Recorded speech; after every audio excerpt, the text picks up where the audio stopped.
Hi. Oh my gosh, why is the text from last stream still on there? That's crazy. I don't know why it does that. Like, I honestly don't understand why Stream Elements just hates me.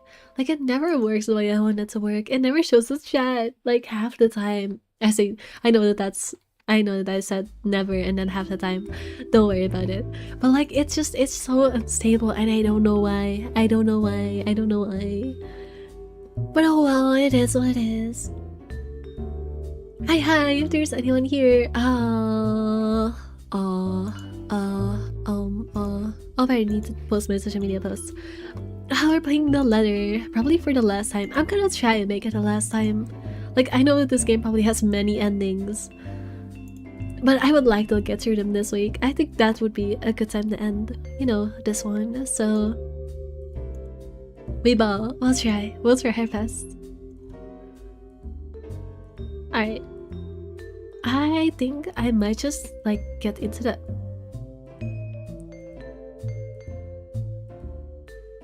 Oh, I just got jump scared. Sorry, I was at my blue sky because I had to post a post and I thought they announced a digger up for release date, but no, I'm just crazy. I'm just seeing things. What don't I? Anyways, let's just get into the game because, well, we have a lot of endings to get.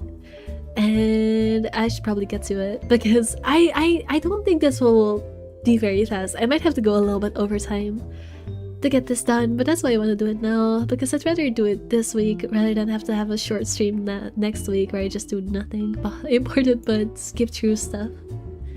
So we're just gonna get into it.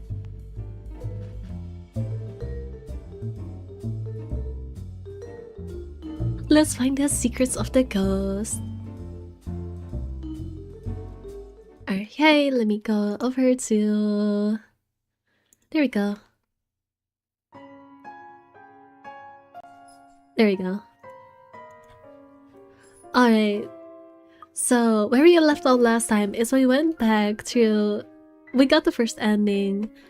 And then we went back to Isabella's chapter. And saw how you can get her killed.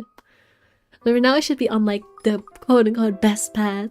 And we're gonna try and continue that. I don't actually know what the best path is, but I will try to guess. So now we're in Hannah's chapter.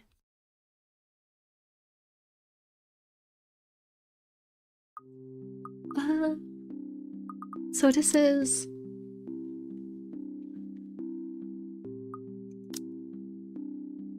So here's the thing. I'm not sure if getting her back with Luke is the good ending or not.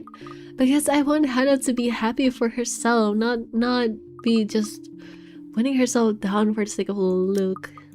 Like, But I don't know what actually the best ending is because...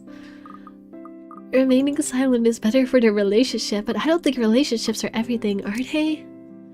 Are they?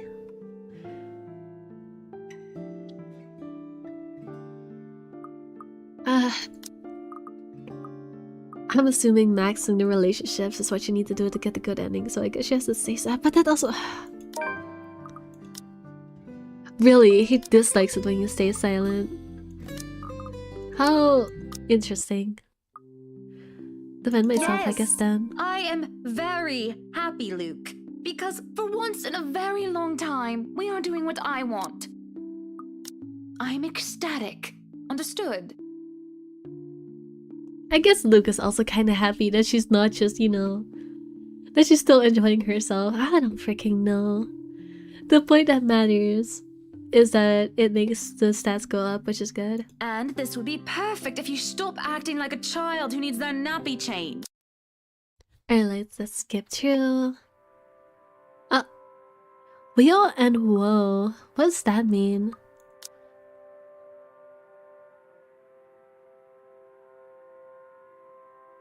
The rest interesting mind was bugging my mind, however, said Isabel. What is her problem? I still don't quite understand what is happening. One moment she is scrambling to give us the paperwork to finalize the sale. Then she's panicking over some prank letter or another. Dear me, is Isabel alright? Yes, because I made the relationship actually positive this time, she's worried instead of putting her down. It is apparent with the way she shakes and by the propeller of her skin, something has really shaken her up. Isabella, do you need me to call that ambulance? I am worried, but it will be best if she is attended to by someone more familiar to her, like her partner. But even then, the girl refuses Rose's offered drinks and just looks just about ready to make her run for it. No, I'm just feeling a bit out of it. Excuse me, I'll be back. I just need to catch my breath.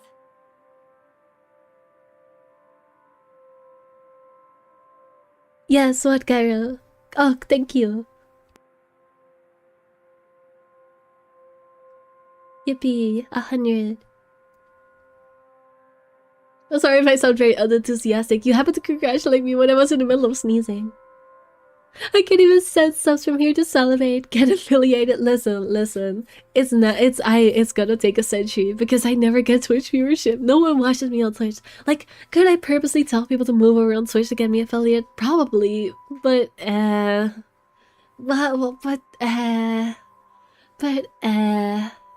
don't know. I don't care that much, to be honest. Not about Twitch.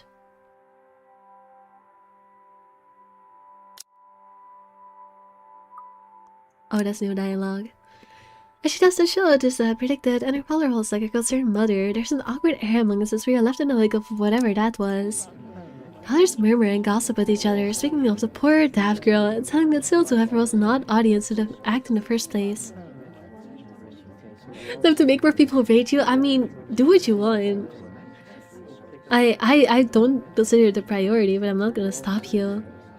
But I like sending subs and bits. Well, too bad. You'll just have to be patient. Maybe it's for the best. I mean, if I ever hit what was it? Like 1 million subscribers or something, you will disappear. That would be so sad.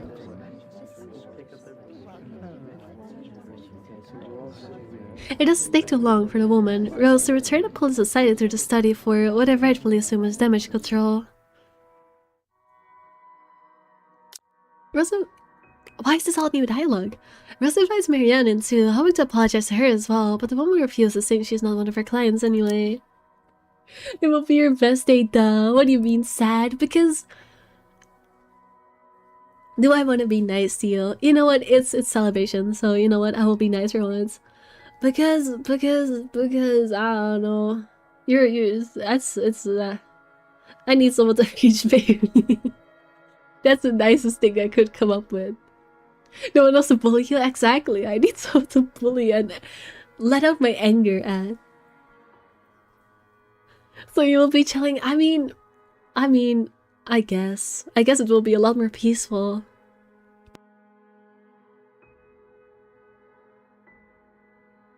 Don't you laugh at me. I'm not good at being sappy nice, okay? I don't know how to be actually genuinely like. Shut up. Shut up.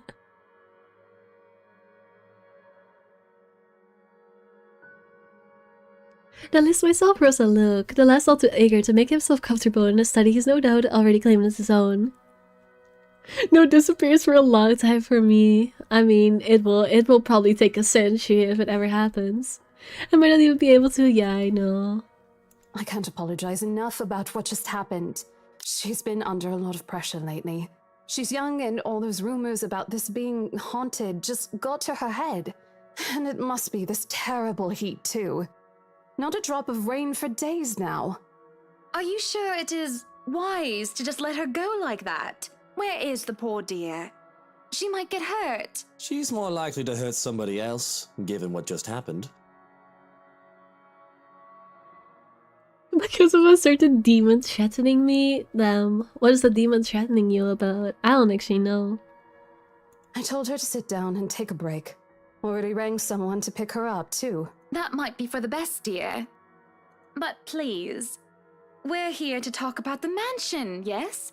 Why, I absolutely adore it! Don't you, Luke? Some of the rooms will certainly have to be repurposed.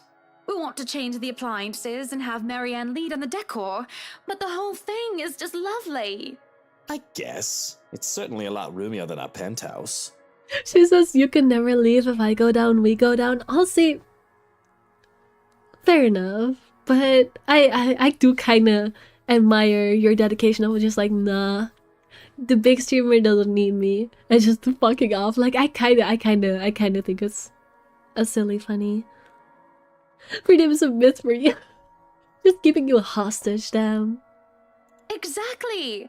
Lots of space for guests, parties, a lot of room for little ones to run around too. Let's not discuss that right now, Buttercup. Anyway, I do think it would be a shame to let this mansion slip past us. But you haven't even finished touring the house. Well, we like what we've seen. I am making her job easier for her, am I not? No need for loans or long price negotiations. They could just sign a contract and close the deal. Really, you think the woman will be more happy about an easy sale? I know how these estate agents worked, how long they had to wait, and how much they had to spend even just for a single sale. Why, she should be jumping for joy by now. I'm sure the commissions on this mansion is nothing to sneeze at, even if she has to split it with the Isabel girl. Huh, do you think we could have horses here? Yes, those do sound nice, love. Not that Big Streamer doesn't need me. It is more just me not giving enough F's to take care of things. Big Streamers would be happy to have me. Whatever you say, Cairo. You are allowed to believe whatever you want to believe. They need you. You are the pillar of their community. Anyway, if anyone else is interested in buying this property, I assure you that I'm able and willing to give a better offer. A vineyard would be nice. Or maybe They need the perfection, And we do reward our people quite generously, Rose. And I am that perfection. Okay, buddy. Okay, buddy. Whatever you say, buddy. You're allowed to be as delusional as you want. So, if I were you, I would start on that paperwork. helicopter pad. I pause, and there's a small moment of complete silence while Rose and I just stare incredulously at Luke. There's an unspoken understanding, a rule between the two of us that we have to put on an act. With our social standing, where image matters, it is also important to avoid making enemies. And to follow this rule is an easy feat for me. From my youth, I've been well-trained social butterfly, gracious and graceful. Luke, on the other hand... Wait, what, Luke? No, what? Whatever would we need a helipad for? You guys are so blinded that you can't see my perfection. I'm gonna go honk Shua now. See you, Crazy Bee. Alright, see you around, Kaya. Well, he likes to play the fool sometimes, even if it is anything but. As he throws me a bright smile, I shake my head and beckon Rose over. This to be our home, and there is nothing she or anyone else could do to change my mind. This is a place that speaks of power and importance, and at the same time, of safety and comfort. Perhaps we can even have our family here. There's definitely no better gift than this for a special date. Why, everything here is absolutely wonderful. I forgot about the painting. Well, except for this ugly painting in the study. It looks like a bad fake of an Edward Munch painting. Here's the deal. I'm willing to pay 10% higher than your listing price. If anyone tries to outbid us, just add another 5%. I doubt anyone can, of course. Or, you know what? Just add 15% to the listing price, and we can sign all the paperwork now. I guess, if that's what you want. That won't be any trouble. I don't have all the papers now. Didn't think this would be a quick sell. I'll have copies sent to you so you can look over them. And if you'd still like to finish the rest of the tour with Isabel... Alright, we can skip now. I'll free up my schedule. I guess we can free up a day to meet with... So, you really want to buy this place then? That's a bit of a big impulse buy, even coming from you. Not that I'm complaining. I feel elation when I hear those words from him. It's not every day one is able to please someone like Luke. It gives away false flattery to sway those who starve for his attention and approval. But in the privacy of closed doors, he would often express his grievances. He neither censored himself in front of me, nor spared me from criticism. You have been saying the penthouse was getting a bit too small for you. Happy anniversary! Oh. That time of the year already? I forgot about it last year too. I understand that he's a busy man, but... Is that why you want to buy it? Yes. You don't like it? I do. But I remember you used to talk about how you wanted to live next to the beach. Wasn't he big, Kent? I remember the sea, water that stretched on for miles and miles as far as the eye can reach. As a kid, I loved our beach trips, swimming all day as much as I could. I was a well-behaved child, and the only time I ever truly was. I was ever truly difficult was when I refused to get out of the waters, even when my fingers had gone all wrinkly.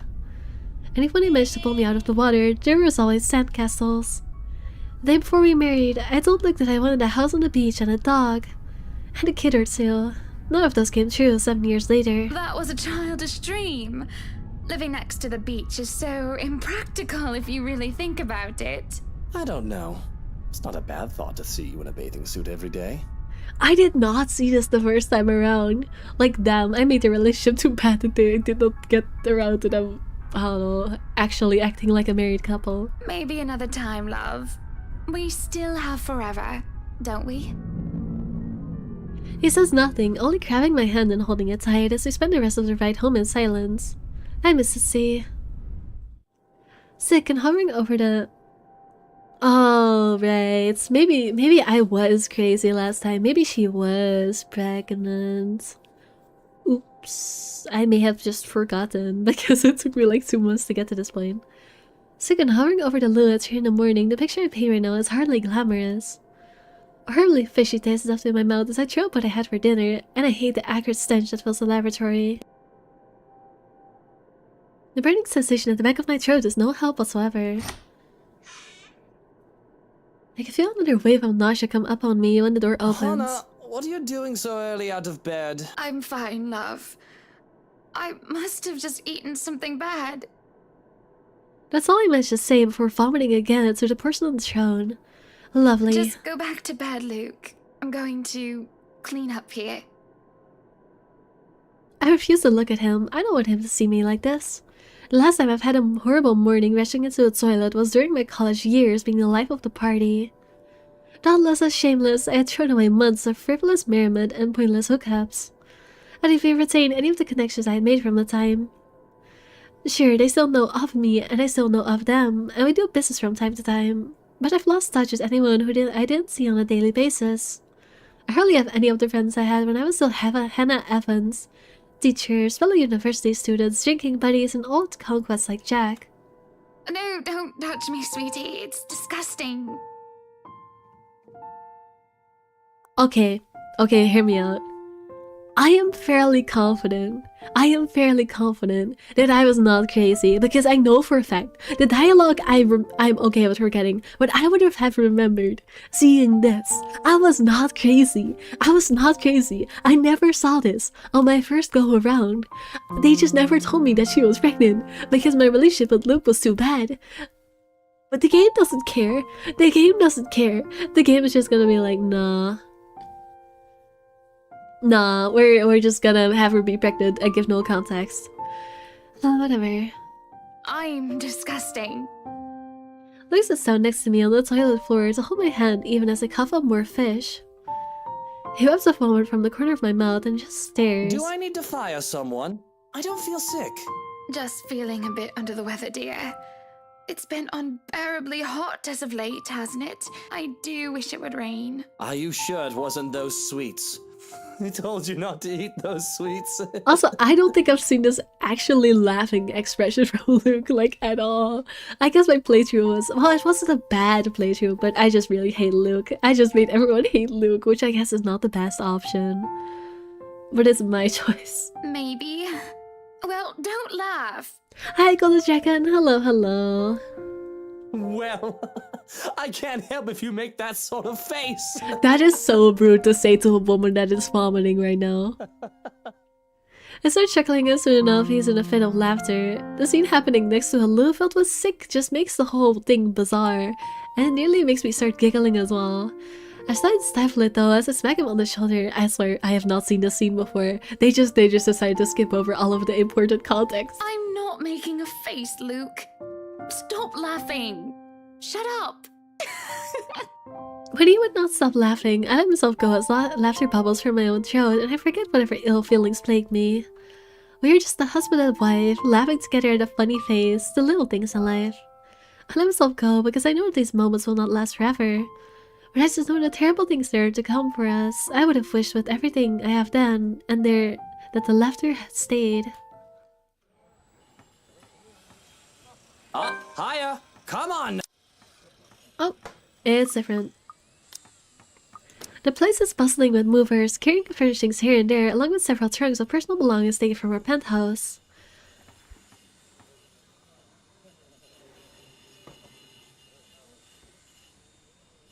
Luke watches them like a hawk, making sure nothing is handled carelessly or gets Careful stolen. now! I know your pictures are framed by cheap plastic, but those are framed by African Blackwood and are one-of-a-kind commissioned paintings. Each one is easily worth a lifetime of what you lot make. Yippee, we're back to the part where he treats workers badly. It's still such a likable character. Luke, do the dishwashers go into the kitchen or the butler's pantry? Pantry, Buttercup.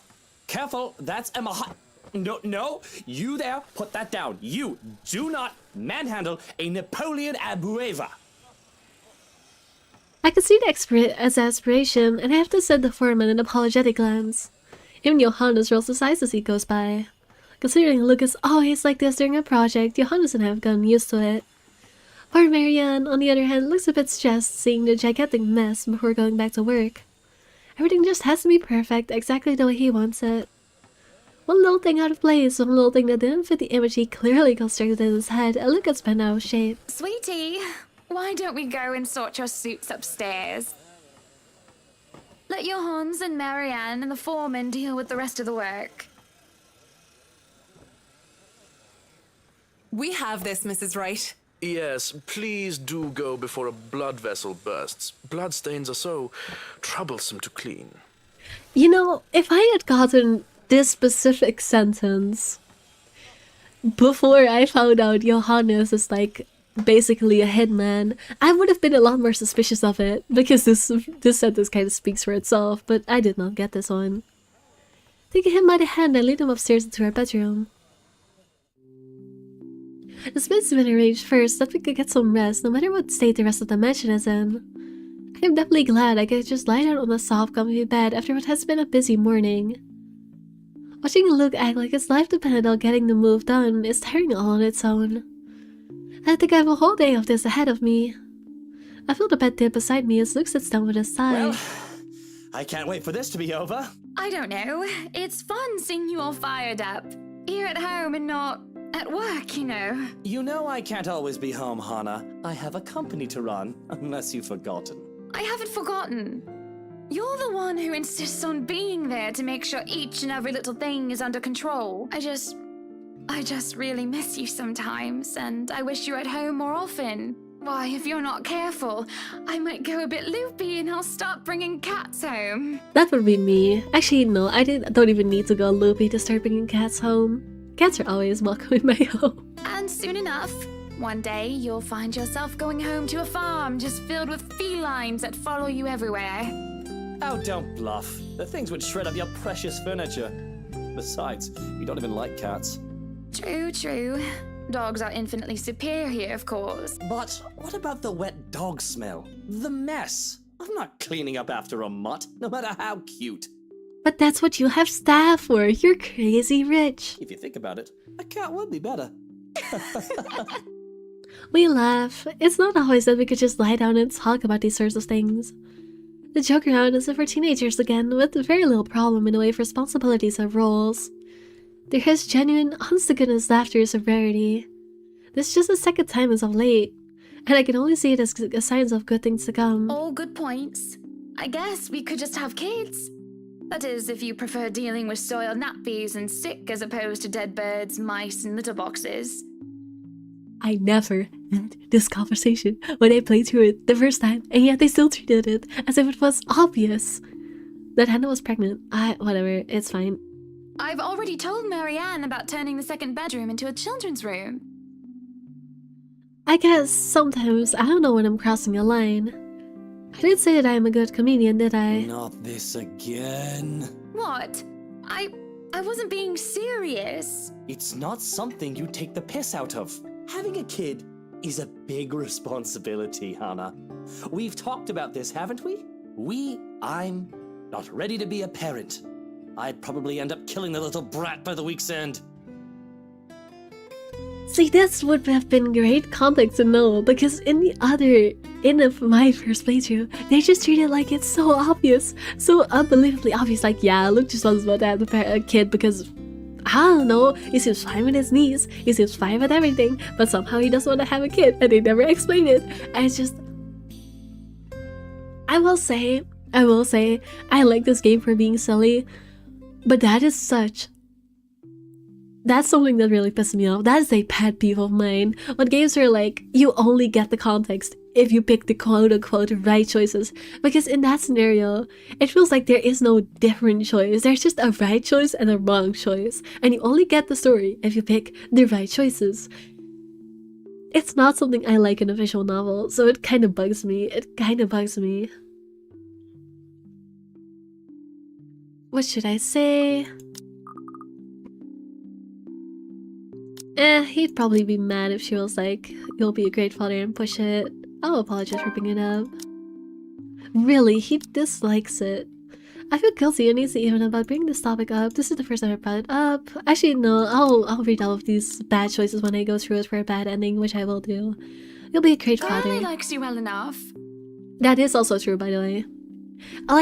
He's kind of weird, and I don't want to like him, but I will say being bad with kids is not one of his bad traits. Like, he has a freaking laundry list of terrible personality traits. Being bad with kids is not on them though, so fair enough. The mention of our little goddaughter replaces the conflicted look on his face. Sometimes it is cute when he denies having a soft spot for the little girl.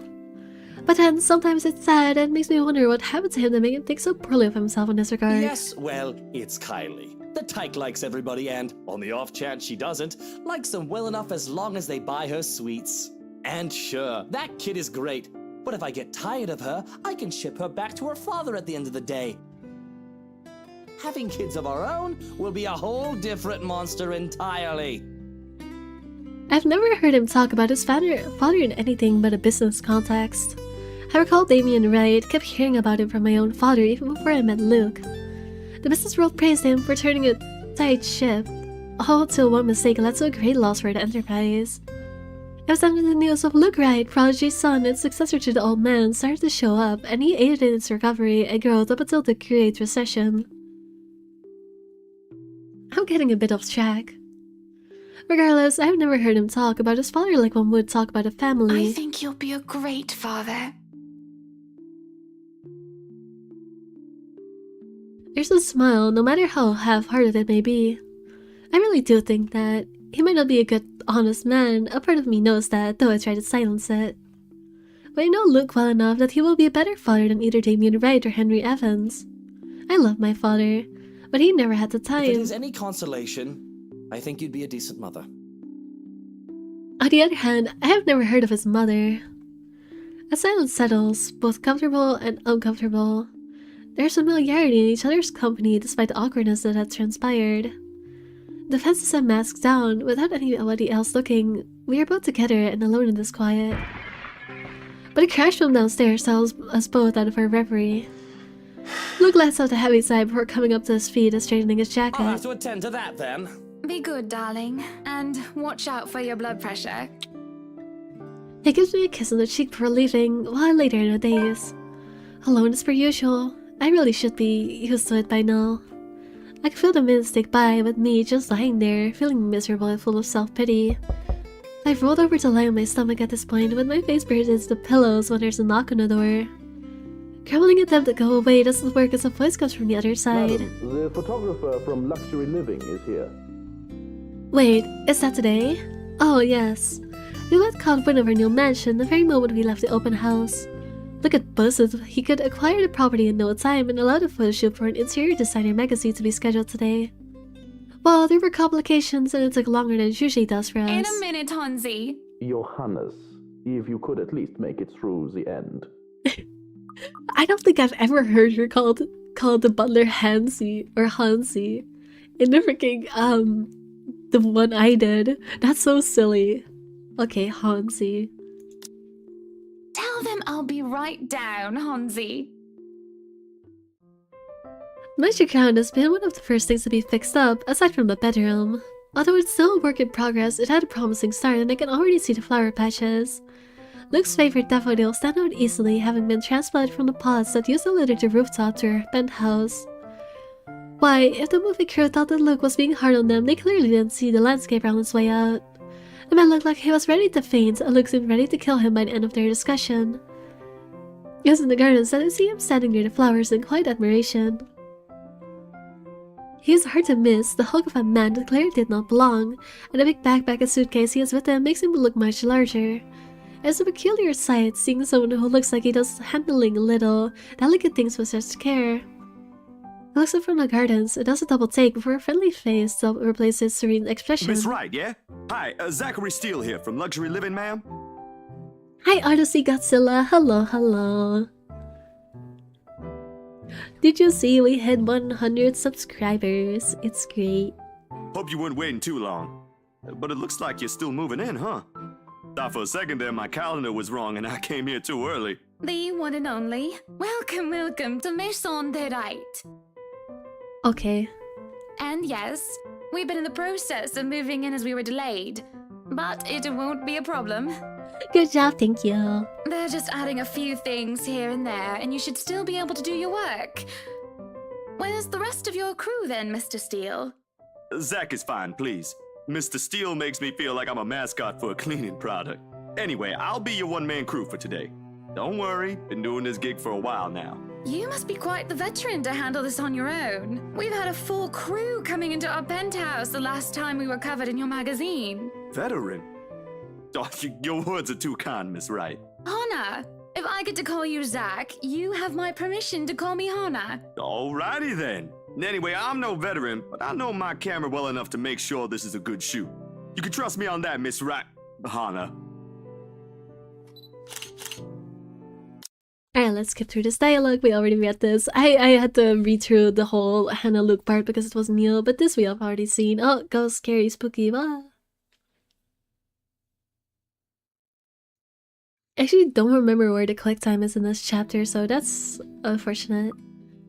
Maybe it's only if you go down into the basement, I don't know. Stop it, we're not gonna I'll harass stop if it him. makes you uncomfortable, sweetie.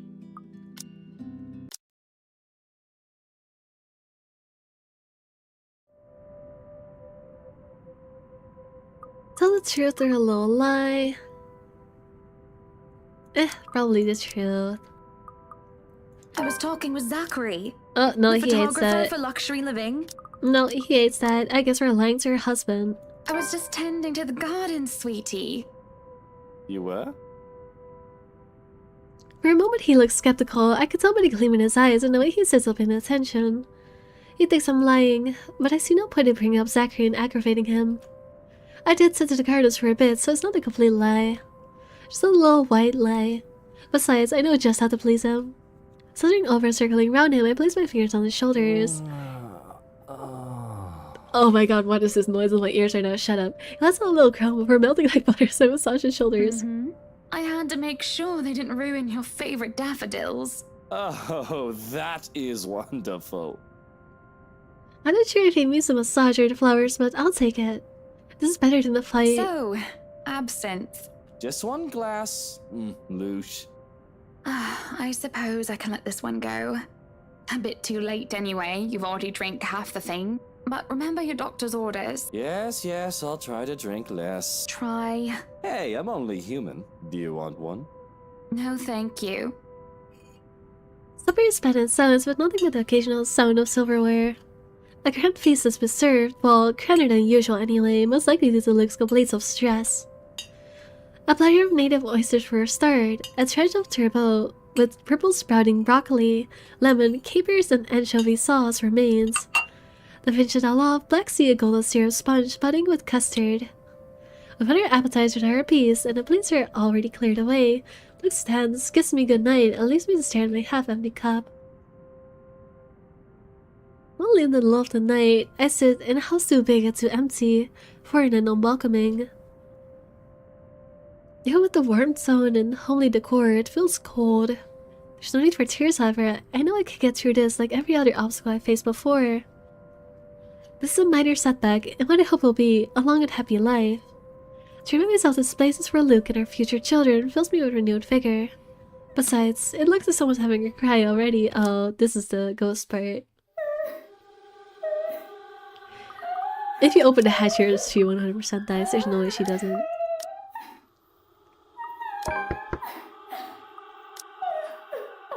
How does that make a Luke go up? I don't actually know why. Oh well. Skip, skip.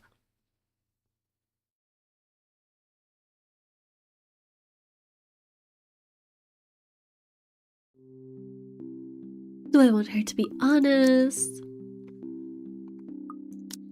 I'm assuming the answer is yes. I'm actually gonna leave that safe file for a bit. Be honest with me, Marianne. I don't need someone to sugarcoat it. I'm not some fragile thing that I'm just going to break down at the slightest thing. She hesitates, taking a sip of her coffee while I stare into my own cup of tea. The sun stretches out and I almost believe that she will never answer my question. I suppose that I shouldn't blame her, putting her in a tight spot like this. Hesitation is understandable, though I loathe to admit it. She simply wants this whole thing to stay professional. But as she speaks... If I'm going to be completely honest, I need to ask. Blah blah, they talk about her husband.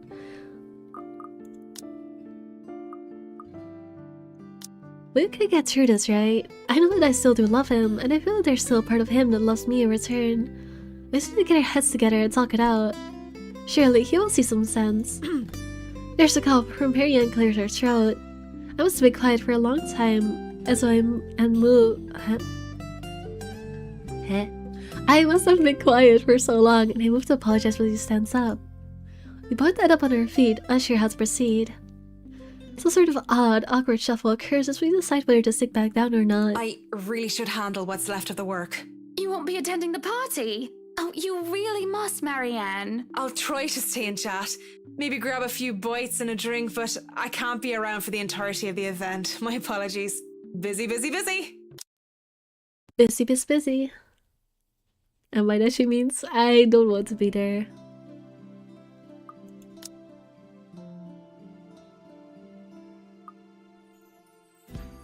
Oh, interesting.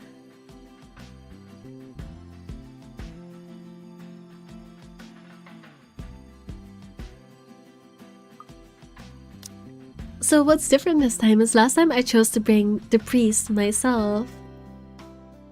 However, this time, because I didn't choose that option, now it's Hannah who invited the priest. And if I had Father Norman too, it's the least I could do after he blessed the mansion on my request, aside from my small donation to the church, of course. But the poor man had taken ill and went through a nervous breakdown of some sort the other day. And then there are people like the chief inspector, people I can never be too sure about. People would stand on the border between being suspicious and trustworthy. Thank you for the invite, Anna. Husband still missing, I see.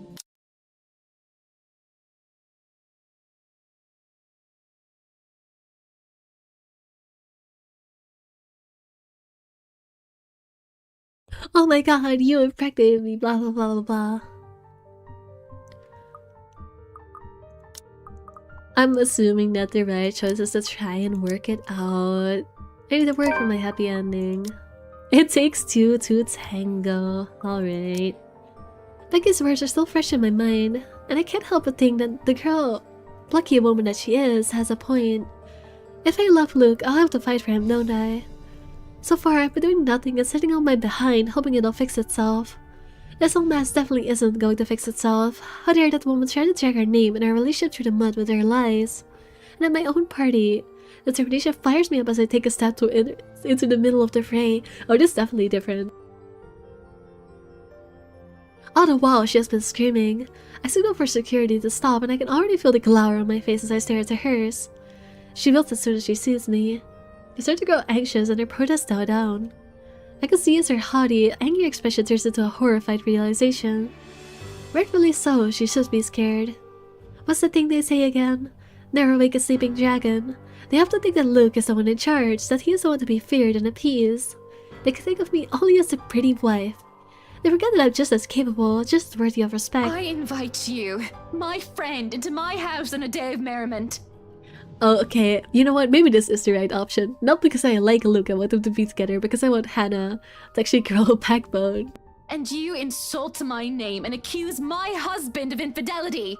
What have I ever done to make you treat us with such disrespect? You are no longer welcome in any of our estates, our properties, and our businesses.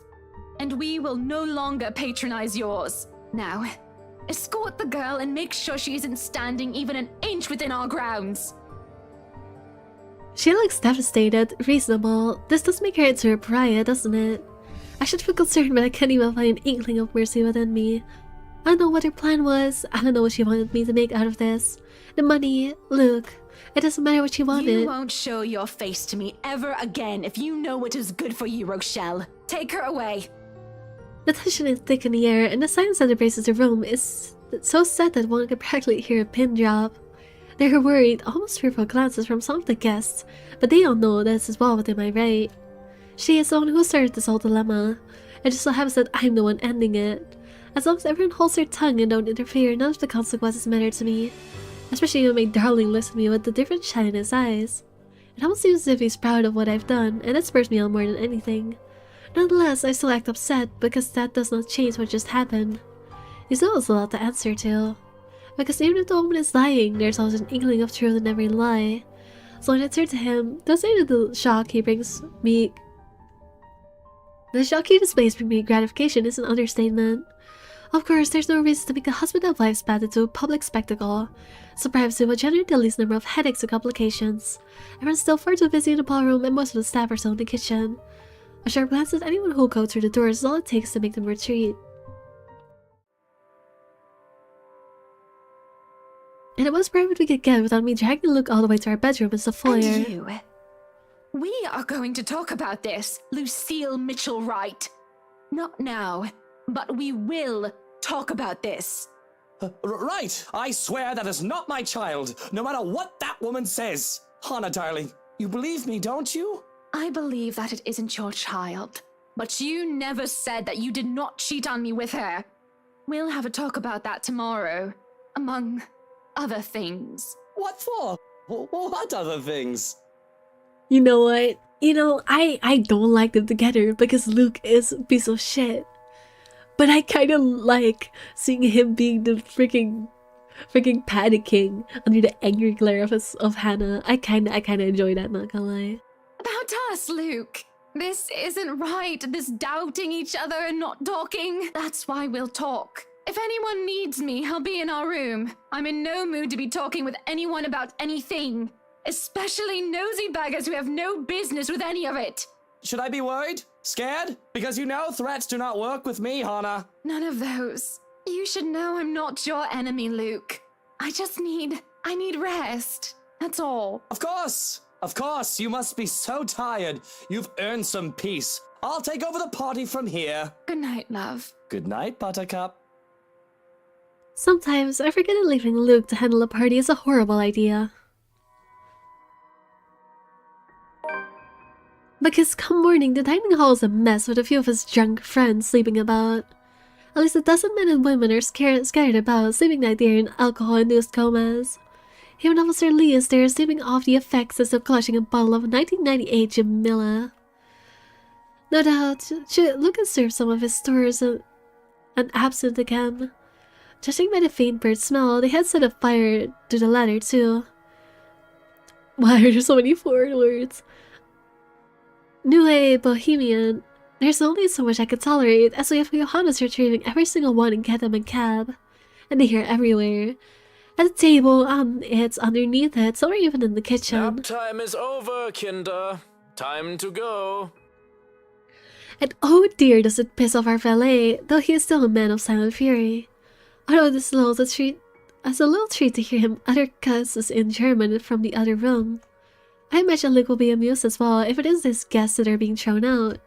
Is it he's brooding in his seats, rolling a stack of daffodil between his fingers? He's energetic, and you aren't drunk.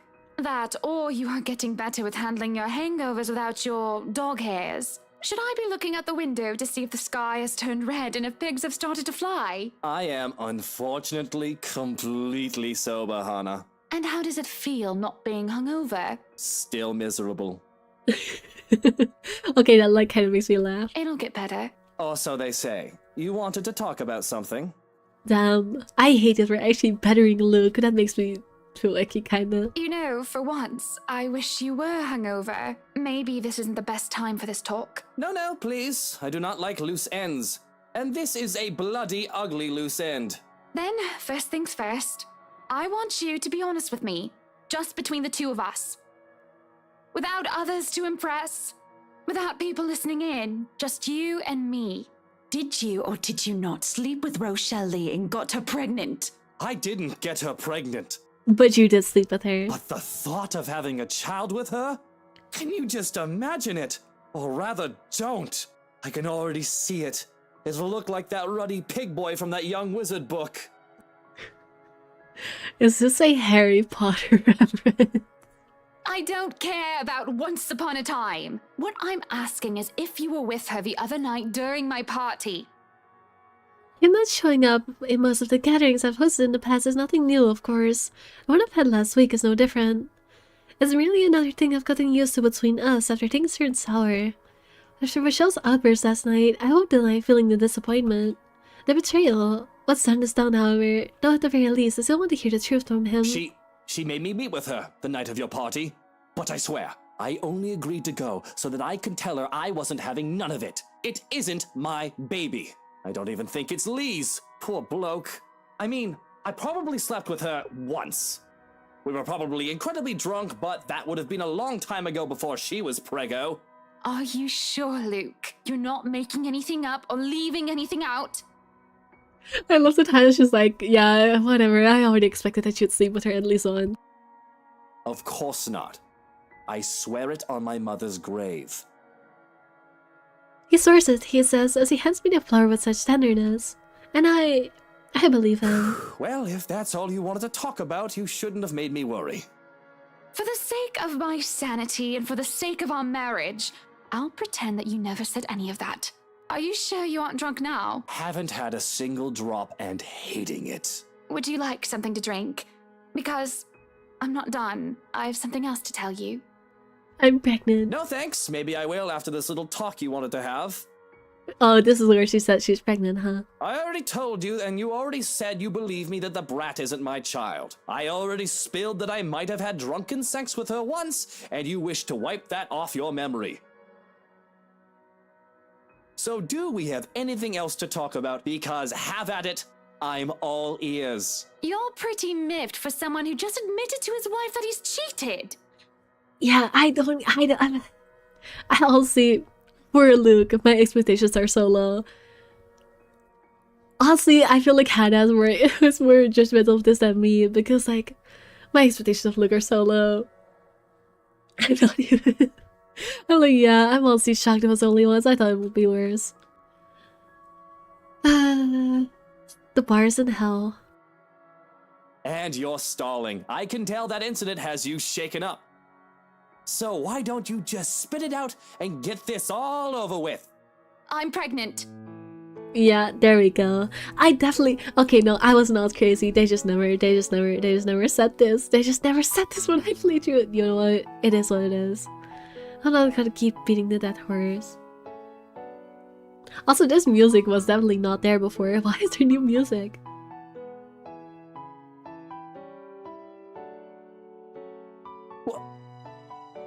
Come again? I'm honestly expected reaction. You heard me. You've got to be kidding, right? This must be some kind of joke. Are you taking the piss at me? Honestly, I don't want to feel bad for Luke, but imagine having a whole instance where a woman accuses you of having impregnated her, which is not true, and then your wife comes at you the next word to be like, what's that, is it true? No, okay, well, that might not have been your child, but this sure. That's crazy. Because woman, I don't need a second fake pregnancy. Instead of answering, however, I stay silent and let the matter of the facts sink into his head. His face heats up for a moment before he goes pale. He raises a hand in the hopes of asking for a drink, but the morning staff are still busy evicting the last of his inebriated companions. And he doesn't even bother to bark out orders, as if he's lost his very voice. Actually, he looks like he's on the verge of hyperventilating. This is Hana, darling. Oh my god, he really is panicking. You know what? I like to see Luke suffering. So this is great. I was just, if I had popcorn, I would be eating popcorn right now. I don't, I just have like a drink.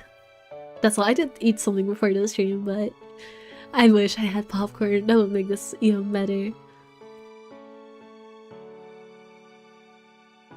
Actually, let me sip my drink.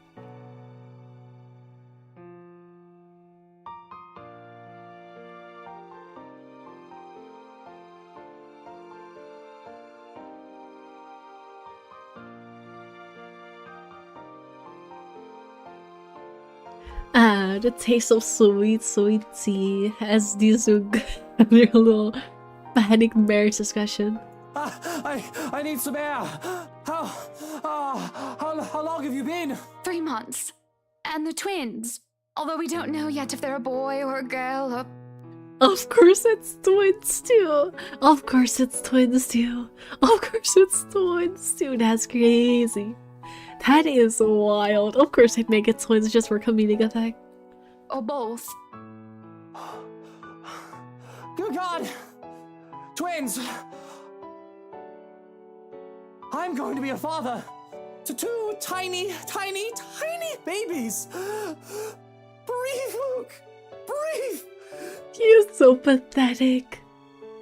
I am enjoying every second of it. Goodness, Luke, I'm the one who's pregnant here, not you. No, don't touch me! Stay away! Well, that's also definitely Neil. A scream cuts off my amusement, and without thinking, Luke and I rush to the foyer. There's such a case-looking chief inspector trashing about as he tries to make it up the stairs while Johannes holds him back. What is going on here? Und tschüss. All the Schweinehunde must leave, including you, Chef Inspector. Listen, I know German somewhat. I don't know what Unschus means. I know what Schweinhunde means. It means bastard, basically. What does Unschus mean? What does Unschus mean?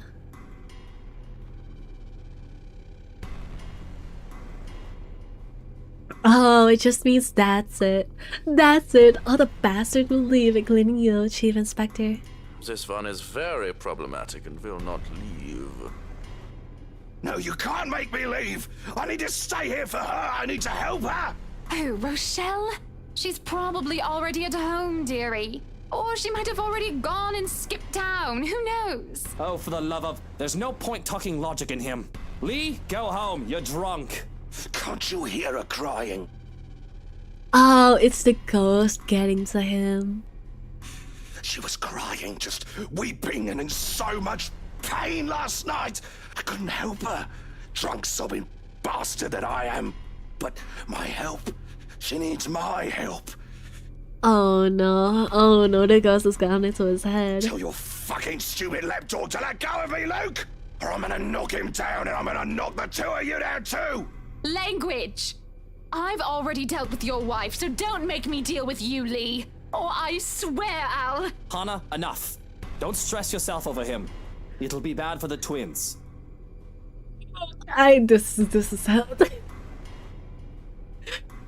2 things. First of all, for a man who absolutely refused the idea of being a father, he sure warmed up to it quick. And 2, to leak this piece of information to everyone immediately. Like, you're supposed to be smart, dude. Why? You're supposed to be smart and conniving and good at keeping your dirty business contained. Why are you leaking it immediately? Oh boy. So go back to your breakfast and let me handle this, okay? Are you sure? Why wouldn't I be? Now, go ahead and do something less stressful. I hate that I now see how they intend to make Luke a sympathetic character. It's because when he actually goes the parenthood mode, he becomes so much more likable. Like, I don't want them to make Luke sympathetic. I like hating him. Go ahead. I do nothing. There's not much to do, it seems, so whenever I step up to the plate, I try to take responsibility for something. Perhaps because everything is already being handled by someone hired specifically for that job. But Johanna's overseeing the staff, while Luke handling everything else as a whole, it doesn't leave much for me. I can't even take the job of delegation because all it takes is a word to one of the senior staff and everything will be taken care of for me. Moving in here a few days ago may very well have been the chore that took the most effort from me. It didn't take any real effort at all. Yes, Hannah, go buy a mansion in the middle of nowhere. Good idea. Great plan. There are no dishes to set aside and busy myself with, and even stuff behind me now is nearly non-existent. To sit on the counter while eating cake is supposed to be my next plan. Alas, there's even one to finish off, and I don't really know what brought me to the kitchen in the first place. It's not like I'm craving anything else, nor do I have any unfinished business left here. But there's a calling to this room. Speaking of calling, why don't you just that? Might as well, since I have nothing else to do. At least it will require some effort of my part. But how cut from the rest of Locksbury Dimension is, and with how long it has been abandoned before we moved in, having a landline is out of the question. The solution is supposed to be your mobiles, though it isn't much considering how spotty the signal is in the area. It'll take a bit of maneuvering to get even a single bar as it is. It takes a bit, as I said it would. I have to park my veer in one of the cold showers, but that suits me just fine. Another matter that needs my effort is who to call. She must not be named is certainly off the list. That doesn't leave me much in the category of close friends who attended the party along with the category of who else is awake at this early hour. But soon enough, I manage that the call goes through. Hello, Rebecca Gales here. Who's this? Good morning, Becky. Hannah? Oh wait, how did you get my number? You responded to your RSVP through the phone. It's all saved in here, of course. I thought I'd like to say hi and make plans and get together sometime. Also, I'd love to hear news about your mother and father and about you, my dear. Oh, I hope I didn't wake you up. Oh, you're good. It's sports day at school today, so I was just prepping for that. Figures that you'd be a teacher as well. I'm sure your students must absolutely adore you. Don't know about that. Mathematics? History, actually. Anyway, it's real nice to know you've got my number. I was going to ask for yours because Mom wanted to keep in touch. You could have asked, silly girl. I would have gladly given it to you. Couldn't, though, because, well, the thing that happened. But really am sorry, though. I gotta run. School, schedule, stuff. Is there anything else you want to say? Don't want to use the mobile while driving. Oh, of course, of course. I shouldn't keep you. But I wanted to thank you for your company yesterday. Not a problem. And for that other thing as well. Other thing.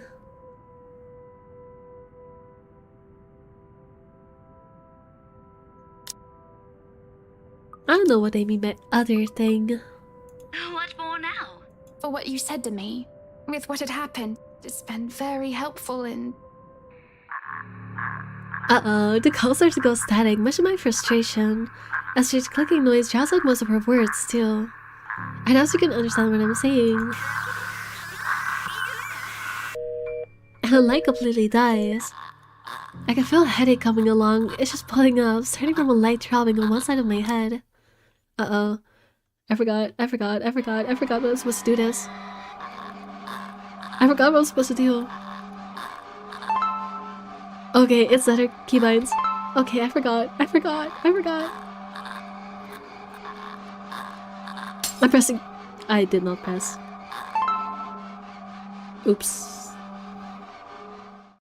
Apparently that was enough. I thought it would be worse since I missed one.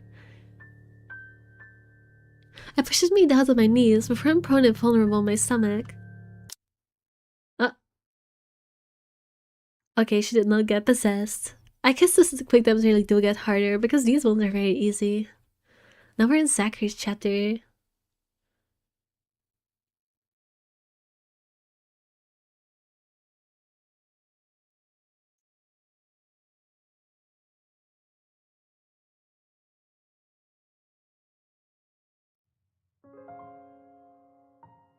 Okay, so I think I got most of these ones right already.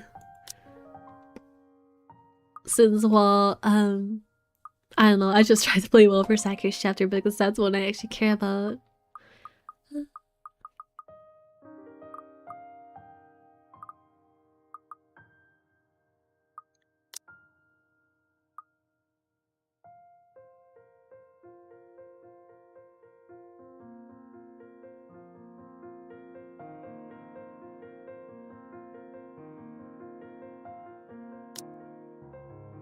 I'll just tell the truth. I think it seems to be like there's a whole theme that you have to follow for every character. Isabella needs to grow a backbone, Hannah to be more proactive, and Zachary needs to, you know. Actually, when I think about it, they're all kind of similar. They're all about confronting your problems rather than running away. So alright, I'll tell the truth.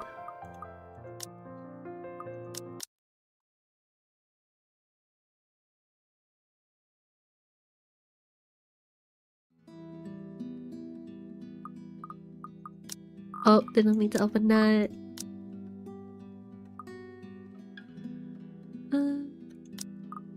I don't know about you two, but I think you guys should really stay.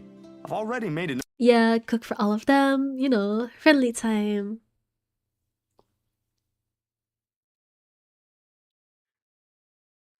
I remember Zachary's quick time. It's the camera.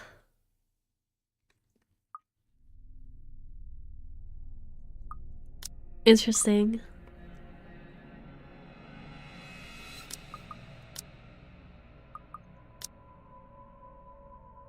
I know I showed it to Ash last time. I wonder what happens if I try to show it to Hannah.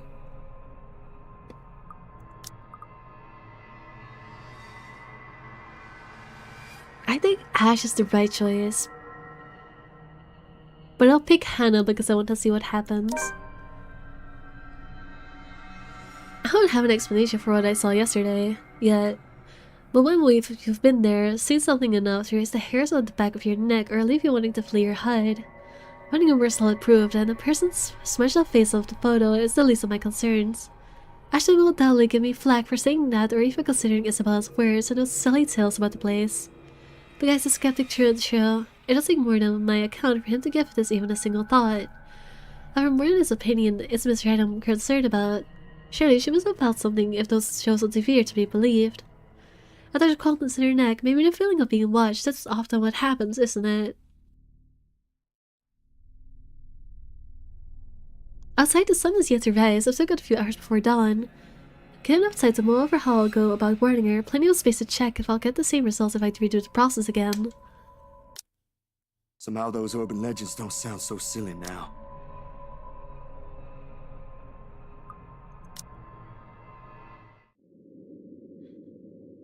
In hindsight, this is a dumb idea. That's to say, rushing to a client I barely know's home first thing in the morning with news of a ghost lady potentially haunting their newly bought property.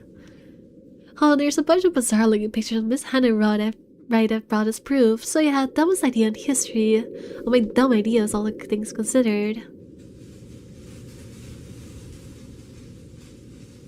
Driving to the outskirts of Anlum Village at the crack of dawn with only my bike as company equally so. Firstly, I don't think any of them would take whatever I'm going to say well, no matter how nice or accommodating they are. Ashton himself would tell me the same thing. Also, he'll laugh in my face for a good measure, if he doesn't freak out on me for not listening to his warnings. Still, that's a whole separate can of worms, often at a different time, seeing as I'm already standing at the rice front porch waiting for someone to answer the door. More than anything, Miss Wright needs to know that there's nothing safe in this place. Bodies from France be damned. If only someone would answer the door sooner. Come on. I tried to ignore the looming presence their Lord ornate doors give as I pressed the doorbell the fourth time. Its shrill ringing merely echoes, carried by another warm passing breeze. The first time I came to this place, I found myself basking in the silence it offers. Now the atmosphere is just heavy, packed with trepidation and tension. Isabella's right, it does radiate the creepy kind of vibe. I had the image from the other day before, constantly flashing in my mind. The unease becomes harder to ignore as each second drifts by. I want to spend more time here than necessary. I ring the bell again. Another long second ticks by without anyone answering the door. If this fails, I can always go to Ash. Not really the most sensible course of action either, but waiting here ain't doing me any good. For all I know, the rides could be out of town. As luck would have it, just as I'm about to turn my heel, a loud thump rises from the other side. It's followed by heavy footfalls and a string of very colorful expletives about one's parentage. Didn't we have that bloody annoying doorbell replaced yesterday?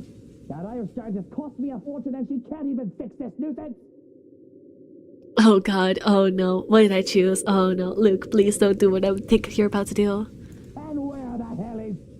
Johannes, if another po-faced prat is pressing that blighted bell, I swear I'll cut there. The door swings open and a very errant Mr. Wright greets me. His perfectly rumpled appearance, a clear testament to how early the hour is. And who might you be? I don't recall asking the movers to show up this early. I was prepared to face Miss Wright, their butler more so. But Mr. Wright, I don't quite know what to make of him yet. I only caught sight of him yesterday as he's directing the movers. Although from how exasperated he sounded, it seemed like he was yelling. Like more yelling was done than giving out actual orders. Needless to say, I'd like to believe those instances ain't all there is to the guy. Miss Wright at the end of the day did marry him. Standing before him like now, though, is a different story altogether. Despite the difference in their respective heights, he manages to make it appear like he is the one looking down at me and not the other way around. An apology instinctively forms in my mouth before anything else with the arches and eyebrow and my lack of expression. Well, that's not exactly why I'm here. Not expression response. I don't know how to read. Read. Mr. Wright, yeah? Right, of course, the one and only. And what can I do for you this fine morning? Have I seen you somewhere before? Bloody you peasants all look the same to me. Yeah, I'm actually... It doesn't matter, I don't care. I've got someplace important to be at today. Just spit out what you want or be gone. I haven't got all day. His eyes are sharp and expectantly in spite of his indifferent tone. The very impression of someone whose sharp wits has served him well enough throughout life, the kind you have to be careful to choose your words around. Disconcerting how a simple conversation can easily seem like a ruthless form of social maneuvering. I can see why Miss Wright would want to steer clear of it, if only for a short while. And sometimes the only way out of a game is to be honest.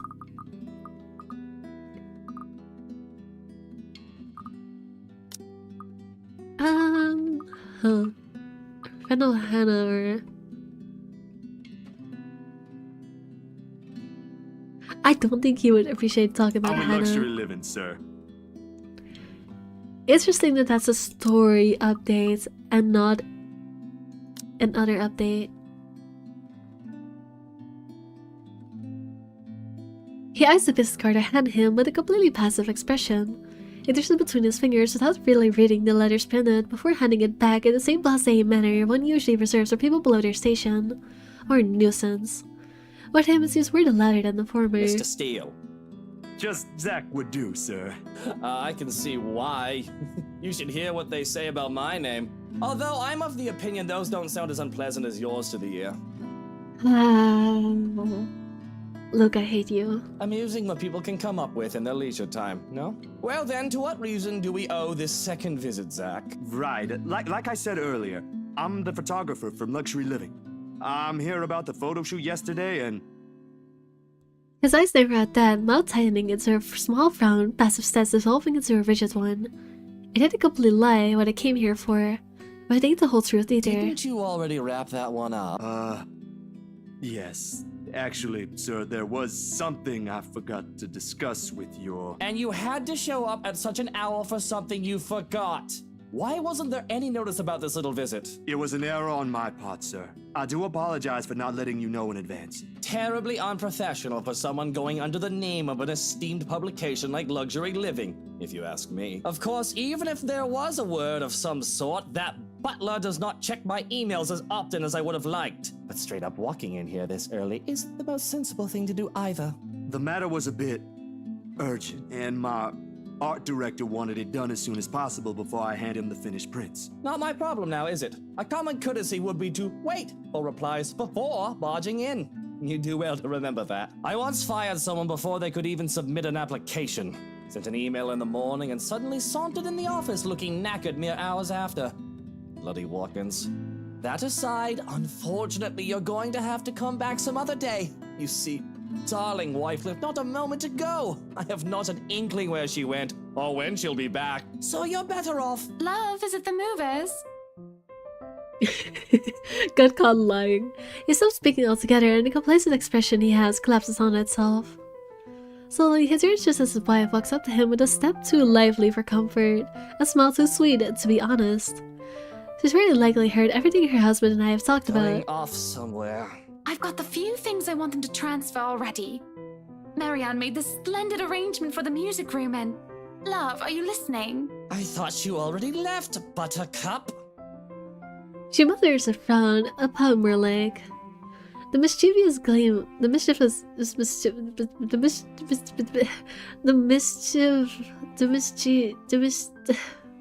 I struggle with this word, leave me alone.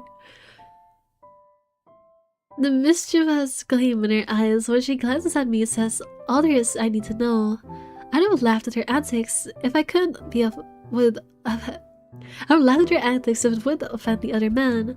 But as it is, it's better to let his wife have her fun without any reaction from me. I was riding on teacher's grounds with him already. Well, I most certainly have not left yet. I wouldn't be standing here if I did, would I? Of course you wouldn't be, darling. But don't you need to be somewhere else today? Something with Marianne? Shopping, girl, things? Oh, I'll be leaving in a few. Unless you want to join us. No thanks, darling. I'm afraid my liver... Oh, it's killing me today. Ooh. Okay. You pathetic, yo. I thought as much. You needn't have to worry. I'll be gone in a few. It's just that I heard we have a visitor. What kind of person would I be if I didn't greet him before leaving? A very gracious one, I'm sure. Zachary, right? Zach, it's a pleasure to see you again. Likewise, ma'am. I was actually looking for you. Is that so? What for? A huge display of unprofessionalism is what it's for. Shush, darling. Let the man speak. I'm sure it isn't anything like that if he has to come all the way here, yes? It's about yesterday. The photos you asked, I mean. The copies are ready, but...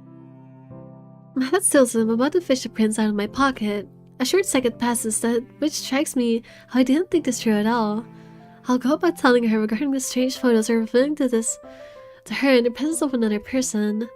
Her husband gazing over us like a hawk doesn't provide any sort of comfort either. And just like that, all the words I've been practicing to say on the way here inevitably fall stiffly out of my mouth. Miss Rice must have noticed my hesitance because surely she gives her husband's arm a gentle squeeze and then her smile appears on her face. Unlike the first, this one's meant to appease. Love, I think Hansi might need some of your input for the final guest list. Could you check on him, please? Bollocks! Why in all Luxborn do I have to be there? Doing tedious jobs are what he's being paid for. Because if we end up with people whose faces you do not want to show up in our housewarming party, we won't be hearing the end of it. Unless a heavy dose of liquor's involved. You know what the doctor said about that. Please do poor Hansi and your liver a favor, He can handle that on his own, Buttercup. And my liver is doing just fine. I'm sure it is. But I don't know, love. I think I caught a glimpse of the name Mitch Lakes, was it? I think it was Mitch Lakes on it when I checked with Hansi earlier. You should see for yourself. It was quite a list. Who put that blighted twat in there? What did Mitch Lakes do? And that's why I'm asking you to look over it before I do so tonight. Very well. But even with that promise, he doesn't appear ready to leave. Sure, passing through their doors, he stops and glances back at me, all without bothering to hide the disgust in his eye. The distrust in his eyes. I am so illiterate today. I guess I've just been going for too long. Sure, so this is a lie. Luke, dear, I'll be fine. Go back to your butler. I'm not some pregnant wife you have to worry about. About that, Hannah. Fine. I have to go to that little ankle biter's career day later anyway. About that. I wonder if she already knows at this point and just hasn't told him yet. That's crazy. I don't see why I have to go there. Kylie's your goddaughter. And yet, she has you around her little fingers, darling. That's basically the same thing. If he ever has an answer to that, we don't get to hear it above the heavy thud of the door it makes, and Mrs. Red unwary exhale after she's sure her husband is out of earshot. She's nothing but apologetic when she fixes her gaze back to me, and I can't help but return the same to her. I am so sorry you had to deal with that. My husband can be a bit trying when he really applied himself. It's fine, Miss Wright. No harm done. It was my fault for showing up here unannounced. Did we find a mystical reason how that character became pregnant in your previous run? Yes, we did. I just did her chapter, you missed it. But apparently, when you don't choose to hate her horrible husband, all of a sudden she has a scene where she's kneeling over a toilet, and then she suddenly has a scene after the whole incident where some random, well, not a random lady, but some random friend of theirs accuses her husband of making her pregnant. All of a sudden, she pulls her husband aside when you are nice to him, and he's like, "Oh yeah, by the way, I'm pregnant with twins." So yeah, there is a reason, and I in fact did not see it on my first playthrough just because I decided to be not like her husband, who is a terrible person, which is just.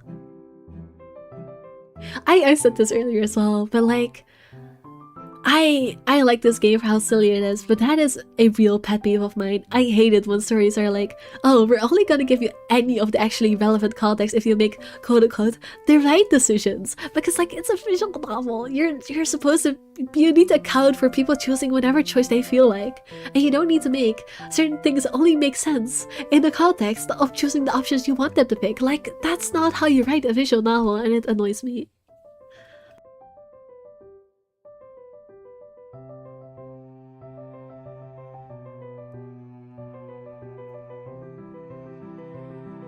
And this might be strange coming from me, but he does have the right to be wary.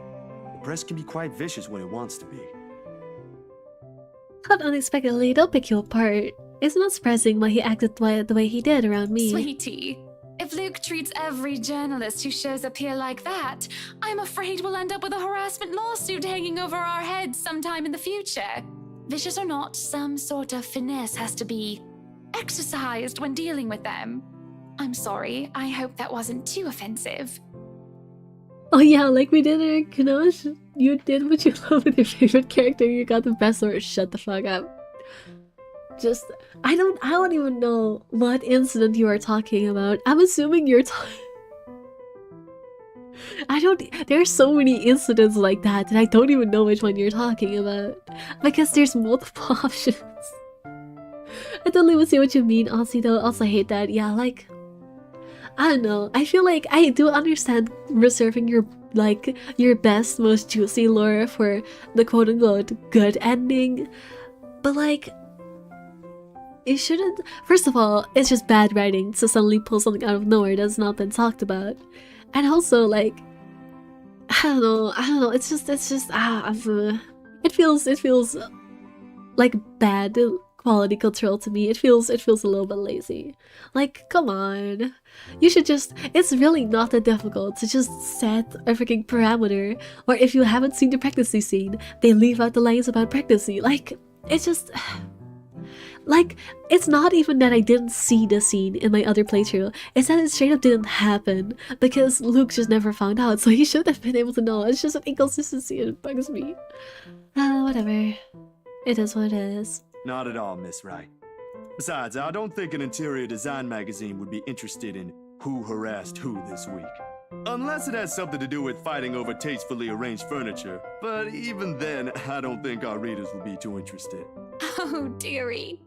You've got a lot to learn. You really have no idea how a single tassel can ignite a spark in a crowd. Of course, at the end of the day, it's still the thought that counts. It's I mean, still a no, lovely was anniversary shamming. gift I'm from my up for memes and husband. stuff when you don't have much voice, but making choice that will impact the rest of the game because of memes is not my thing, no. In this game, I think I actually could do that with how silly it is. Does a shamming choice really influence that much? I didn't know choices mattered that much in that game. I thought choices mostly just, I mean, you reset the loop after every time, no? I thought the choices mostly just mattered for what info you got to see, not actually affect the ending or anything. I didn't think it would matter that much. But your mirrors make it seem different. I thought it was just for different dialogue. I hope they don't actually matter because I can't answer that. Oh no. Oh no. I've just been making my choices based on what dialogue I wanted to see. I haven't been thinking about like a grander ending. I didn't know they actually mattered. Oh boy. But yeah, no, I knew it could be either the shamming incident, but also your description also sounds like it could be about the Comet incident as well. Like, I feel like I've been equally weird with Comet as well, but oh well. It's fine, it's fine, it's fine. No matter. Let's just go. Also, for the record, Shamming is still not my favorite character, okay? He's not. I've stopped being a hater, but he is not my favorite character. My favorite character is Comet and probably will always be Comet. I like Comet. Look, I told you wait early to make sure you to speak when you can because choices matter, but nah, we will assume or maybe big baiting. I mean, I guess but I thought it was just for learning lore, not for actual, you know, it makes things different. Whatever, it's too late now. I'm just gonna keep making the choices I am instinctually tempted to make because it makes sense. Like, we're already in too far now. I'll just keep making choices if I want to make them a certain way, and if I don't know what to do, I'll ask you for advice. That's how I'm gonna keep doing it because, oh well, that's already how we're doing it. Just wait for an answer and immediately wanders over to a car parked some distance away from us. Unsure if I'm still trailing after her. A chauffeur automatically opens the passenger side door as she nears, and she gestures for me to follow when she climbs to the back seat. Where are we going exactly? I need to get out of this stuffy house for a while. Moving in, planning the party. It's starting to get suffocating in there. Luke and Hansi can have their fun while I'm gone. I don't care. I'm getting out because I can. Another minute in there and I'll drown. I feel the same though about him. I don't like the guy, but I can respect him, to put it simply. Like, yeah, like I don't think he's a bad character. I think he's, you know, he's a person. I mean, I know he's a fictional character, but you know, he feels like just a guy. You know, he's not the worst thing in existence. He's also not great. He's just he exists. I'm okay with him. Like that's basically just my thoughts on Shaming, if I'm being honest. I have characters I like better. I also have characters I like worse. He's just there.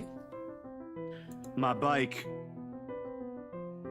Her, of course, a lot of things questionable about her invitation. Why she's asking a person she has only known for less than 2 days in the first place is one. How appropriate this is, being another. But her crashes the moment she shows me an imploring look. Please? I can have someone send it back to your address later. And it's just a trip to the city for some furniture, nothing more, I assure you.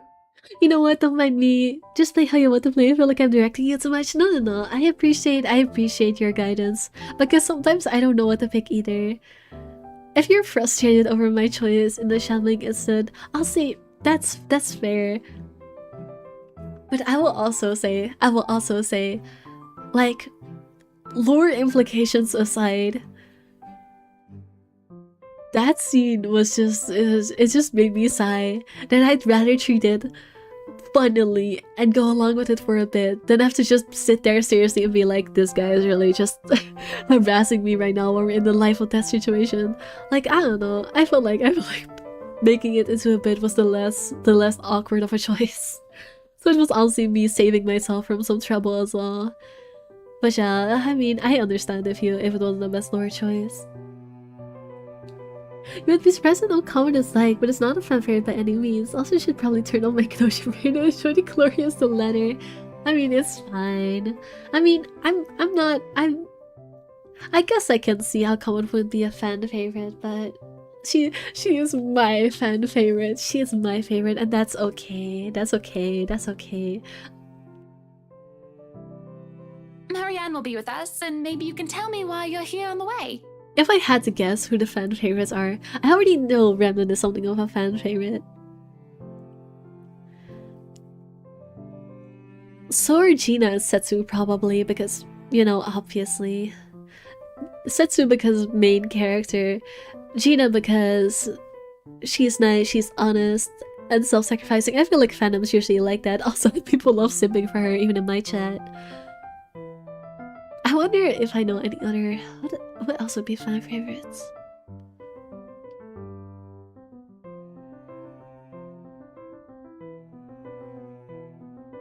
The other ones I'm not sure about. Like, there's some plus and minus points. I could see Rakio being very divided. People would either like Rakio or hate Rakio. So I don't think that would qualify Rakio as a fan favorite. Other than that, I don't know. I don't have enough lore yet.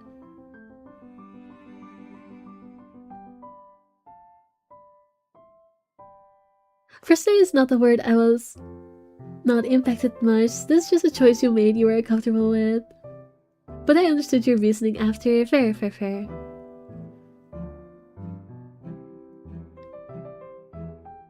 I say some characters also clearly misunderstood. The thing we love to hate Raquel, yeah, exactly, that's the right word.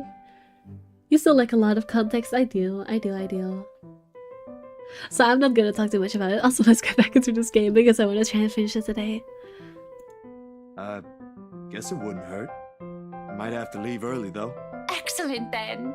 Hop in. That's what they often say, yes?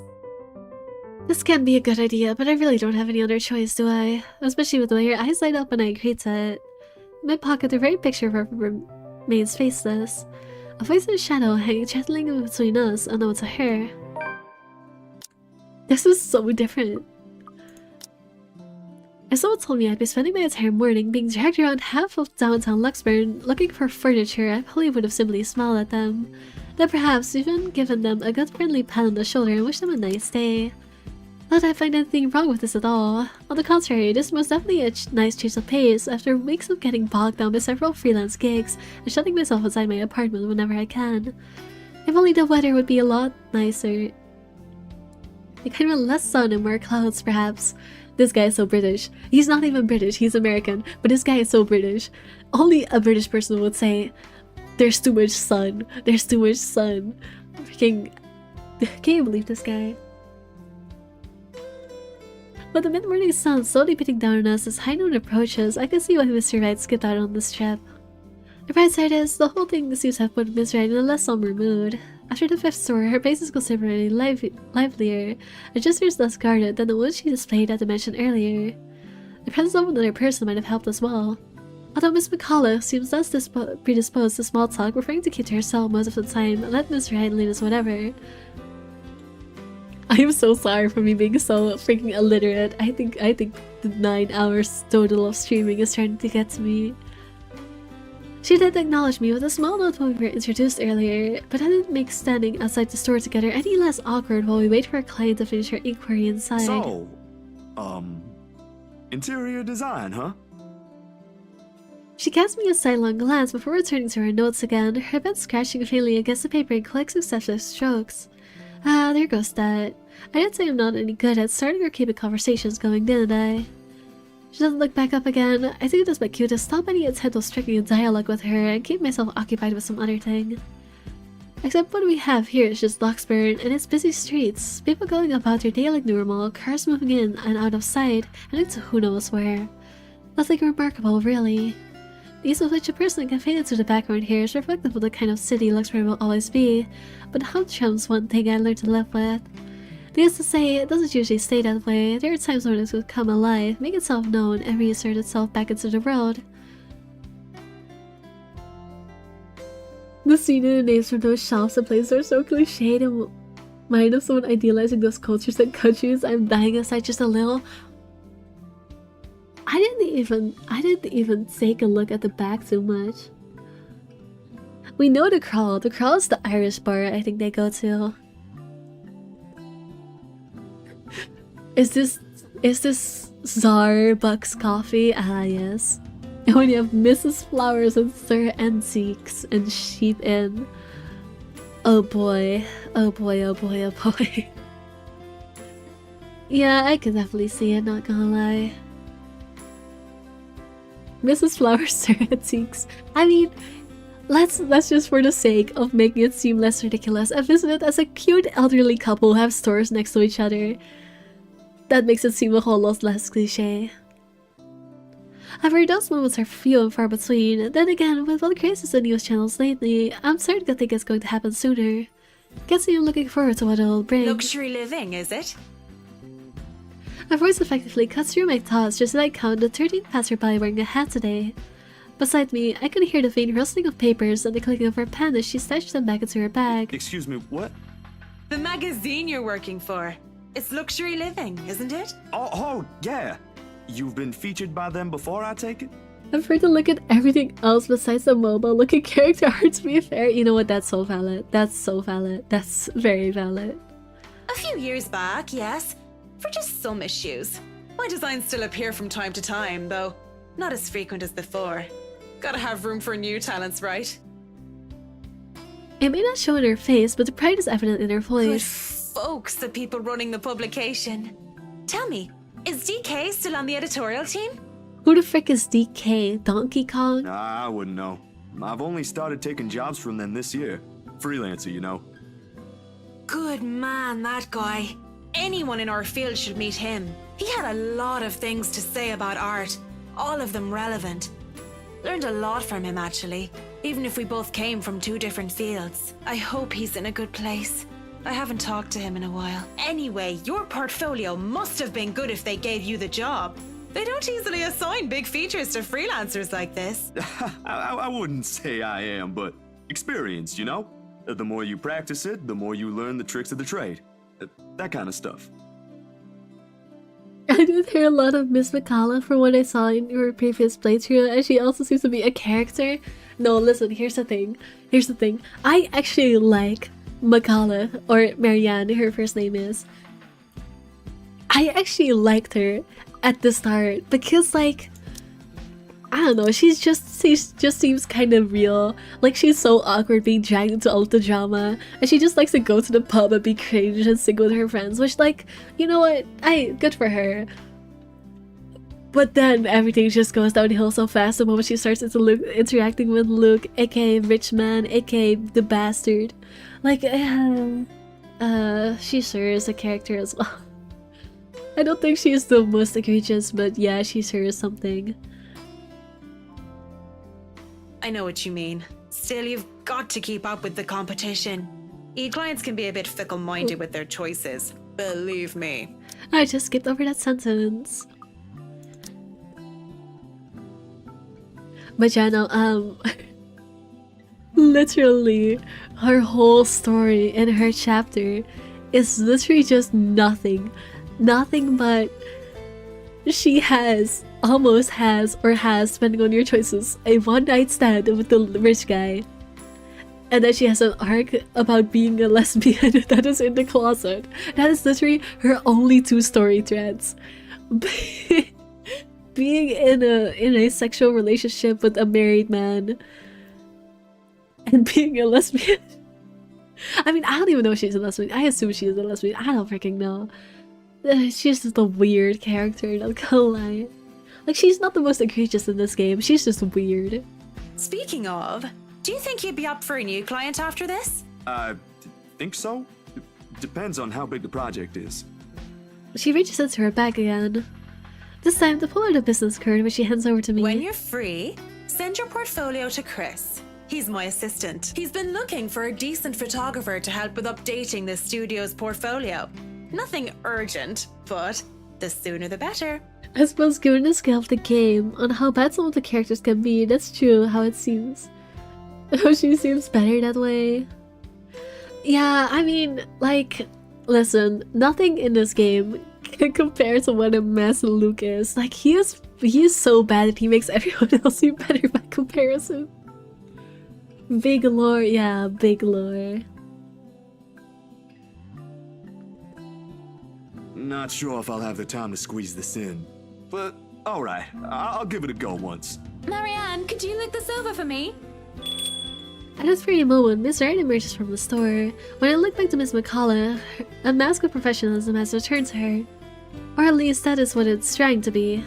There's a different light in her eyes as she faces her, a flicker of familiarity and recognition. Oh, right, the reason she's so weird around Miss Wright, aka Hannah, is because she looks like her old lover, aka the girl, aka, you know, closeted lesbian. I'd say it's fondness, but that would be too presumptuous. Whatever it is doesn't last and is briskly swept under the firm tone of her voice assumes. Definitely. Is there a problem? They said they don't have the colors you suggested. Do you think we can change it around for a bit? It might take a while if we insist what we want, and you know I'd rather not worry about this later. Her old lover, and you were not 100% sure if she is a lesbian? I mean, it's like... So basically the lore is... she went to a private school and was like... in a not quite relationship with a girl, and then the girl asks her out, but they go to a Christian school, and she was raised by a church, so she said no because lesbianism bad. I'm in the closet. I don't want to admit to this because it's a sin. And then the girl kills herself. And then now years later, she's like, "Oh my god, this woman, this Hannah, Miss Ryan, she looks like my old lover." So yeah, it's something.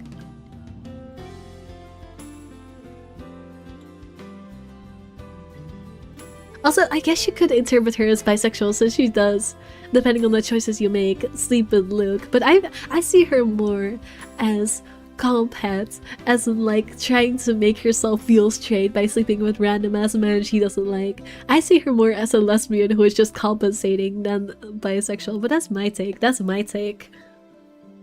Holy mother, I know, right? Her lore is definitely the most out of place, I feel like. Like everyone else is fairly like fairly feels cohesive. It's all about like, you know, getting into your role, stepping up for yourself, and being proactive. And then her story is just like, oh yeah, lesbianism. Like it feels a little bit out of place in this game, I will say. I think it'd be better if I handle this one myself. Excuse me. She walks into the shop without another word, leaving the two of us standing outside. As soon as she's out of earshot, however, Miss Red lets out a giggle and swipes the business card cleanly off my hand.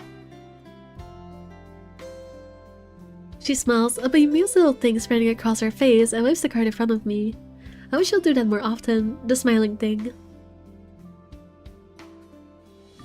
It suits her more than the other one she frequently shows to the media. I look away, and the next thing I know, you're picking up women.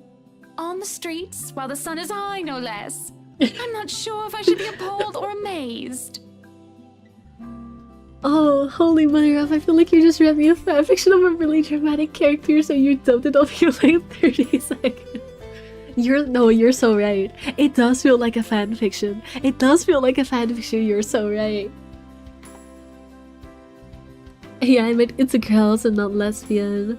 I forgot the thing gets typed too fast. No, that's fair, that's fair.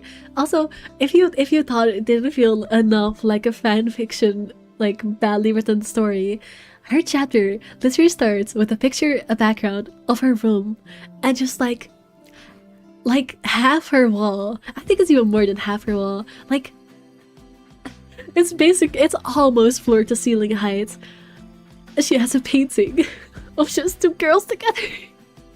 Like the Yuri art on her wall is just so comically indicative of what is about to come. It is so hilariously bad. Like I mean, I wouldn't even call it bad, it's just out of place. Whatever happened to the Zach I met a day ago? About as tall as you. Photographer?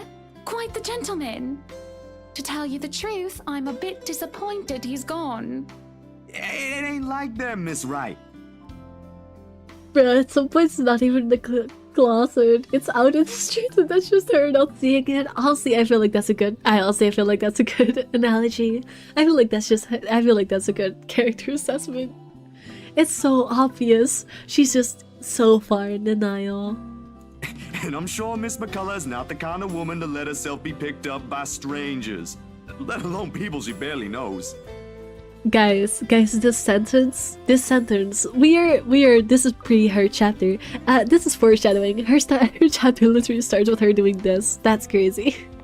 Honestly, now that I'm going through it, the amount of stupidly ironic foreshadowing is just it's just crazy. Like, I think you just barely missed it, Omni, but Zachary walked up to her house.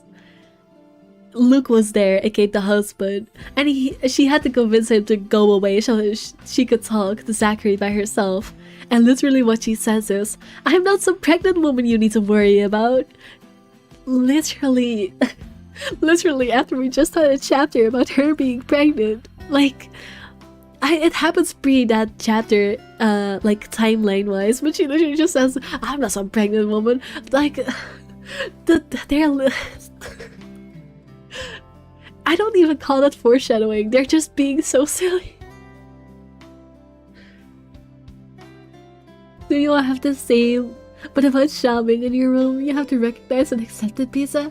What do you mean? Are you thinking about buying some massive shopping poster? Hell no. The timings are insane. Not insanely bad or good, just plain insane. You're so right. Oh, shush. Let me have my fun. And didn't I say you can call me Hana? She gives the card book back to me, and nevertheless, with it, her mood faces a mere pencil one. An odd look settles on her face, yearning, a bit wistful, as she looks back towards the shop's display window. There's something remotely interesting in it for me when I follow her line of sight, though. A few trinkets here and there, a fur rug, a sofa, a wooden side table, and a lamp, all tastefully picked and arranged to resemble a typical antique living room. On second thought, it does look comfortable. But why they added a crib beside it baffles me. This is not even foreshadowing because it happens afterwards in the story. It's just stupid. They are laying it all so thick. They are laying it all so thick. Unless, of course, the people they're hoping to market to are those who already have children or about to have one. Then maybe it is fitting. Peculiar choice of decorations aside, it does make for a nice icebreaker. If it's not one of the same level of weird and completely out of the blue. It still leaks better than the awkward silence, which is definitely out of character for a personality like Miss Hannah's. I should have started this conversation. This conversation is horrible. This conversation is terrible. What do I even say? Sorry, I love teasing you by shamming too much, but I have to let stop Kenoshaing so I can focus on the letter. Oh yeah, let's go. No, the Kenoshaing is kind of making it funnier, not gonna lie.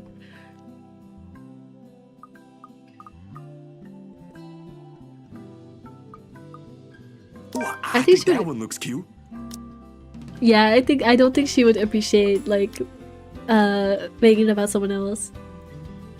Hannah box, to my surprise, shuffling 2 steps away from the window and glares at them with such vehemence, as if it did something remotely scandalous.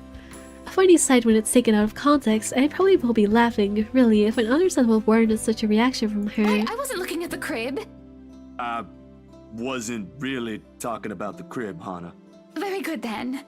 But it wasn't the crib, alright.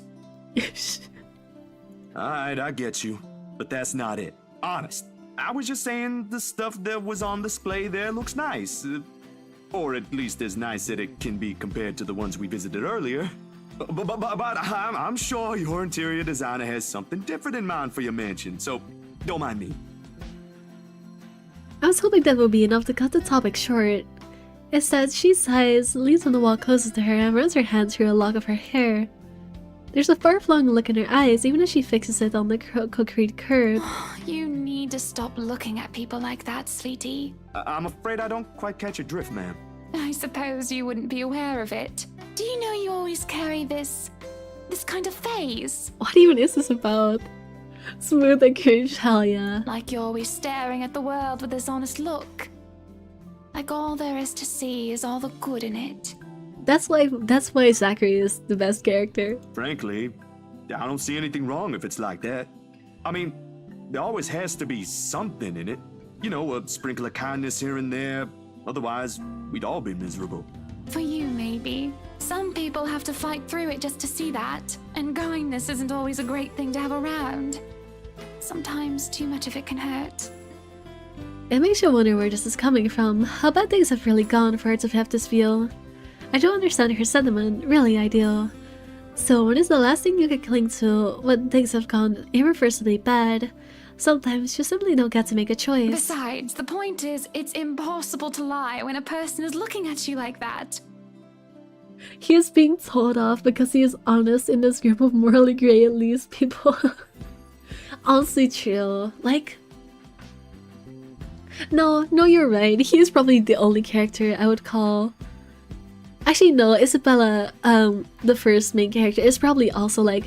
She's immature, but she's probably... wouldn't call her morally gray, but I'd say her and Zachary are probably the only characters I'd confidently call, like, good aligned. It's also why I have a little hard time with visual novels with little to no empathy. I love characters like Zachary too much. I mean, at least this game isn't evil to Zachary. They don't make anything bad happen to him, or at least not compared to the other characters. You know, that helps. Yeah, I don't know them all very well.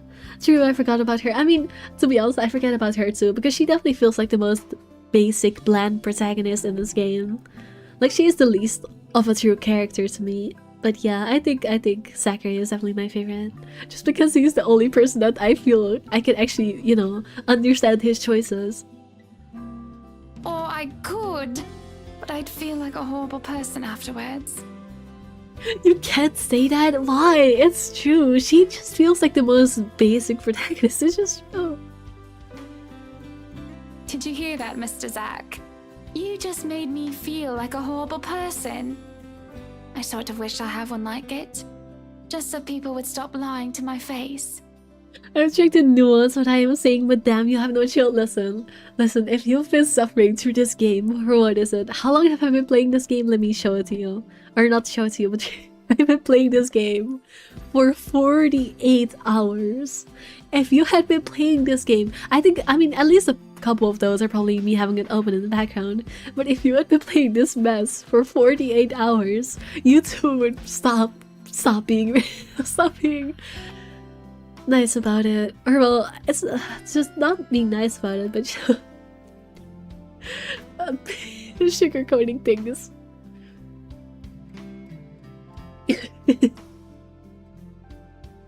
This game is deceptively long, okay? Or you can start by being honest with yourself. It shouldn't be quite hard. How are you alive after 48 hours of this? Great question. I mean, it's not like I just turned my brain off. Not gonna lie, I had no idea. I mean, fair. You've only just started like checking in on this stream, so that makes sense. Or on the streams of this game, I mean. But yeah, this game sure is something. Friends don't lie to each other, don't they? I guess so. So what was the lie? She draws in a breath, lays a soothing hand on her stomach and... That it was really the crib I was looking at earlier, silly. You're right, Uncle Zach. It's cute, but the pattern's not to my taste. I'm pretty sure Marianne could do something about that, though.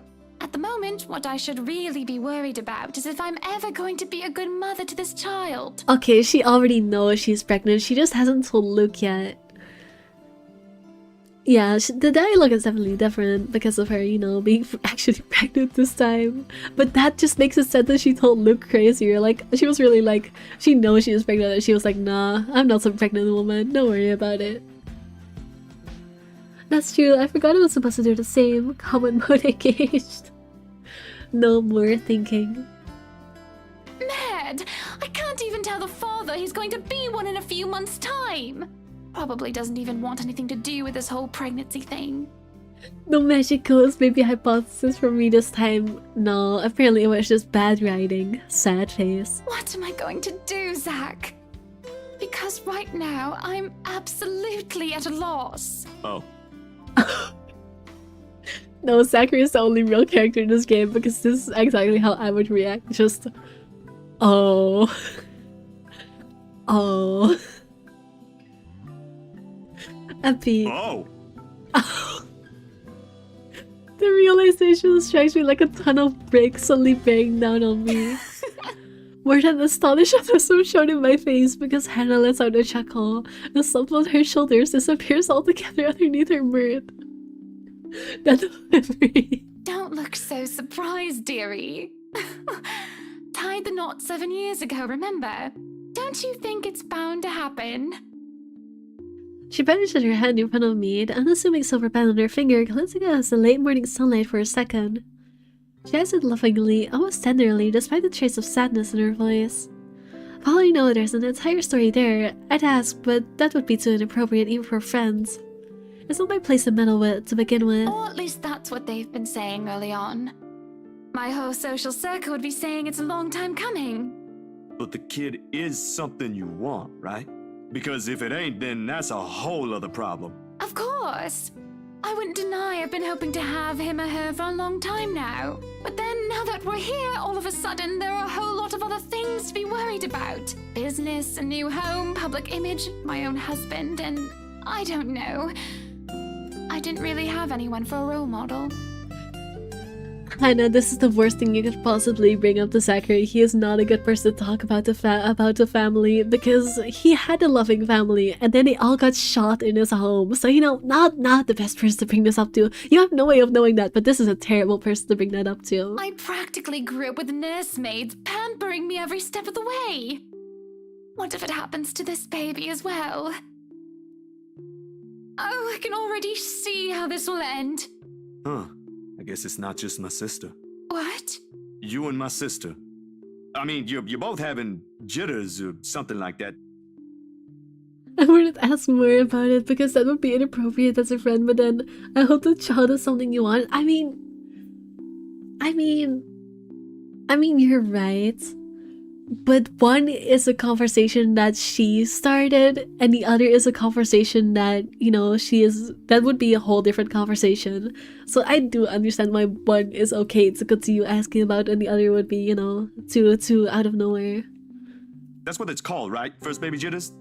Mind you, she was really convinced she'd do everything wrong then. He even called me in the middle of the night. Has to switch places the day she found out she's carrying a new member of the family. Never mind how utterly impossible her request is. I'm quite sure I haven't done anything of that sort yet. I guess. I mean, this is also just me defending Zachary because I want to defend him, but no. You do have a point. I'm just trying to reason, you know. I'm trying to be devil's advocate for this game. Oh, you don't know that? My brother-in-law has been telling me things 5 weeks into my sister's pregnancy. Since she's one cranky pregnant lady. Man, good thing I found a place for myself years before that bundle of joy arrived, huh? I feel it in your voice. That's why I won't insist. That's crazy. You could just tell it from my voice, huh? It can't be that awful. Who knows? I think we'd better leave it for Mr. Right to decide, yeah? Provided he comes around. He just sounds so repulsed every time the idea is brought up. Then maybe you should say it to his face. No mincing of words or beating around the bushes. And if he says no? You haven't even told him yet. Besides, that's his kid. Don't people usually say fatherhood changes men? I wouldn't call myself a living testament, of course. But there ought to be something that will hit him in that idea alone. A wrecking ball would be nice. I hope that was impolite to say it from your way. No. I'm actually delighted at it. I find it so funny that you could tell my attitude towards this game just from my voice. I'm actually delighted, don't worry about it. Doctor escapes me before I could stop it, and for a moment, I thought I have done something wrong when she doesn't join in. He's still her husband, no matter what jests or complaints she hurls about him behind Amelia's eyes or in the presence of people she trusts. But when she does, her chuckle, a small hesitant sound at first, I find the rest of my unease slipping away. Well, whatever it is, my point is, you've got no idea what will happen. In the same way, you don't know if you'll be a good mom. Trust me, my sister's been there. It's perfectly normal. If, my opinion matters, though. A long second of indecision goes by. I can feel her eyes, filled with nothing but curiosity, boring into me while she waits for the rest. It's just a simple sentiment, but one thing I think she needs to hear for all the doubt she unwittingly places on herself. I'm just not sure if it should come from me. I'll be damned. I think you'll be a great mother, Hana. If she hasn't answered to that, I don't get to hear it, nor does she get to say it. As soon as it's out of my mouth, the bell hanging over the antique store chimes and out comes Miss McCullough. I have to say though, even though I saw it can be ill-placed, the music of this game is really nice. It's nice. It's like, I wouldn't call it anything special, but it's chill. It's not standout, it's just nice. For more than one reason, I have never been so relieved or talk of interrupted. Everything's been taken care of for tomorrow, Mrs. Wright. We'll have everything you requested delivered early. I've left them instructions, but I may have to visit again right before your housewarming party to check for a few things. I'm trying to find good points to like, you know what, that's fair. That's fair. I hope that's acceptable to you? More than Marianne. This is a little early to say, but you did marvelous work with the mansion. I can't wait to see all of it come together tomorrow. I'm only doing my job, ma'am. Needless to say, it's always a pleasure to hear a client is satisfied with my work. Nonsense! You have every reason to be proud. I know you've already established your name here, but I'll still make sure word gets out, of course. You know, I wanted to try and finish the alternate endings today, but it's gonna take a while if there's as many nuances as long as this one. Like, I could skip through all the new dialogue, or through all the old dialogue, but this is all new, so I'm just gonna have to hear it all out. This might take a while, but it's okay. I think I've got a few friends who might be interested in decorating their homes. I'll see if I can introduce you to them tomorrow. I really don't want to impose, Mrs. Wright. There's still a lot to be done, and I'd rather be keeping an eye on it myself. You know well enough I'll still do it. I mean, it is good to have a lot of new stuff to read and go through, but at the same time, again, it feels like a lot of this is information that you should already have, and the fact that you only get it when you make quote-unquote the right choice is just Like, it doesn't feel like extra info. I mean, I guess this scene is not too bad, but stuff like the pregnancy scene I got earlier, it feels like info that you should just have in any playthrough, and the fact that you only get it when you make quote-unquote the right choices, which are pretty arbitrary, just feels It makes it feel a little bit less cool. You too, Monsieur Le Photographe. You better be the one taking the pictures for the event tomorrow, or I'll be very upset. Also, I will say I have no clue why Hannah talks in French all the time. She is not French, she is very British. She just likes talking in French to seem, I don't know, fancy or something. Yeah, that was what I was about to ask. You really feel like there are way better choices where you missed out on way more lore? Literally, in Hannah's chapter, which I just skipped through, I think it was one choice, maybe one or two choices that changed whether I got to find out whether she is pregnant at all. Like the whole pregnancy context was just locked behind a couple choices, and those choices were mainly just don't make her divorce her shitty husband, like, and not even divorce, but just like be nice, or asshole husband being mean to her. Like, I feel like that's just forcing your people to like be nice to characters regardless of whether they like them or not, and I don't know if I I was not prepared for French. Oh yeah, you viewed that so much, I literally forgot that was a perfect example. Yeah. Her saying that made me stick to the stomach.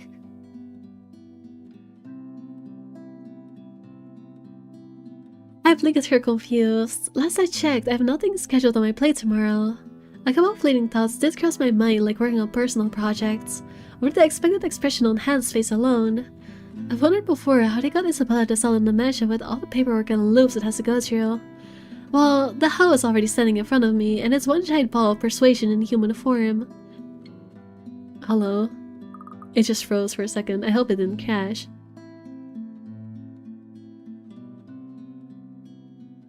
Is it still working? I think it's still working. If I have any doubts about how she got around in life, all of them have been dispelled right this instant. Hannah hasn't said anything yet, but I already know what my answer will be. What event? Our housewarming party, dearie. I've already sent invites through your publisher. They should have informed you of it by now. Another great example just presented itself.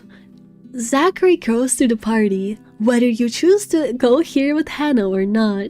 He technically, by this lore that you learn here right now, he does not get invited unless you play this scene. He does not even know it's happening, and yet he is there regardless of the choices you make. Like, they just assume you will make the right choices and just leave out any context if you don't. Even though he does something else and you should never have gotten this info or make this decision.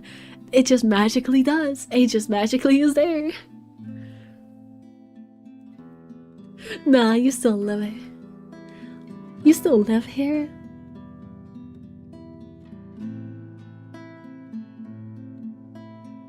Oh, in the mansion, yeah. I may have probably missed it. I haven't gotten the chance to check my mailbox yet. Breathe, streamer. Let's try to enjoy you. No, I agree 100%. Alright, I will turn off my brain again. Deadlines, real-life happenings, you know, they can be pretty hectic. I'll try later, but they might have already assigned it to a different photographer if they haven't received my reply yet. Oh, live here. Yes, when you crashed, I was saying you were still live on YouTube. Ah, I see. Sorry, my brain is just mush. My brain is mush. This game is turning into mush. That's not a problem. Nothing a little call from me can't fix. I'll have them know I'm specifically requesting for your presence.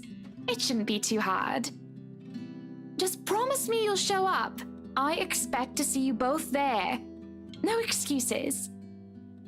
Yeah, I did have technical issues in the past. Like, it's not with this game so much, but I cannot run multiplayer games on my computer for some reason. Like, I had a collab earlier today and just crashed like 2 times. Even though I had the graphics so low, my computer just hates multiplayer games. Good company, good music, good food. Of course I'll be there. Lovely. I hope we have that settled then. I'd love to stay and chat, but unfortunately I have an appointment scheduled with the doctors after this. You two will have to excuse me. Are you feeling fine, ma'am? It's nothing big. There's a short while in which her hand faintly touches her stomach when she says this. I guess that's where she finds out it's twins. Her smile as she does so, a tender thing in itself. She may never let it cross her mind, but motherhood would suit her well. Would suit her. I don't know. Reading hard. The kid is already loved, even when he or she has yet to have a sense of the world. Ken moments like this, I wish I had brought a camera for. Sorry we had to cut this short. I'd love to have lunch with you two, but, well, you two know how it goes. It's quite fine, Mrs. Wright. I need to get going as well. Is it somewhere far from here? I can have my driver drop you off on the way. No, please. There's no need for that, Mrs. Wright. It's just within the city. Gotcha, let's just play insert most PC texting multiplayer game ever next time then. I don't even know what the most, I don't even want to know actually, never mind. But yeah, no, my computer would just crash and burn. I see. What about you, Zach? We did leave your push bike at the mansion. Don't worry, I'll have someone bring it to your home later. Nah, I live within the city too. A few blocks from here, in fact. I only visited earlier because... The photos. Damn, I have completely forgotten about them. My hand carries inside of my pocket where I've kept them since the morning. And sure enough, they're still there, waiting for the whole world to see them. Because, Zach, sweetie, you're zoning out. Miss Hannah, earlier, at the mansion.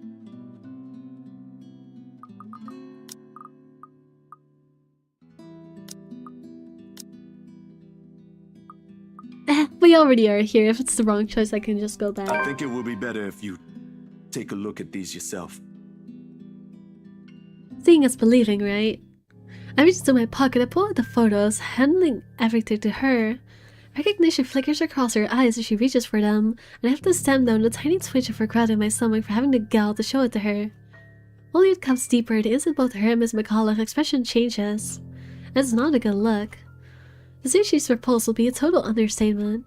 At this time, Hannah has been nothing but direct, saying what she feels, expressing what she wants. Away from the glamour and the camera lenses, she's a whole different person.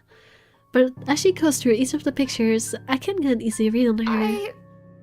Zach, dearie, what is this? In those pics we can really do see how fake the boobs look, you're right,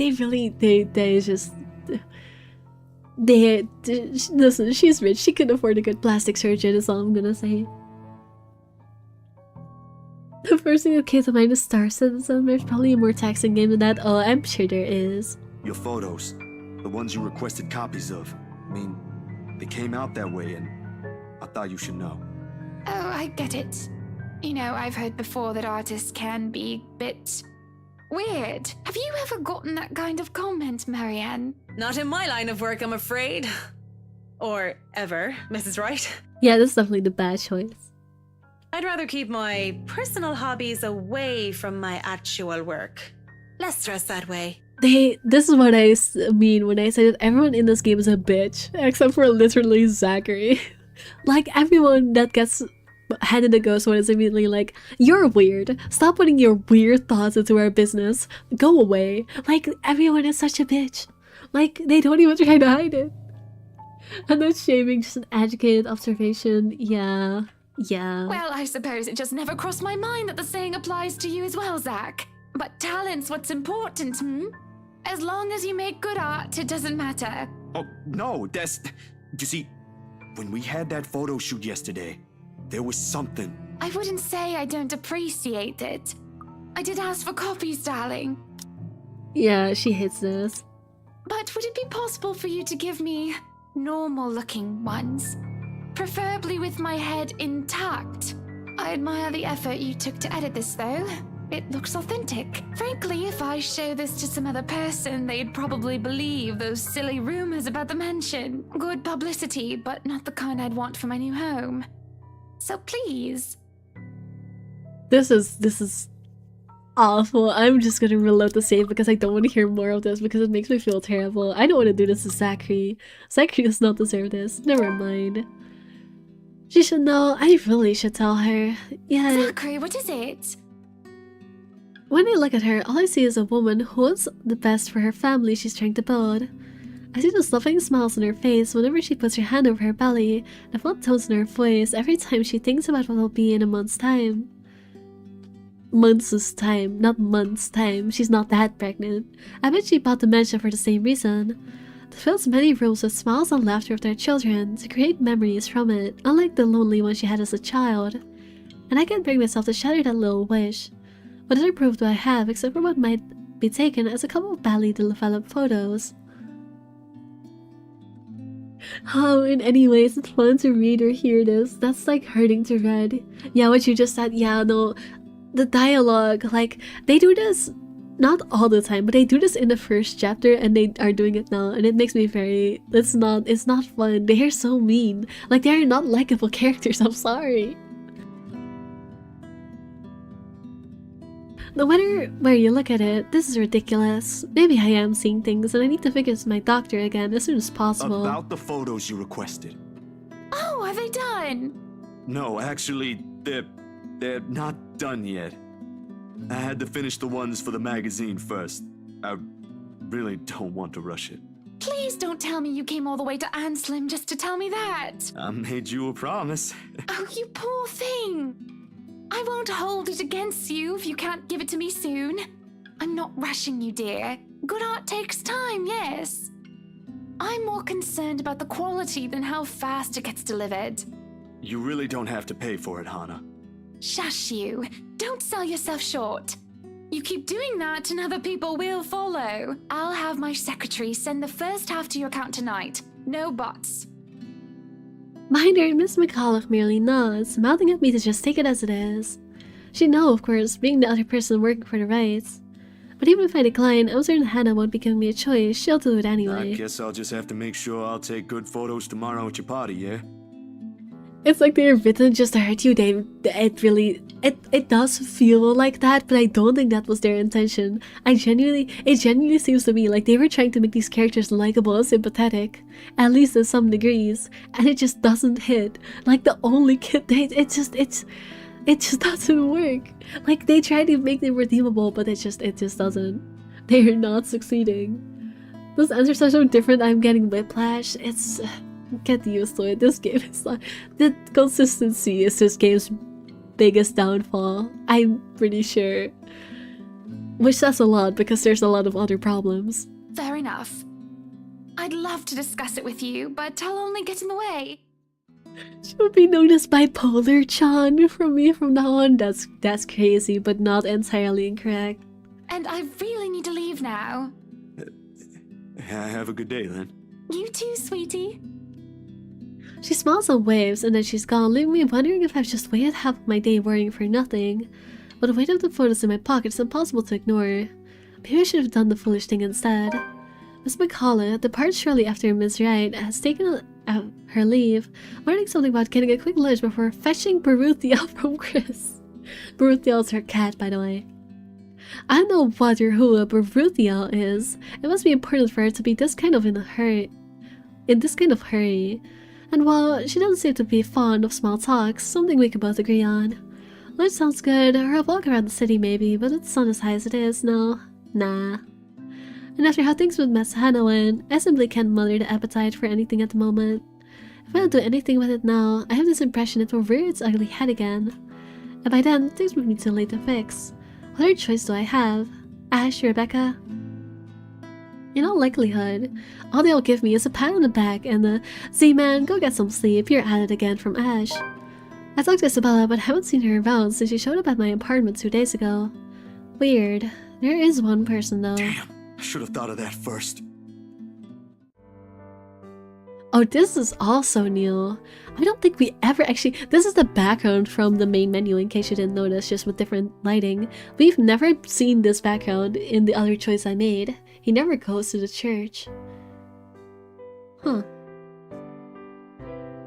I don't actually think this is the right approach, but it's an interesting one.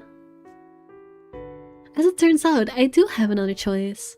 I'm not a religious person. I would identify myself as such. Or rather, I can't. Sure, my grandparents didn't have to force me to go weekly. I'd happily join them. In fact, most of my childhood Sundays have been spent attending service.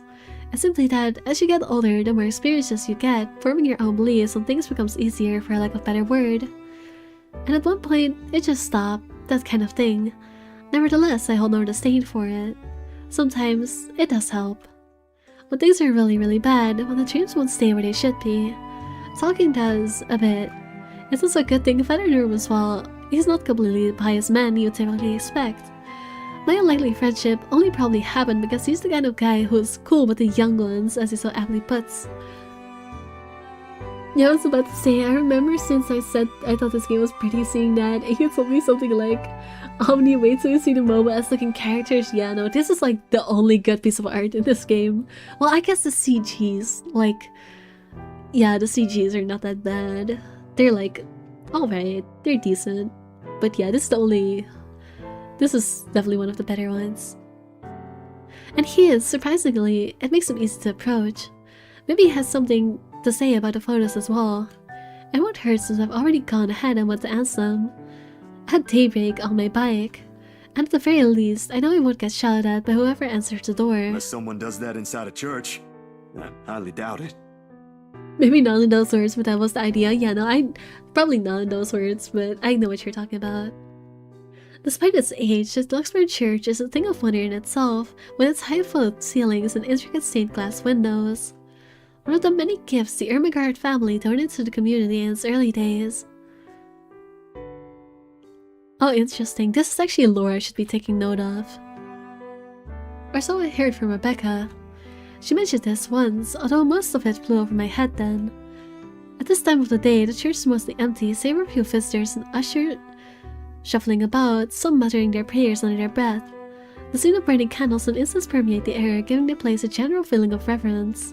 Pretty welcoming, all in all. Even so, I keep the noise my treads make to a minimum. Surrounding the quiet feels like a sin alone. And then she points me to a pew in front of the altar when asked where Father Norman prays. He mentioned something about the good priest not being in good health. Ever since he was asked by a couple to bless their new home before moving in. Right, we did. Normally, if you, there's a choice earlier where you can either go with Ash and see a professor, or go with Zachary and see this priest. If you, in the first time around, I chose the priest. In the second time, I chose not to go with them, but that just means the priest gets asked to go by Hannah and Luke, aka the married couple, instead. So I guess he goes to the mansion and doesn't end up very well either way. This is the first time in days he's left his room. No surprise there with the weird heat lately, even Rebecca caught something. Never saw a chap, the kid. Nevertheless, he leads me close to the foot of the stairs, I don't know, with a reminder not to stay too long before walking off. I'm amazed I remember that. The professor was another interesting character. Yeah, I'm honestly, I feel like the side characters in this game are not even weird so much as they are just bad. Like, the main characters in this game are definitely weird and definitely not good, but I enjoy them. The side characters in this game are just... there's literally... Actually, no, that's not true. I like the butler. The butler is literally the only side character I like. All the rest of them are pretty bad. Just uninteresting, weirdly written types of bad instead of funny type of bad. Seconds later, Father shifts his stance. He doesn't seem to have noticed me, and I have to give him a little tap on the shoulder. When he looks though, to say he's surprised is an understatement. Stay away. Oh, well, this is definitely a new scene, I have to say. His voice comes out a whisper, almost inaudible in the hush, a quiet restraint and deference to where we both are standing. But the tremor is there. He focuses on me with wide bulging eyes, copious amounts of sweat appearing on his forehead despite the relative coolness of the place. Father Norman? Keep your distance. Hey, it's me, Zach, remember? Stay away, don't come near me. It must be the fever talking, or whatever he caught. It has to be. I don't recall ever doing anything for him to drive me away like this.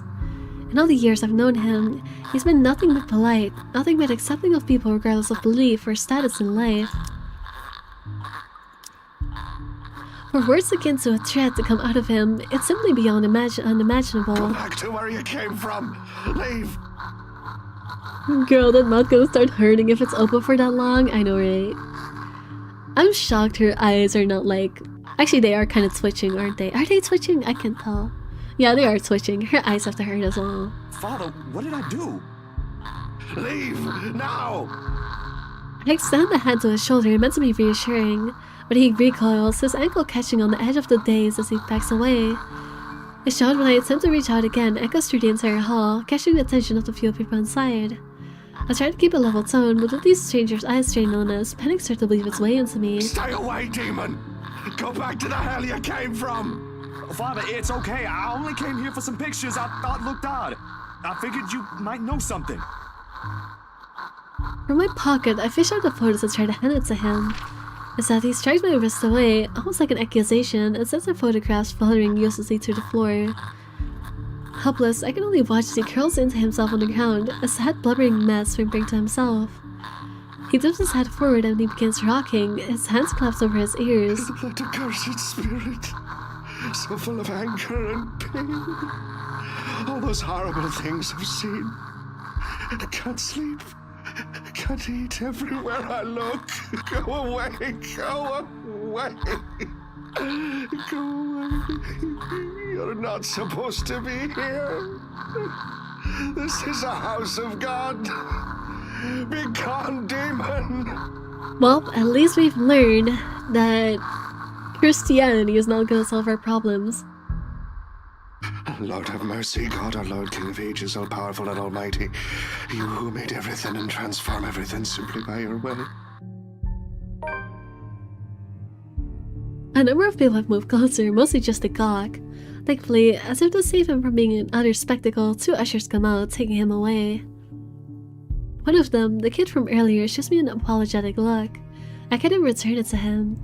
Anxiety is a powerful thing, a little notion that clings, eats and consumes you.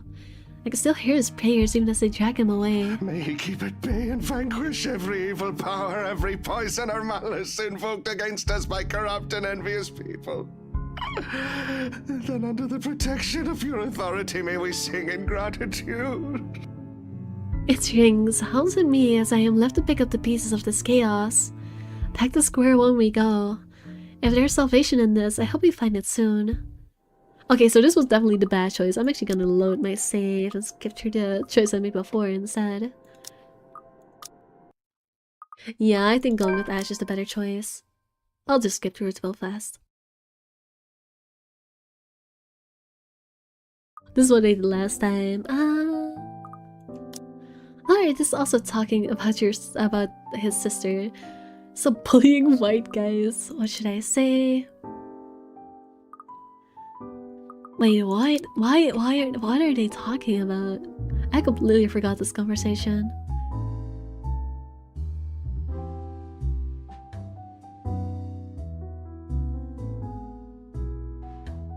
Calling his sister a freaking leash, just like Ashton. Married. You do know she's married to one now. Alright.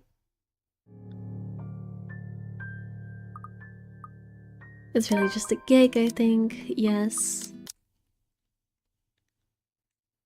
Alright, meet the professor. In fact, you aren't the first one to ask me about that recently. Yeah, because I went with Isabella lately. Although, word of the mouth is, someone has already bought it. Ah, yeah. The right couple. It was a close friend who handled that sale. So I heard. Well, don't think the house being bought by anyone would stop us from talking about it. Alright, there's that. Fun fact, when I played through this the first time, my chat called him a gilf. My chat called the professor a gilf. Oh, I forgot I have to do the quick time. I said not now. I know I have to do the camera quick time at some point. So I gotta be ready for it. Oh yeah, the little kid is being possessed again. Isn't that fun? Skippity skip skip. We can still fix Ain't too late. this. We could still fix this. There's 3 of. Just so you know, I already apologized for the one at the movie house. I don't want the king shame, but wait. Oh, about the gilf thing? Yeah, no, I disagree as well. I don't think that's a gilf. I think they have no taste. But that was my opinion. And previous chatters are allowed to have theirs. Granted, she deserved more of an apology, but I meant it that time. I'm just asking. I'll take your word for it. But if you can find out what's bothering her, that'd be nice. Honestly, I don't think it's the letter this time. I'll see what I can do. Make sure you keep yourself out of harm's way, alright? Yeah, you too. Don't do anything reckless again. Reckless, no. But I can't make you the promise I won't do anything. After seeing that, there's no way in hell I'm going to pretend there ain't a problem when there is. This is a really big one, and I'll be damned if I let anything happen to you guys while I sit here. I'm done running when things get tough. He's about to argue for a moment, Look, bro, but... if things ain't good, I'll be the first one out. Okay, I can skip again. Alright, have your thing at the ready because quick times. Oh yeah, there we go. I don't remember how this quick time goes. Is a mouse on the ground? Space to take a picture.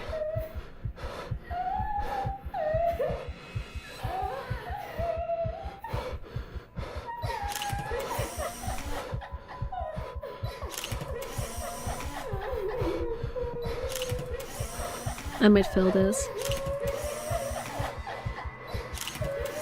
I cannot find her.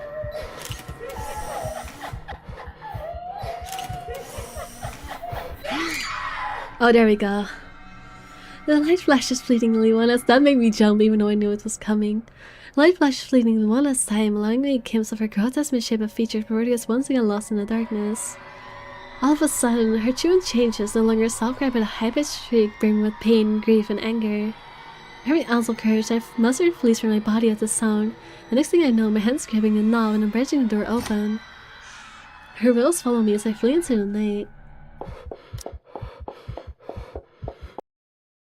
I honestly don't even know how you failed that one. I succeeded the first time. Beautiful. Oh, I remember this. This is the choice where you get him killed. I'll come back for it. I don't think this is the right time for it. So keep looking for Ash.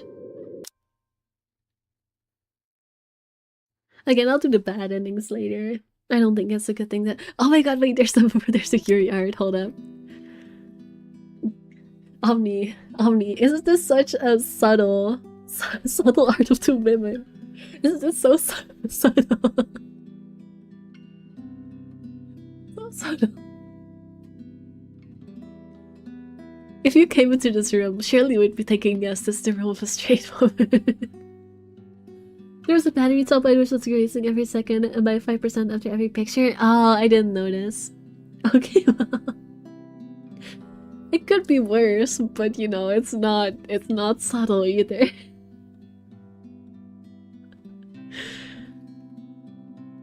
You know what, I was expecting worse. You know what, that's fair. I did make it sound bigger than it is. It's just a picture of two women together. Big on the wall, but it's not like egregious. It's not egregious. Not subtle. Oh no. I'm so glad we don't have to listen to her singing again. It makes me cringe. Oh no, oh no, I forgot. Please don't make me actually do a one-night stand with Luke. Please no. Please no. I don't want. What the fuck is even this question? What's it gonna be, Marianne? To sex or not to sex? Why is this game making me do this? Why is this game making me do this? This could be seen as a fan of a group of music or something. I mean, it could be. It could be. It could be. That's fair enough. But with the context of her character, it definitely doesn't help. Hello, yeah, I know, right? I listen, here's the thing. I chose no last time, and I don't know if it's the right option. Let me actually check. Nothing. Never mind. But that makes the relationship go down. I feel like I have to say yes to get the good ending, which makes me feel very icky.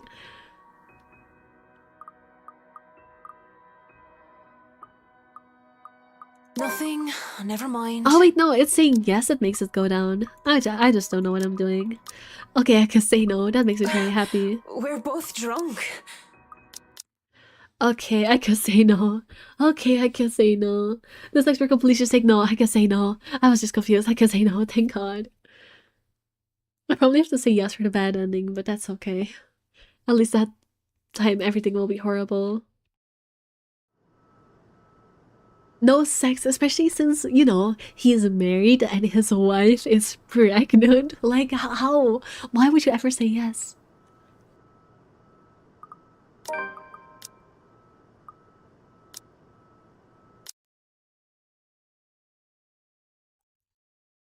Alright, here we go.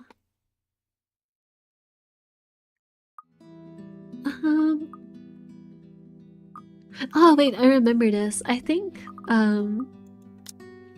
check it out gives you lore, but I'm not sure if it's quote-unquote the right choice. So... I guess I will...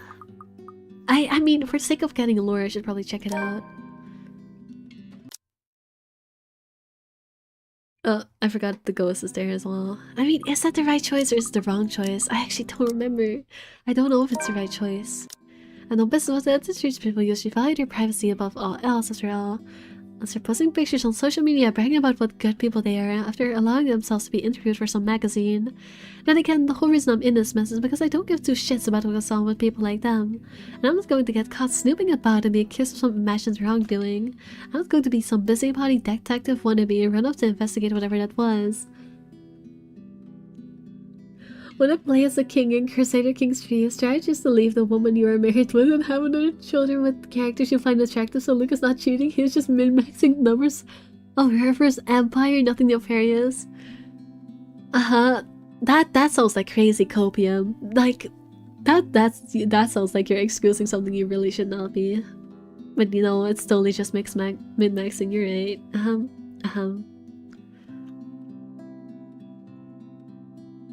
I'm just going to sit here and wait for Miss Right. I don't know what the right option is here. I don't know what the right option is. Like, should I investigate? Should I investigate? I don't know.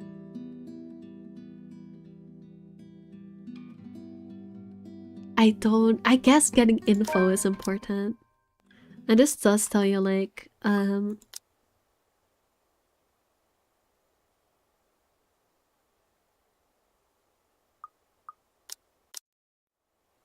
is it important? I mean, it's just a ghost. I don't know. Omni, I need your opinion. What do you think is the right choice here? Snooping around or just waiting it out? Because it's just a ghost taunting her, which doesn't seem like a good thing. So, I mean, it's the same thing I did with Zachary. I felt like seeing the ghost in the church was a bad sign, so I didn't choose that option. Maybe I should continue doing that and just wait. Could I at least put the telly on? Oh, we're about to see the ghost anyway, aren't we? I'm just gonna sit here and wait for Miss Right, with my tea in complete silence. I would assume knowing more is better than not knowing for the sake of knowledge, but in this game I have no clue. I mean, I thought it as well, but then I checked, and there's not really knowledge that you learn. So much as this just a ghost taunting her with her past trauma, so... eh. Also, I think the ghost is gonna appear here anyway. Like, one thing I've learned in this game is that when they give you a special picture background, you're about to see the ghost because they don't bother with this kind of fancy graphics if they're not about to jump scare you. I'm really expecting the answer. If you hadn't heard the crash, I doubt you would have heard me. As long as you don't watch some silly soap opera, the LBC News would be fine. The William Walker show is on too if you prefer that. Not that I watch it, but my husband does. The remote is under the coffee table. Oh, sure. Maybe I'll be lucky and catch the doc on. I heard they're having reruns of the classics and I want to see the second meet sixth in Spain. If not, just the news then. Thank you. I'll let you get on with your cooking now. Did she just ignore the crash a while ago then? Whatever. Touching the remote, I turned the TV on in hopes of filling the silence. Trying to anyway, because this thing won't turn on. Oh no, I'm gonna be jump scared by the ghost monster. Oh no, the butler speaking actually jump scared me. I don't know, I've gotten too used to the fake German, it doesn't scare me anymore. Doesn't that make the silence more awkward or what? I know I might not be the best at tech, but I'm sure I can work a simple television remote. Batteries must be dead. Okay, I guess you just get taunted with your past trauma no matter what you do. Help me, huh? What? There's blood everywhere. Help me, it says in red. I look at my own hands and find them clean, yet I can see my grisly reflection gaping back at me. There's nothing staining my skin. I can feel the sticky and wearing feeling of blood dripping down my cheeks.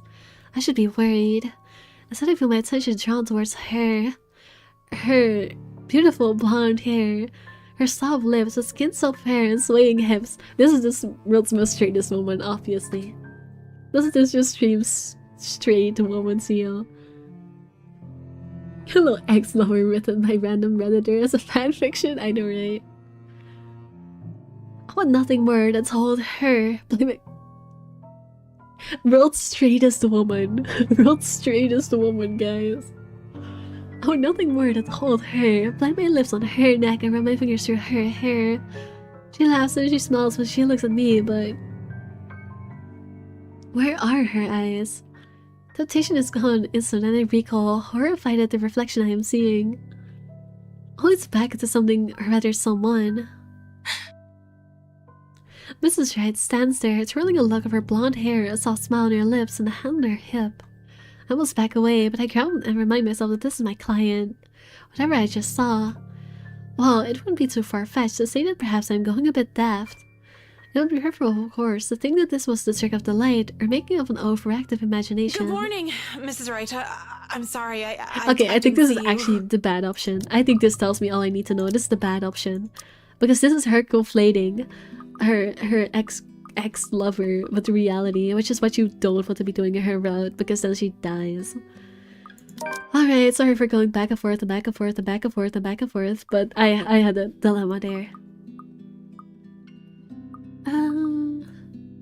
Where's Mr. Right? No, he hates that. Don't pick that option, you silly. I did not save. I am a moron who didn't save. I am a moron who didn't save. I am a moron who didn't save. It's fine. I have work to do, sir. Eating breakfast, looking at floor plans. Yes, it sounds fair, I think. Oh, do you have to choose either or the other? Did I? Why am I a fool who doesn't save? Save your save files. You dumb. You dumb bee. Stop being so silly. Get it? Actually save the game this time. Please. Save the game. You could compromise. I mean, I guess it's probably Hannah up since she has less chances to get back on good terms with Luke again and like he's higher. So I guess it's probably the yes, it sounds fair option. There are really no doubts in my mind she is into women. You made it seem like this was not a confirmed thing, but come on now, after that. Listen, I did not see this piece of dialogue the first time around. But like, here's the thing. They don't make it subtle that she is into women. It's just that she herself never, not even once, lets herself acknowledge it. Like, she is so far in denial, it's actually ridiculous. She doesn't even consider the possibility because she's just like, no, not me. No, there's no way. She just doesn't acknowledge it at any point. Like, that's why I'm saying, like, she is so clearly meant to be, but they just don't. The mythical ghost attraction to women, like mythical ghost baby. Bruh, yeah, I know. I actually forget which option I should choose here. I'm assuming this is another choice where it's like, I have to choose which relationship I want to improve. Which I guess in this case should be Luke? I'm actually not sure. I mean, here's the thing, I did the Hannah option last time, so I should probably go with a Luke option this time.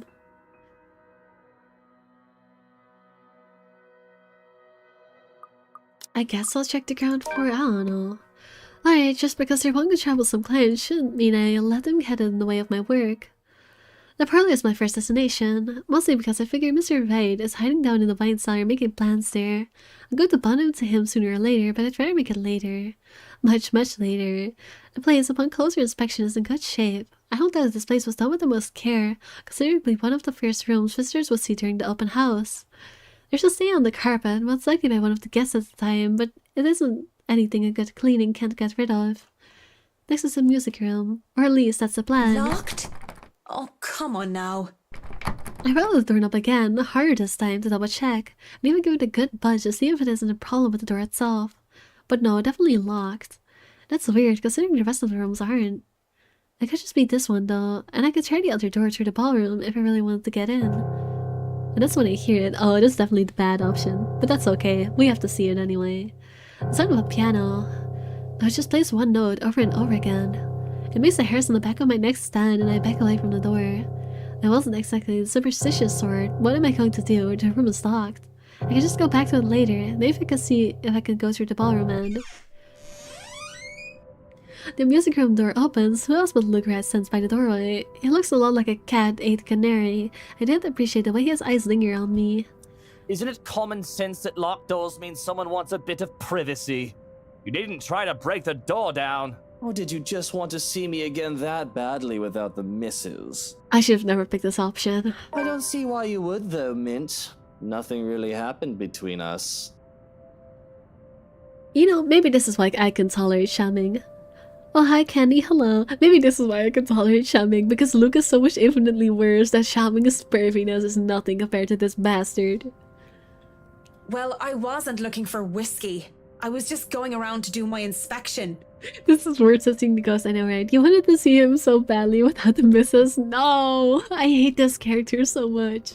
Thought it needed a push, just in case the door was stuck and actually needed repairs. I was just picking the options I didn't pick before. So you really are some fancy interior designer, huh? Had you told me you were one, I would have called you a piss taker.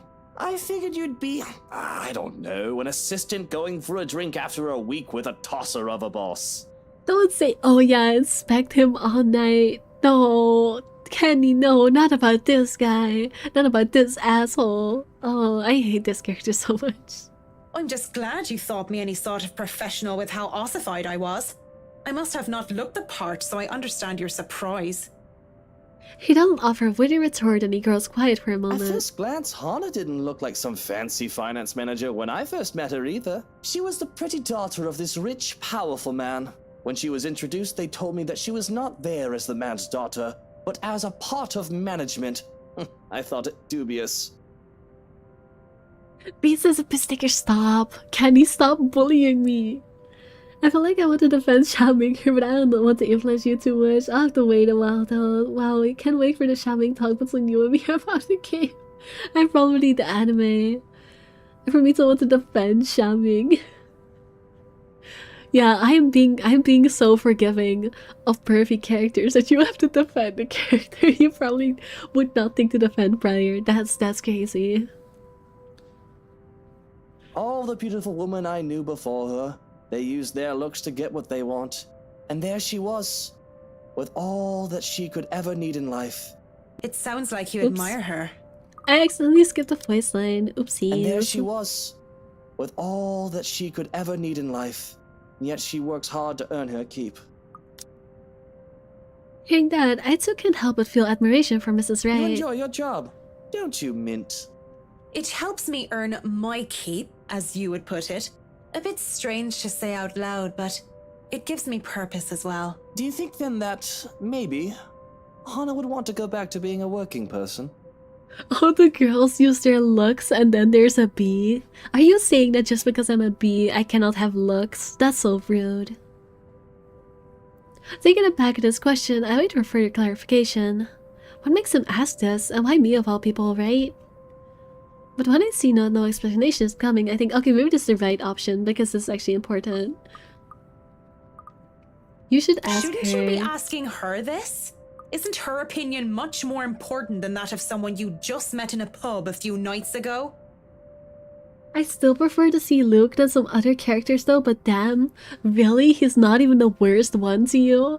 The glasses, mean to minimum wage workers, racist, alcoholic, cheats on his wife, creepy misogynist guy is not the worst to you?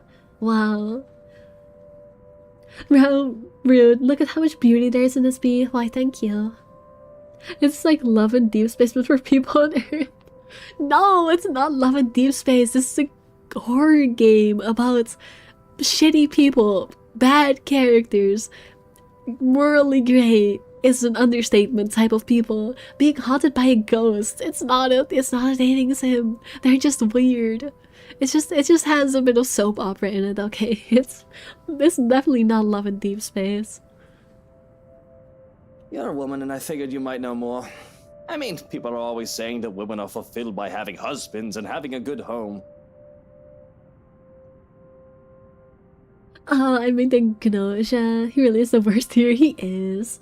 Actually, I haven't seen that much of Gnosha yet, but I feel like Luke would put up a good competition, not gonna lie. But then, I see ones like you who look happy having jobs. Maybe she's like you, and having a job would be better for her. Women are fulfilled by the Leon Kennedy poach? Candy, what the fuck? What the fuck? Why would you say that in my chat? I mean, you're not wrong. Just objectively, you're not wrong.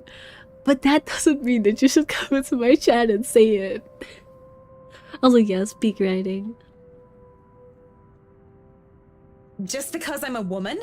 You do know we don't all think the same way. But I don't know, I'm not married or anything, but this shouldn't be a complicated matter. She's your wife for how many years? Talk to her. Ask her what she wants. Don't you guys talk during supper or something? That gets some thinking. Or at least, it looks like it does. Well, I should let you get back to work.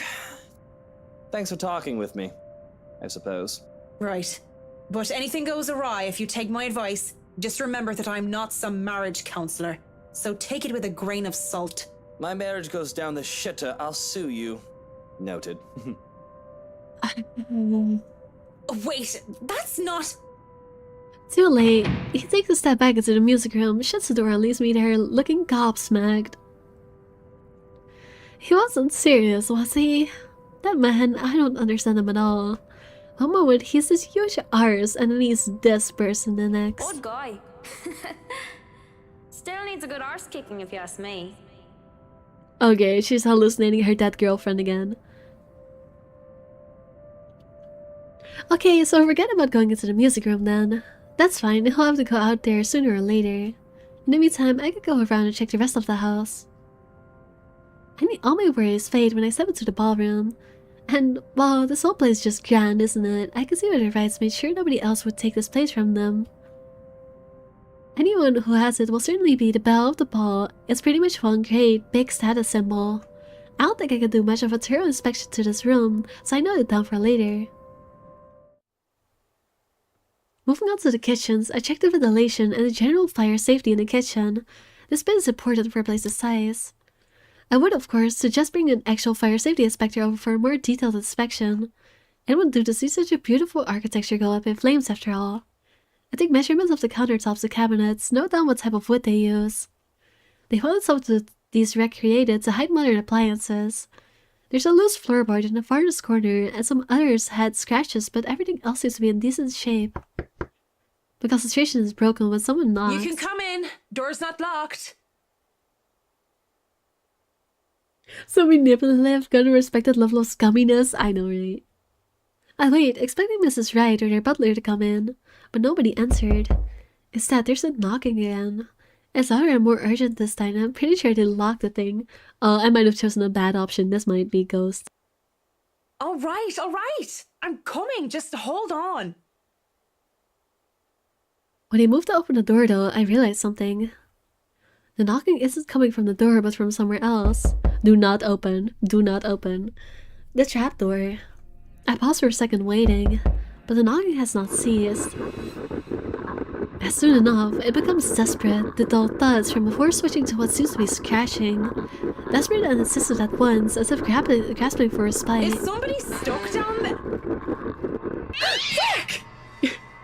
Ah, yes. A cat. Where did that come from? I didn't even get down there.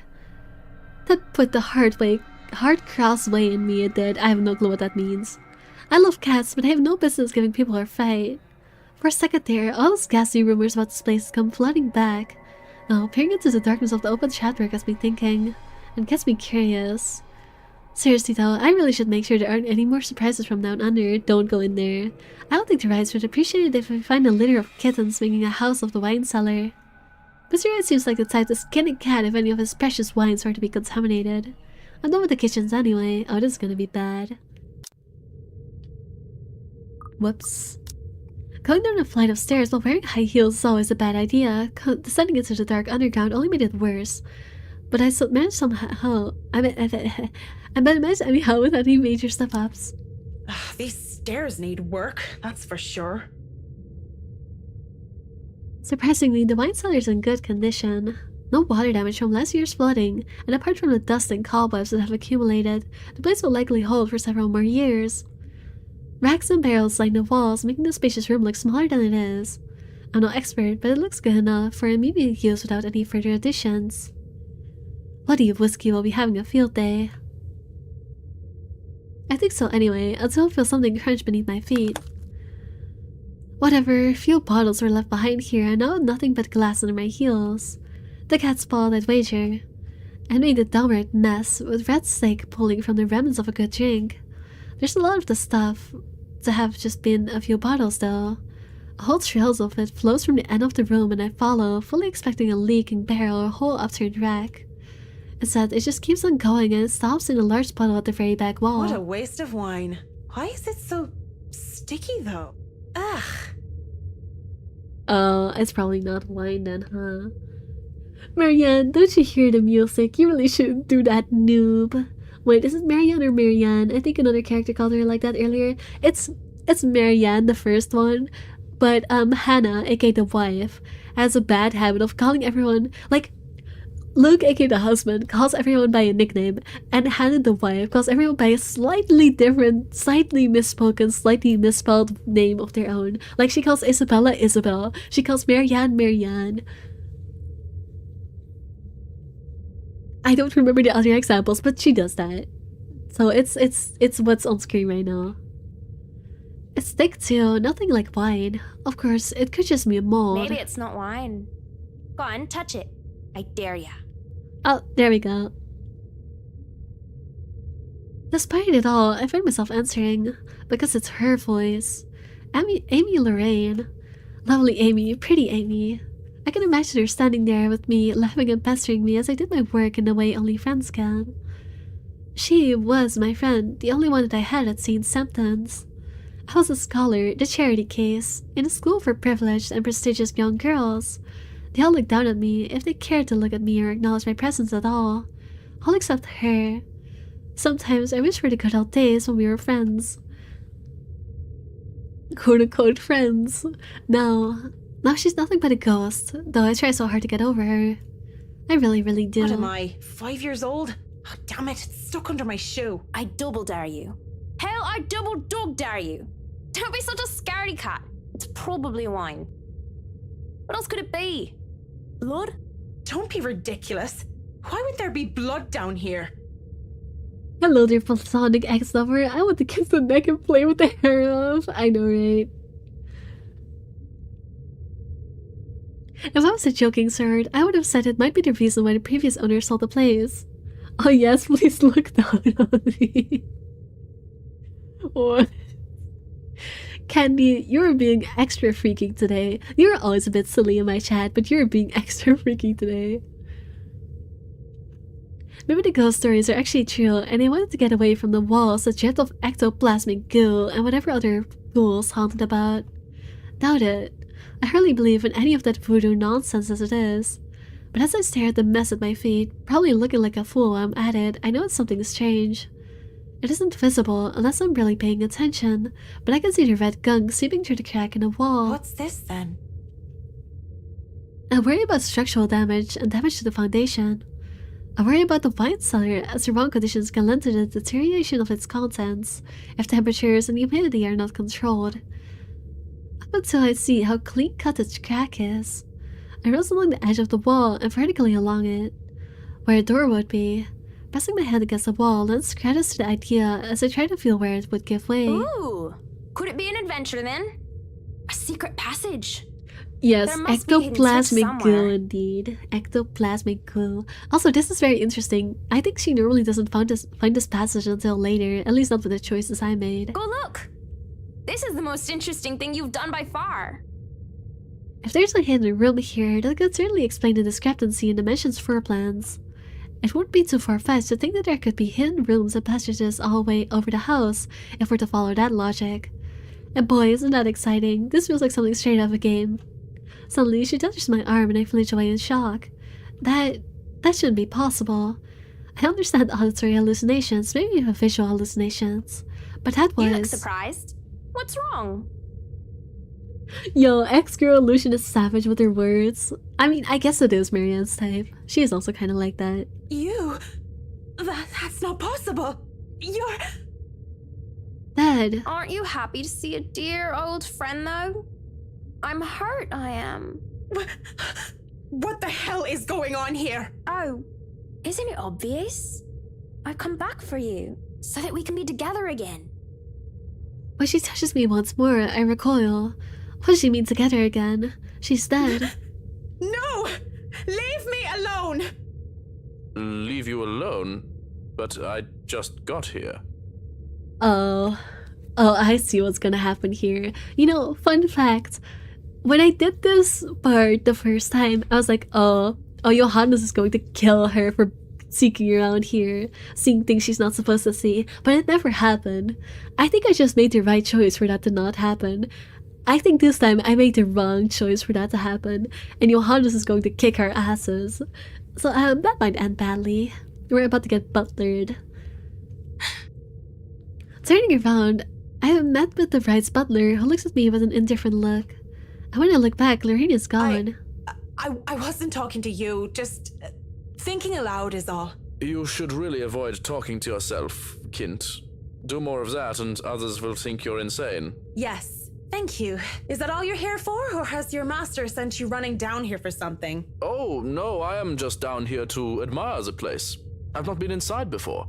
I thought I would look around before we return to the city. Yeah, you definitely don't have bodies down here. The car is already running, you see, and I suggest you go back to the foyer, unless you wish to be left behind. It seems you are in good company already, after all, with this house and your imaginary friend. Wait, we're leaving already? But I haven't finished inspecting the rest of the house. Be that as it may, there's a sulking man-child up there who wishes to go home. We are all subject to his whims, lest he throw a tantrum. I can't help but smile at that. He's a strange guy. I still can't imagine how he can work for a guy like Luke Wright though. I imagine a blonde arse ain't an easy guy to get along with. Whatever the butler was having to tolerate that, I want 10 of it. And we wouldn't want any soiled knickers or spilled milk. Why don't you go head on and I'll be right there. Very well. Do be careful on your way back. I saw some broken glass on the way and it would not do to cut yourself on them. I will, yeah. Just tell Mr. Wright not to blow a gasket or anything. I'll be just a minute. Huh. Speaking of blowing gaskets, there's something else dangerous here. Whatever is behind that door, it could pose some problems. Best case scenario, it only ruined good stocks of wine. But who knows what's behind that false wall? I'll have to come back to it. Huh, I guess Johannes doesn't do anything bad. I guess I was just too paranoid. That's okay. Speaking of blowing gaskets, candy. Do I even need to say anything? It's already dark as we make our way out of the mansion, blah blah blah blah. I feel like this is the right option since she actually discovers something. That curious thing in a wine cellar, which is stuff I'd only read about from freaking horror stories. And her. I should feel the slightest bit hesitant. I was lucky. I've seen enough films to know what happens when a promiscuous woman enters a haunted house. This is my chance to turn it down, make excuses saying I'm not up to the task and I need to take care of my old sick father. Just pay the fine, which is probably outrageous for a contract like this, and let it go. I should turn it down. But for some obstinate reason I can't, in the same manner I haven't let go of her, whose regret it has shadowed me since that day. Which I hate to admit it, even to myself, seeing her again. The mischievous glint in her eyes, the loose centers of her hair curled around her forehead. It's something that I've terribly missed, and now that it's here, almost within arm's reach, My father would tell me, sometimes you just simply have to go through with it, consequences be damned. Well, I really don't have any logical reasons to say no. At least not something a client like the Wrights would want to hear from a professional designer. It's certainly an...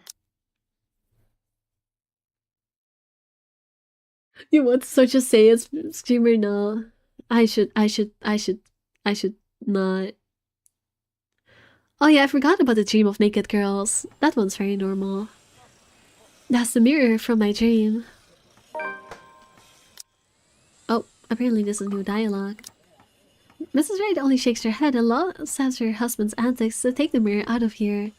He's back and at it again soon enough, pointing at men here and there. I see it's the man with the plan, but it sort of interferes with the layout and design that we've agreed upon before. I'm about to point it out, but... It's better you let him realize his mistakes on his own, rather than tell him of them. That way you do not get blamed for his actions. It is more fun, too, to tell him, how does they say it?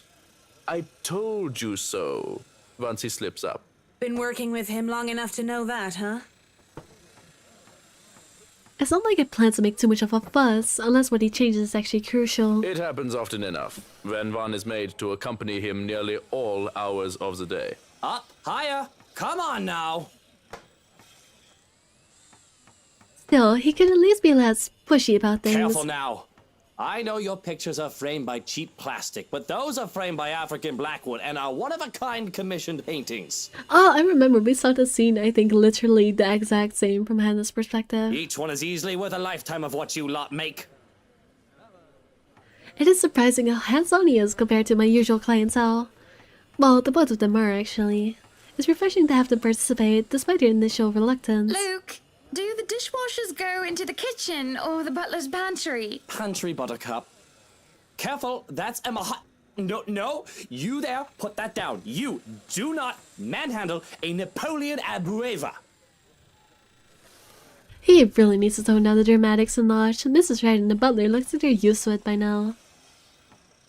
But the rest of us, well... Sweetie, why don't we go and sort your suits upstairs? Let your Hans and Marianne and the foreman deal with the rest of the work. We have this, Mrs. Wright. Yes, please do go before a blood vessel bursts. Bloodstains are so troublesome to clean. Yeah, I definitely saw this exact scene before, but because I remember being like, oh, I would have known the butler was more murderous if I saw this sentence before.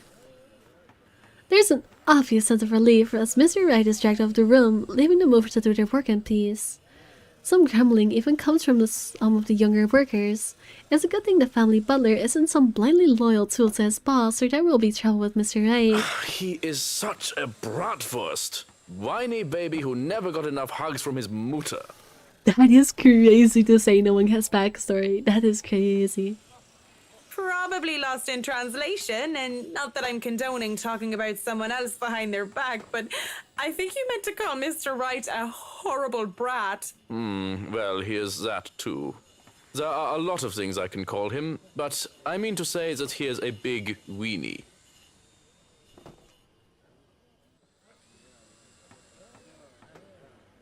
I don't even know what to say about this sentence. Of course, when he is speaking about murder stuff, he has the anime glasses white shines. I know, right? He really does. Oh, it's so good. It's so stupid. It's so good.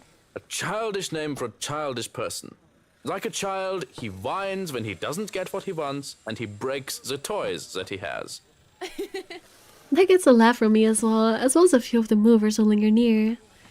He and I carry boxes, instructing the movers where they should be, and generally taking over Mr. Wright's work. It goes off without a hitch, and the man is helpful, efficient, and capable of physical labor, despite his clean-cut appearance.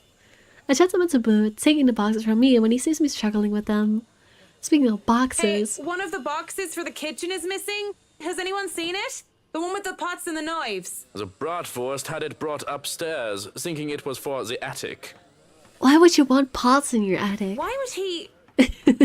Oh, never mind. I'll go get it.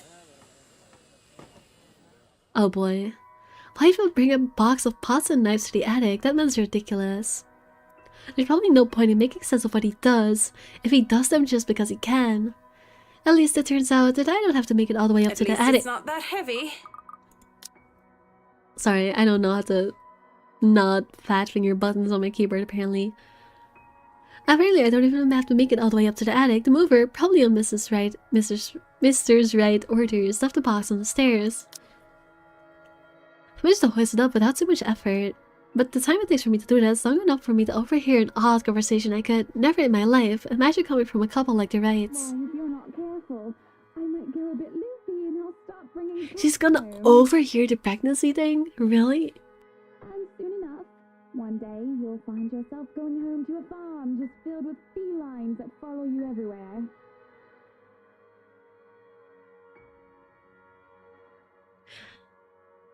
Well, at least you'll get to hear the pregnancy conversation.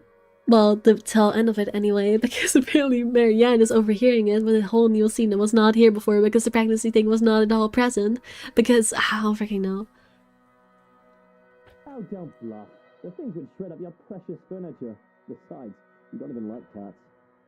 Bring cats home? Yeah, I was like, I would do that. I would bring cats home just because I can. True, true. Dogs are infinitely superior, of course. Not the nya. But what about the wet dog smell? The mess.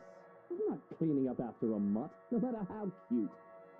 Looks like you managed to dodge every pregnancy mention in your first round. No, I didn't. Trust me, I didn't. I'm pretty sure it's just that if you miss the very first pregnancy event, they just skip over the entire plotline. I don't think it's me missing every single one. I think it's just me missing the first one and never getting it back, and just missing a whole bunch of context. Pregnancy conversation, yes please. Okay, Kenny, whatever you say, Kenny. If you think about it, a cat would be better. For once, I'll have to agree with the whiskey on this one, though I can live with Mrs. Wright being a dog person. But as amusing as this conversation might get, I really should be caught eavesdropping or slacking off on the job. At most, I should be looking at ways of possibly soundproofing certain rooms, perhaps bring it up if they don't realize the lack of it. I really should. Curiosity killed the cat. Listen, curiosity killed the cat. And in this case, it will kill me because I think this is juicy. I can always reload my save. I don't usually care for private affairs of my clients. As I consider if I should lurk a little longer, I miss what else was said. All I know is that the topic has somehow moved on from pets to children. I wasn't being serious. Oh, actually, never mind. This is not the pregnancy conversation. This is the joke about pregnancy conversation. I don't even know anymore. It's not something you take the piss out of. Also, yeah, they do need to soundproof the rooms. Don't call it missing the first pregnancy. It's more like I didn't miss the pregnancy and then they suddenly pulled it out of nowhere in like later chapters. Changing relationship changes, maybe changed in the right direction, so a good choice. Oh, no, it's a negative choice. You're right. Having a kid is a big responsibility, Hannah. Yes, lurk longer. Oh. We've talked about this, haven't we? I'm not ready to be a parent. I'd probably end up killing a little brat for the Yeah, this is weekend. probably not the conversation you should be listening to. I'm just gonna reload my save real quick. At least knowledge for the player, though. I mean, it would be, except for the fact that you would already have heard this conversation from Hannah's perspective, because you only get this scene if you already have this conversation, so it makes no sense. They're just repeating it. I'm just gonna move on. No matter how bizarre the conversation might get, I really must go. Yeah, I have to pick this option, as less fun as it is. Not to mention, just standing here when I have no more reasons to loiter just feels wrong. I'd have also moved on if I had this choice the first time. I mean, if I had it the first time, yes, I would have moved on. Besides, the magic word here is privacy, and I respect that. I keep it in mind, and I won't have a guilty conscience filled to the brim with secrets of the rich and famous in my hands. I take the stairs 2 steps at a time if I wasn't in danger of getting stabbed by my badge and if nobody else is in the foyer. But as Johannes takes the box from me, I only give him a slight smile. There's no reason to gossip about the peculiar conversation of his employers. He's probably heard much odder things from them, and he doesn't seem to be a cat or a dog person either. But as soon as I follow him into the kitchen, he raises a hand to stop me. 9. I know you are very skilled in architect, and I have seen your work. But this shall be my kitchen, and I shall fix it according to my wishes. Yeah? Kind of weird anyone would think that pots and knives are supposed to go anywhere but the kitchen, huh?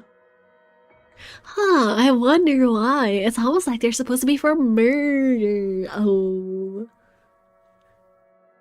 Okay, last one with how but respectful streamer true. Stream delay came give me the answer. Yeah, it did. I assume he's gotten them confused. It wouldn't be the first time. Confused? How does that even work? I understand covers, carpets, or even curtains getting mixed up. Hey, I'd even understand pots being mixed up with silver decor. But knives? Don't question about the bodies in their basement, Marianne. You should know better. Oh, he has a collection of ornamental ones from his father. It takes them everywhere he goes, wherever he moves. I guess that makes sense. A bit. Still odd. He merely shrugs before going back to work. The movers work efficiently when they're left alone and they quick work of their responsibilities. Blah blah blah blah, skip skip skip. Is he jealous? Jealous of what? Oh. Oh, the conversation with Zachary. You're not gonna go out there and join Mrs. Rose? I should have saved. Why do I not know how to save? Why am I a silly idiot who doesn't know how to save? Like, normally I save always. I play visual novels all the time. I know how to save on every question. I'm just not in my A game today. It's okay. It's fine.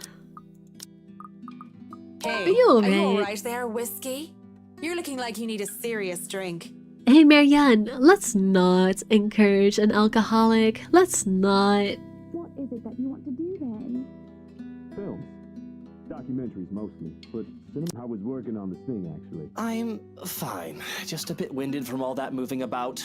It's been a long day.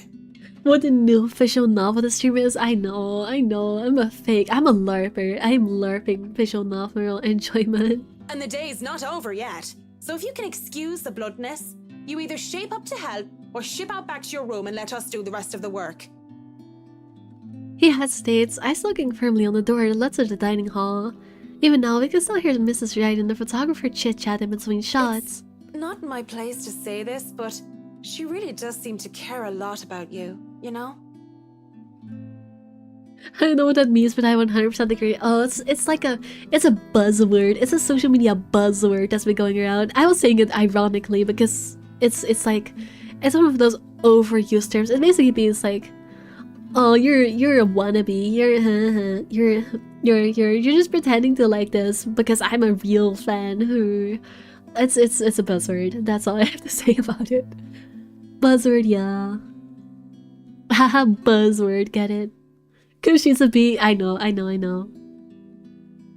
A poser, yes. It basically means a poser, but it's like an overused, stupid version of it. There's no need to remind me of that. A strange smile appears on his face before he shuts his eyes and sighs. Tell the workers that you're all dismissed early. That's nice and all, whiskey. But we really shouldn't just take off. Delays aren't a good thing when it comes to big projects like these. The sooner we tackle certain issues, the better. And I trust you can take care of these issues another day. Don't make me ask again, Mint. Just tell the others they can go home early. And to not worry, they'll still get paid the remaining hours. Thanks for educating me on social media Zoomer sounding word culture. This is not even Zoomers. This is just Redditors. Not even Redditors, but just TikTokers even. TikToker anime fandom no lives. That's I know I sound very mean right now, but like it just makes me so angry. It's so annoying. People just kind of let each other be. I don't know what prompted this. My bad, social media then. Be's a Zoomer. I mean, yes, I am a Zoomer. I am not ancient. Sorry for being a Zoomer. Jeez. I don't know what prompted this. What Eric is putting on though, I know better than to meddle and prod further. Also, just taking so long. I've been going for 3 hours and I'm still nowhere near the ending. Oh gosh. Besides, Fine, you're the boss. I guess this is just a very long day. I think it's past your bedtime. Shut up. I am an adult. Walking out of the kitchen, I just accept the fact that whatever he says will go while under his roof. Messenger and the photographer are still far too busy in conversations to notice me, blah blah blah. Yap.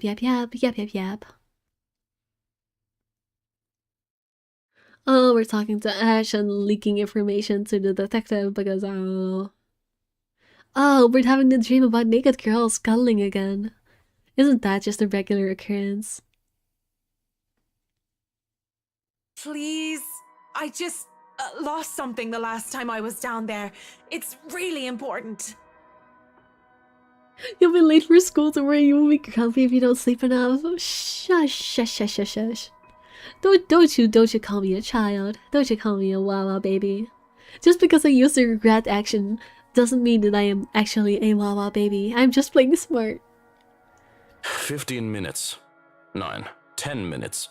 Any longer and I'll pull you out of there myself. Oh, right, no, this is the situation where Johannes will murder you. The Bratwurst would be furious if he thinks anyone is touching his precious vine without his permission. I almost hope, in a morbid sense, that Lorraine will just be standing there waiting for me. It'll be just like her to joke about inappropriate meeting in the dark, secluding areas.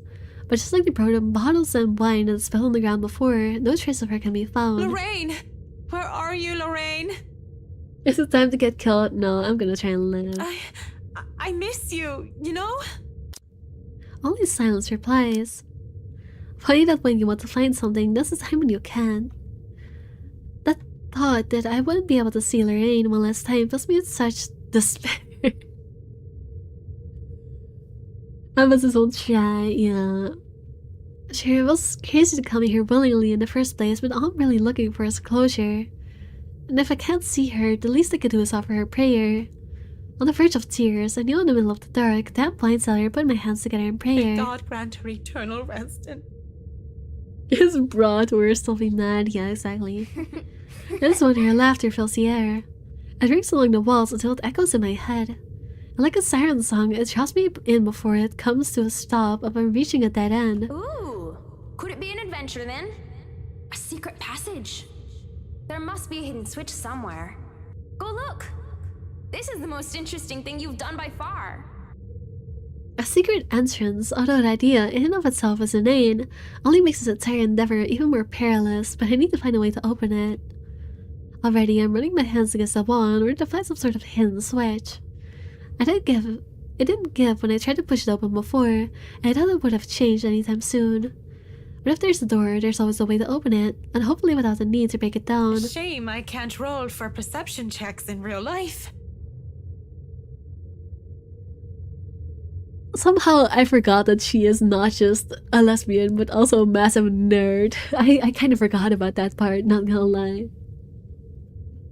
It's such a silly thing to say out loud. There is no amusement on my face, and I do check, glancing at the mirror from the study. Though a sanity check would be more fitting right now, wouldn't it?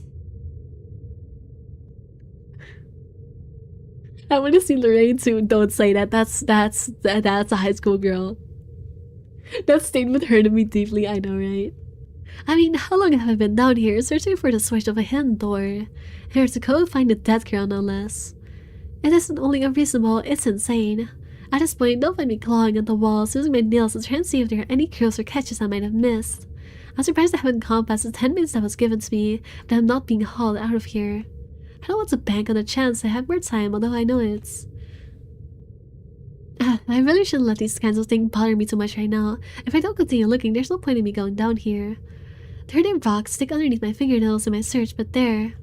A section of the wall, about the size of my palm, just as well hidden as the hollow wall, is a switch, or a button rather. Face it, Tigress. You've just hit the jackpot. Not her calling herself Tigress. Also, I love how in this one they actually explain how she opens the door, where in the last one, she just magically finds it and then doesn't know how to open it again, and yet still manages to. Oh, she plats D&D Mary. Actually, you should roll a religion check or a will save. Actually... Okay, Omni, whatever you say, Omni.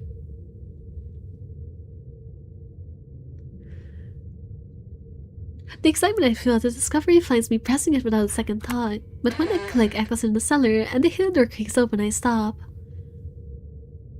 This is new. This is an entirely new scene, and I just know that Johannes is going to murder me for doing this, and that's exactly when I would see it. Like, I'm trying to get the good ending, but I want to see it so bad.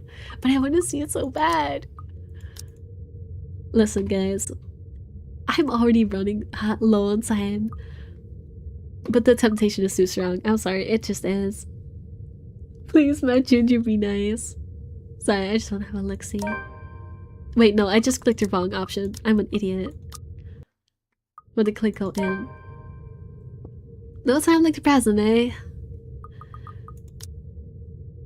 Why is that option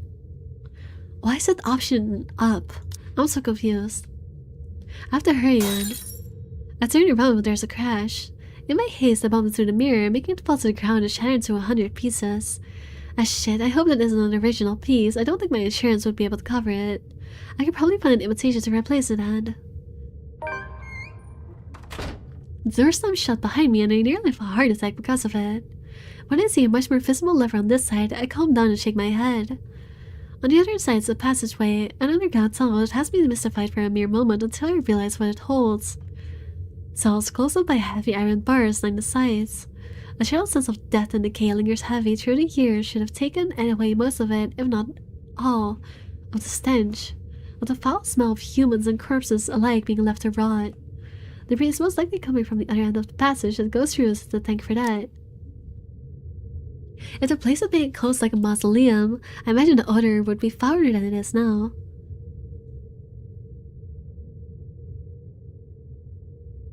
There wasn't any heart icon on the top left of their choice, and those indicate when there is a relation. I guess maybe I just didn't check it after choosing the do not listen in choice again, which makes sense.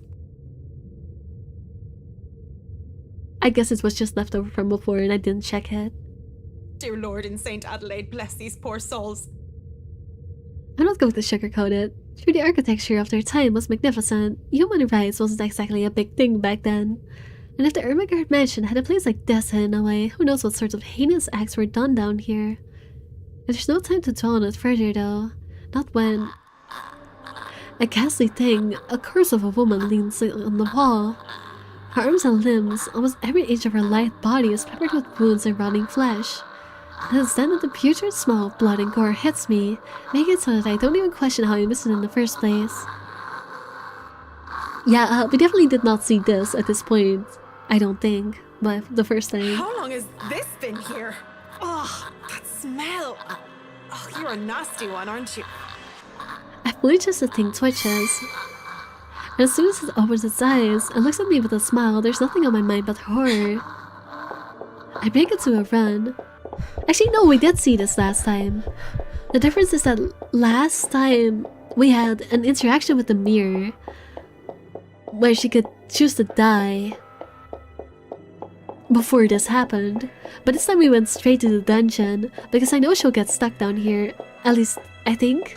I know that at some point she gets stuck down here and starves for like 4 days. I try to keep on running, no matter how much my legs and feet scream at me to stop. I keep going, even when I look back and see nothing of her anymore, because I can still hear her. Scampering of her feet, the words she tries to form with her bloodied mouth, and the painful sounds of bones grinding against each other as she moves closer to me. How long are these damn tunnels? I feel like I've seen this before, but at the same time the choices are so different. There's a spectacle where I know that thing is right behind me, a strange sensation creeping over my limbs when her presence zooms over me, and then suddenly... I can't even do anything because I'm yanked by the hair and pulled back. So I struggle up until I'm thrown to the side like some ragdoll. I hit the ground on my side, and the musty smell of old hay that reaches me is the only indication that I'm still alive. Please don't hurt me! I don't want to see the characters have a bad end, but at the same time I really want to see Marianne. Dad, listen. It's just about seeing new things, you know? Sometimes you have to explore all of the options. My body hurts and I keep my eyes shut tight, afraid of what might happen next. What's wrong, Marianne? Are you really afraid of little old me? There's a flash of hope. She can help me, save me from that thing. When I see her smile, the same one that thing have, I know that this isn't Lorraine. I am a fool to think so in the first place. I could have never been her to begin with. The real Lorraine is dead. She looms over me, backs me further in the cell that I was thrown in. What are you? Okay, Kukushka.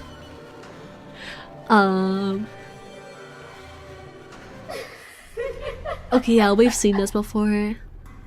Lorraine turns to shift into that thing from before. Oh, now turn it into an RAT novel. Shh, Candy. Candy. Kinky, shut up. I mean, it is a dungeon, I suppose. Get it? She made a Dungeons and Dragons reference before.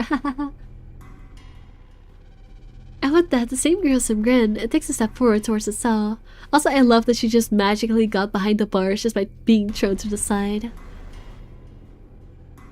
Towards me, I barely scramble to my knees when the door to the cell slams shut and it just stands there staring.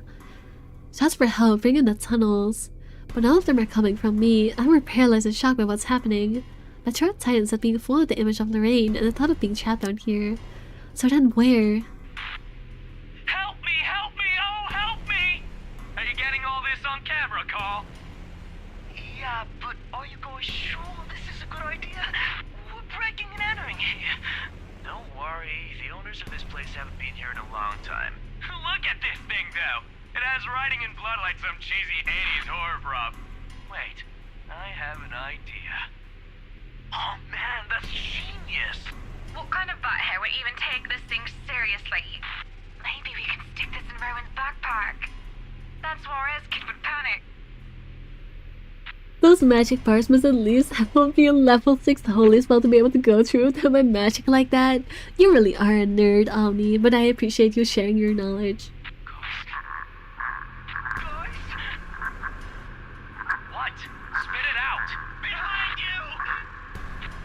There, in the corner of the cell, a digital camera comes flickering to life and a video has played back on the screen.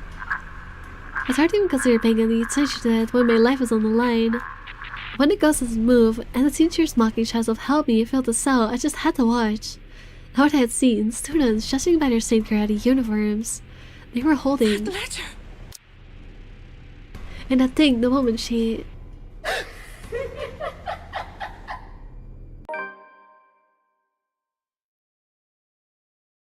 Oh, very interesting that the ghost is switching to the female owner of the house instead of the Japanese I'm just gonna say it, the Japanese slave that they had. That's interesting because that's I don't know who she actually is meant to be then. I was finding random BS to make fun of them actually, but I'm glad to see knowledgeable enough even though I'm lying like crazy. Listen, I don't know anything about D&D. I am only just starting to play it. I have not played it before. I don't know jack shit. Well, there goes that. Do I think that's the best option? I mean, I didn't have the option of dying, which probably means it's better. I would presume that's the better options, I suppose. Alright, fine. Now we get to skip again. Hey, this is the chapter where I actually got her killed last time. Good, easy to bait then? I guess, yeah.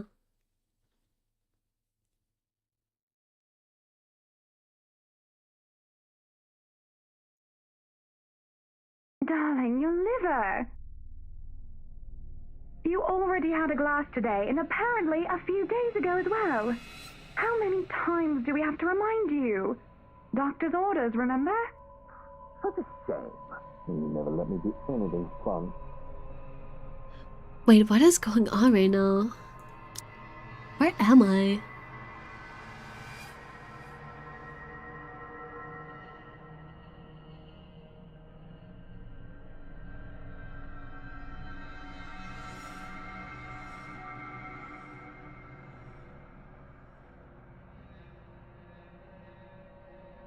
I guess it's when she's picking up,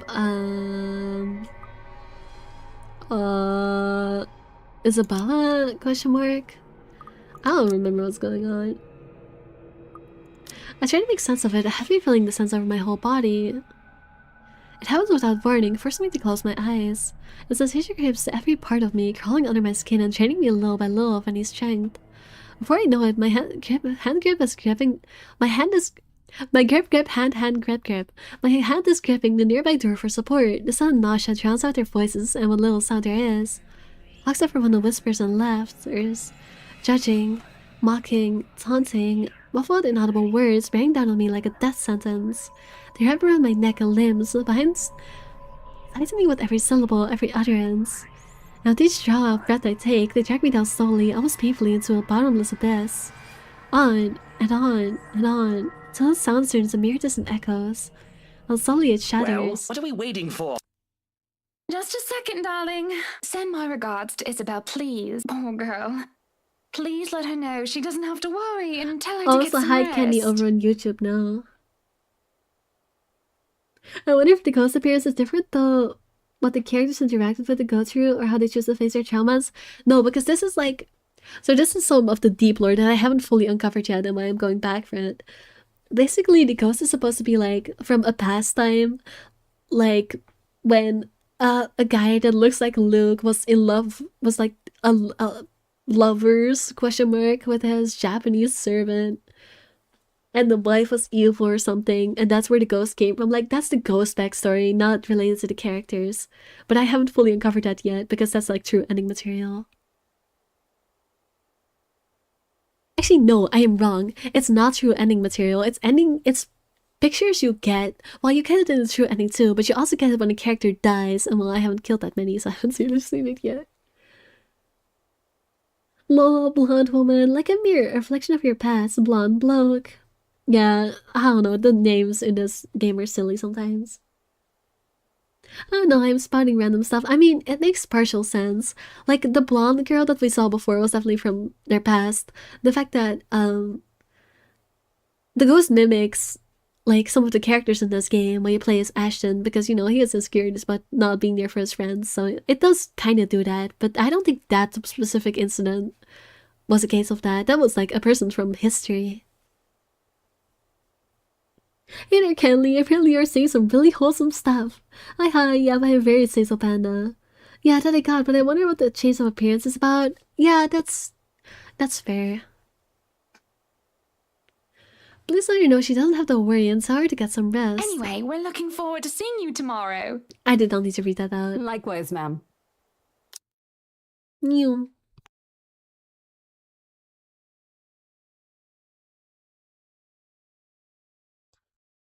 Alright, let's try to actually be a good friend this time. Oh wait, that's impossible because Rebecca kinda sucks. Sorry, it's not sorry, I don't like her. But I will try my best to not be like that.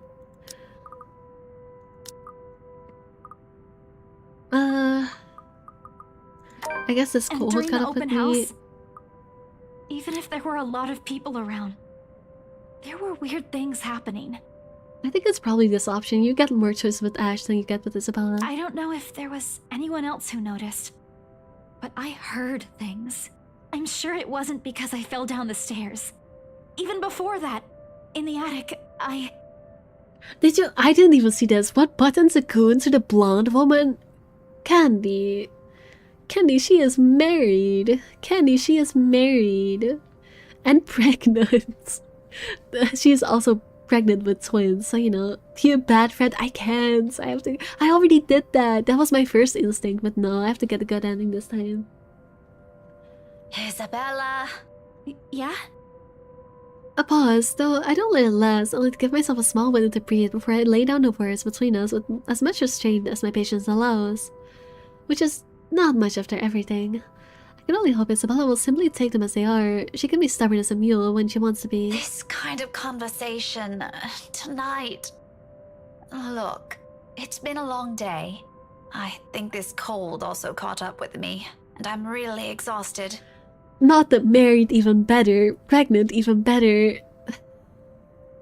I don't even know what to say to that. Love to see the next relationship ending between Isabella and Ash. Oh, so I hope this choice is worth it. I mean, yeah, actually, you're right. I want to see the ending between them. So in that case, I have to make Rebecca not jealous because she also likes Ashton, which like, Can we talk about this some other time? She blinks, and although disappointment flashes momentarily in her face, she gives me a curt nod. Are wholly enough for me, perhaps the first time I genuinely feel it today, and as unpleasant as today has been, seeing something go the way I've anticipated takes the edge out of it. That's maybe the only thing I care about, I know, right? Even if I'm lying through my teeth, even if I'm really going for too long, I don't know how to read anymore. Even if lying through my teeth would go with it. Oh, alright. You should have just said so. I told you should have taken a full week off. Were you able to get the meds I brought you, though? Do you need anything? I could drop by the pharmacy for you. Yeah, no need to fuss. A good night's sleep is all I need. I've been busy the whole day. I guess I should have listened to you and taken it easy. But we have exams to prepare for. It's one or the other, you know? I knew it! Here I thought you were just upset about something. Even Ash looked a little bit worried about you. It's fine. Let's just head home, okay? I have to ask, but what about the harem ending? Everyone should be in a relationship with one another. Bro, you're still streaming. Listen. I just want to get this over with. I just want to finish this game. I just want to finish this game right now, if I can. Which I don't. At this point, I don't know if I can. It might be too long. This game is so long. But yeah, this is my crazy bonkers day, not gonna lie. What's that poster in the back? Why is there just a guy singing? I'll make it up to you next time. Call me out to lunch or wherever. Just... not right now. Okay, but should you be driving? No, she shouldn't, and you're about to see why. If you want, I can call a taxi for us. You'll hate paying the extra fees, but you'll be able to get some rest on the way home. No, don't call a cab. I can manage driving at least. Just get in the car so we can be on our way. I'm already opening the door and climbing into the seat before she can protest. Left with no other choice, she follows inside shortly, albeit with a bit of reluctance. The guilt from this will eat at me later, but for now, these little falsehoods are mine to bear and hide under. For now, this is the better choice. Better than pretending she doesn't exist or giving her fake answers. Certainly better than harsh words and outright lashing out at her. I can find a little comfort in that. Oh, maybe that's a bad choice, I actually don't know. Thankfully, if there's anything left to be spoken between us, we won't have to discuss it on the way home. I feel like that's a bad choice, but I'm not sure. Anyways, let them car crash. Oh, it's gone. Oh, you almost hit a car. I feel like that's a bad choice. But I don't want her to go for Ashton. Like, I feel like I'm not in the mood to talk. And during the open house, I don't know if there was... I'm sure it wasn't because I fell down the stairs. Oh, this is just negative on Even all before that, fronts. In the attic, I see, there's no winning with Ashton. It's just whether you want Isabella to be positive or not. Sure, whatever. I guess it's this one. I guess we're lying to our friends, because of course we lie to our friends. Sorry, I got a car crash a second time. I just had to make sure I was car crashing correctly.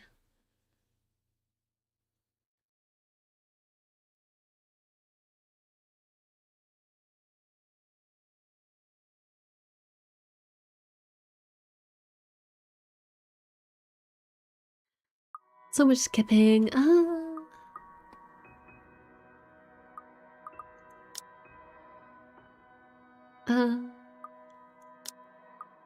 Sorry for the trouble, question mark? Yeah, sorry for the trouble, alright. Rebecca, best girl, come on now, she is so cool, Bowie. Sure she is. Oh, actually, this is the mode where she's about to be great. This is the mode where she's about to be great. This is the mode where she's about to be awesome. This is the mode where I absolutely fell in love with her for like 5 seconds. I know this is a bad option, but we have to do it just once. Just because. Mister, you have until the count of 5 to let me go and step out of my personal space. She does this because she thinks he's diddling children, by the way.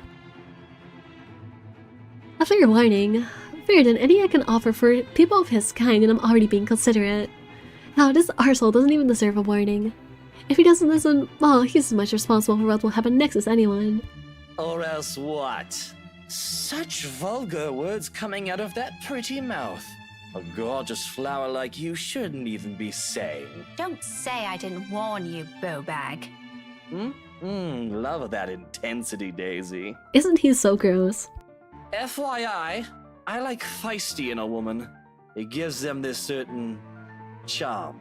Why don't you? 5. Second of silence. Now, without any preamble, my leg moves in one fluid motion and delivers a swift, powerful, well-placed kick to his nether regions.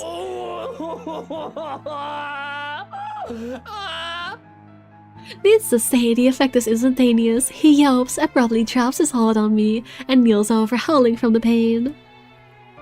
I can see tears rolling at the corners of the eyes too, that the mere sight of it prompts an ounce of remorse from me. I would have been Chandler if he isn't such a dirty, little prick with an ego too big for his head. Too bad. Whether this obliterates any chance of him ever procreating remains to be known. Unfortunately, it's already too late for that. But a part of me is already praying he doesn't ever breed after this. We have no need of more of him in this world. He uses regret, You mad woman! Anyways, this is definitely the bad option, but you know, I just had to one more time. It makes me feel better. It makes me feel better. Alright, I'll shout for help. You uncouth lout! Oh, that's also negative? They're both negative? Really? Is one like more negative than the other, or...? Mister, you have until the count of 5 to let me go. This one is goes down to... I'm actually gonna put my finger on the screen. Yes, I'll try my best to hover it above it so it doesn't get dirty. So I can see which is the worst option. Because both of these are bad, apparently. Let me go, you uncouth lout! I think this one is a less bad option. I think the other one goes down more. Alright, fine. The shouting is less bad. Yeah, fine. Or else what? I'll scream! He laughs, a derisive thing that rankles on my temper more than it has any right to. It's as if he knows I can't do anything or he's above any authority that exists in this city, confident he can get away with anything. The cow of this man. I'd like to punch him right now if I can. Nice try, lady. Why don't you drop the book first? You could kill people with that, you know. Fat chance! Oh no, that attitude won't do, Daisy. I hate this option. I wish I could just kick him. Here, let's try that again, like the proper adults we both are. Drop Hey, maybe that's the right choice in the relationship, but not. No, it isn't. And then what? If you're assuming I'm... Then we'll have a nice conversation over a cuppa. Establish why you're attacking a poor, innocent stranger with a deadly weapon. And maybe even an apology or two for the offended party afterwards. I'm the offended party here, by the way. My brain hasn't returned to its rightful place yet, in case you're wondering. Innocent! Don't play dumb! I heard what you were trying to do with that girl. Just because she isn't my student yet doesn't mean I don't have a role in protecting that child's innocence. 100% sure some visual novels couldn't do it. I'm sure there's 100% this one. But you want completion, right? Yeah, I do want completion. You're right.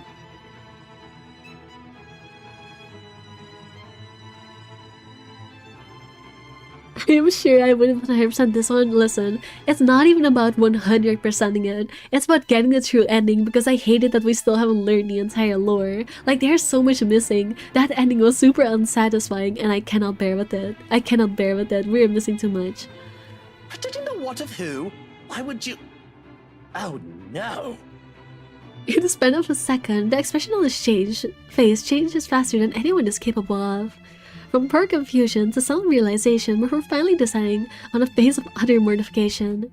He's quick to drop his hold on my hand afterwards, like he's been holding a piping hot object and has just realized it's in his hand all along. It's far from a decent person, but he might actually make good money doing comedy. The look on his face when he starts babbling his excuses is almost priceless. No, this kid's... You say that, but you were eager to see character deaths? Yes, because they're fun. Character deaths are fun. Alright, lady, look, it's all a misunderstanding. My tone can't go any flatter than the one I have now. Right. Somebody help me! He places a hand on my mouth before I spill the rest of it, and all at once, I'm caught between trying to stop him from smothering me and keeping his dirty hands off me. But even as my nails sink deeper into his wrists, he doesn't appear to have any intention of letting me go. Being allowed how it works. So the intention of practically every customer seen in the small establishment is on us. I shoot each and every one of them an imploring look, hoping one of them have the sense to help. The steez efforts flat enough to flash them on a bare smile. Haha! This lady's having such a bad day! Poor girl's just been through so much today! Nothing to see here, go on with your dinner.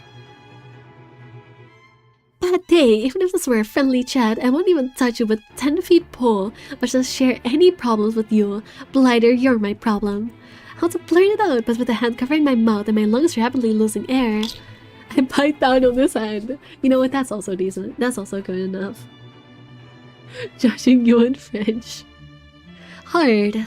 It works. Ow! He yowls, jerks his hand away from my face, stepping back to put as much distance as he can between us while nursing his injured hand against his chest and muttering a string of very creative set of expletives. Tears have formed at the corner of his eyes from the pain, and a small laughter almost leaves me.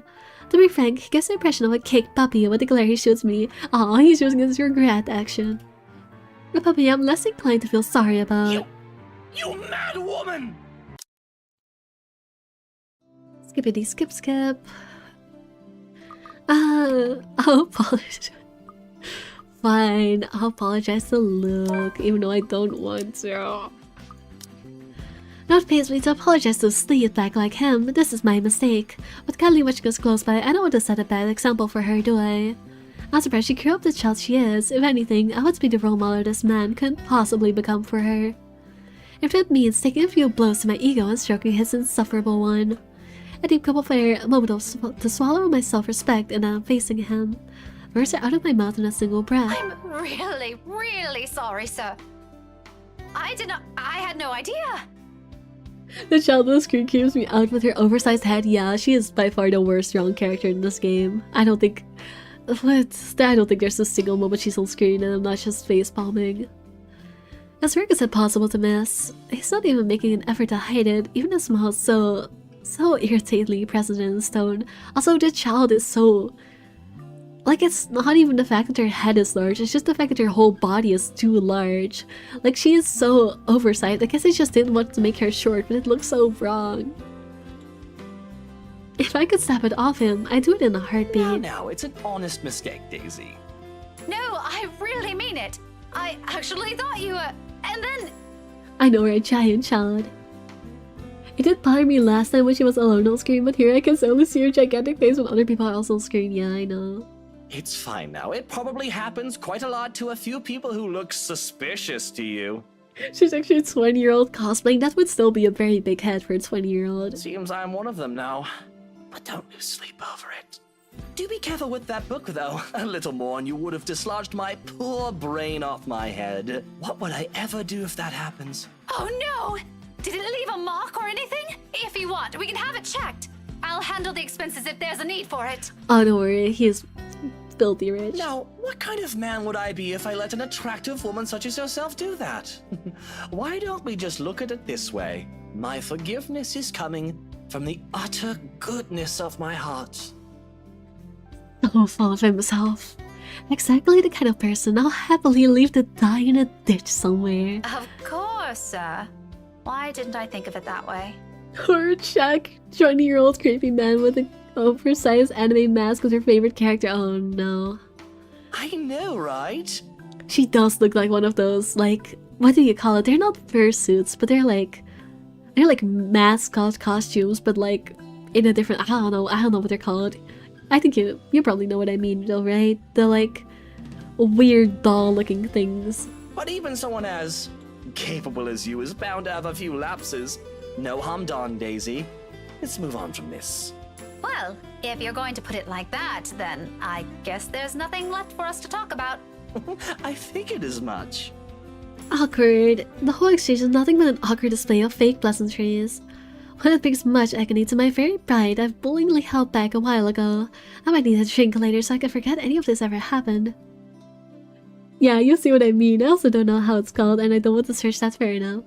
Would have thought the time would come when I'd meet someone tougher to handle than Isabella. That's so rude. Isabella is not that bad. Miracles of miracles, I swear. Though to my surprise, he proffers me a hand shortly before they leave. For shake, I realized after a long minute of staring at it. Look, you wouldn't need a drink later even if nothing happened. You would need a drink, yeah. Yeah, that's just alcoholic talking. I accepted, albeit half-heartedly. But holy goodness, that small gesture represents melted the thin air when he winks at me. Winks. The gal of this man. However, there's no moment to ponder about it. Seconds later, the guy at the counter rows me over and hands me a paper bag as soon as I've paid. He offers me another smile before I leave. Normally, I return it simply for the sake of returning it, or I don't at all, with the latter happening more commonly. For the time being, I do so freely. After that encounter and the scene that we've caused, seeing a friendly gesture being extended to me, albeit from a person I barely know on a personal level, it feels like a reassurance despite being no promise of better days. I take what little I can of it with me as I step out into the night. A cloudless night sky greets me when I walk out of the cafe. Beyond the tall buildings, a blanket of stars spreads out before me. Isabella once told me that the best place to view it is someplace outside the city, away from the noise, and I already read this. The ghosts in the car.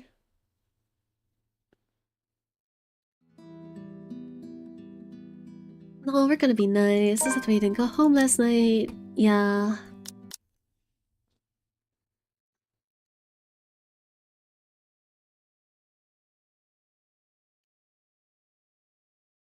Oh, right, we're gonna see the bloody locker and the weird bathroom haunting again. Great.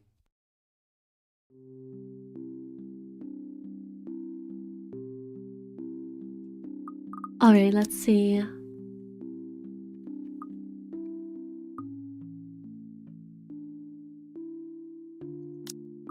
I guess it's this option. I guess we should compliment him on his child handling skills because that's what he needs to learn. Oh well, regardless of how he reacts, it's not like I'll have an impact on anything between us. I have no plans of getting too friendly with the man, though he might have some good points, emphasis on might. The best treatment I can hope for myself to give him is to stop thinking of him as a sleazy douche. Besides, after seeing that look on him, I figure someone like him can use a little compliment here and there. This pains me in my very soul. I don't want to compliment this guy. He probably doesn't get it much considering how coarse his own language can get. Can't you act a wee bit polite for even a second of your life? It won't kill you. Complimenting how good he is with child for his future mythical ghost baby. I know, right? He's gonna need it with that ghost baby. You'll easily get answers that way, you know? Instead of demanding things from people like a temperamental man-child. I'll be nice when I want to be, woman. Don't tell me what to do. This is really becoming my headcanon. Honestly, so valid. And here I was just thinking how you're doing a brilliant job as Kylie's guardian. Was I mistaken? Was I mistaken? What? Sorry, I didn't catch that. Stop playing dumb. I hate to admit it, but you actually seem to be good with kids. Possibly even better than most of the teachers here. They're still betting for possessed evil baby. Honestly, I would love to see that plot. I think that will be more interesting than whatever they're actually gonna do. What do you know? I expected him to just take it all in, blow his ego more, and even brag about it. Instead, what I get from him is a sound resembling a squawk. Or maybe that's him choking on his own pride. I can't tell above the hubbub surrounding us. When I glance at him, only a mortified expression is on his face. No? You should be proud of yourself. At least there's this one good thing about you. Isn't that nice to hear? You're still alive. If this game had already ended, I wouldn't be, but I want to finish it today.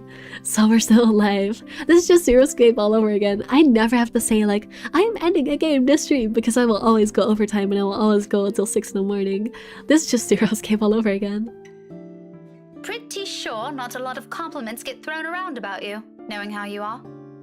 Oh no, not again. Cricky, your biggest mistake was ever coming here. I'm gonna keep you hostage again now. I'm putting a gun to your head and keeping you hostage again. This is really the meme. Why are we still here just to suffer? This is a full 12 streamathon. It really is. I've definitely been streaming for a total of 12 hours at least. Oh well. Actually, is it? No, not quite. I started at... Not quite. I started at 6 in the evening. It is now... almost 5 in the morning. I mean, I did take like, what, 45 minutes worth of breaks. So I've probably been going for like 10 hours. No, too bad. You shouldn't have dropped that chat then. You're being held hostage.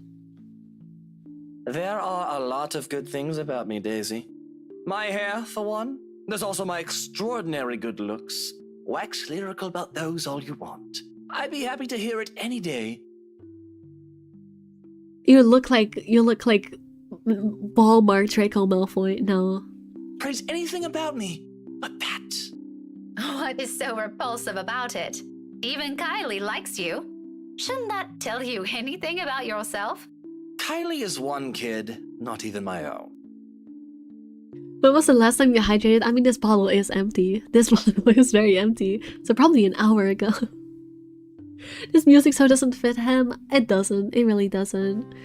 Because it's supposed to be a wholesome scene, but it doesn't really feel like it. You know what? Kirky has a point. We're probably gonna go for another hour. So maybe I should take a break. But at the same time, if I just go through it, if I just summer through it, it will end sooner. His hair looks like it smells like butter. You're so right.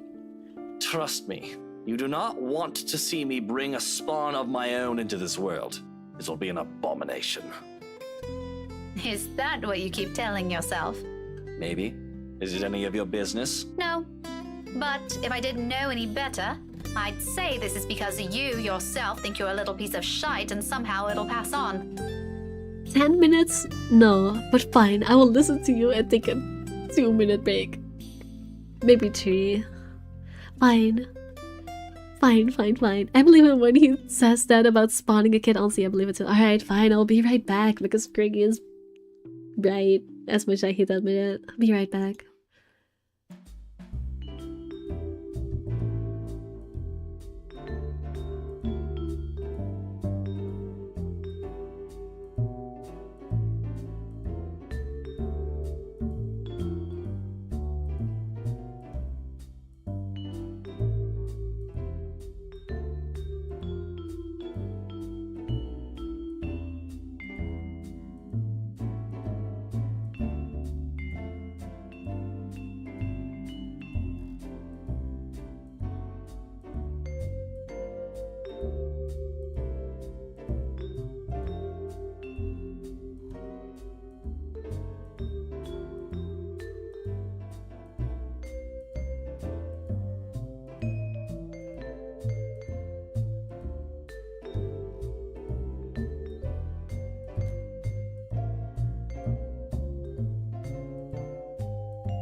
What's going on right now? Let me check chat.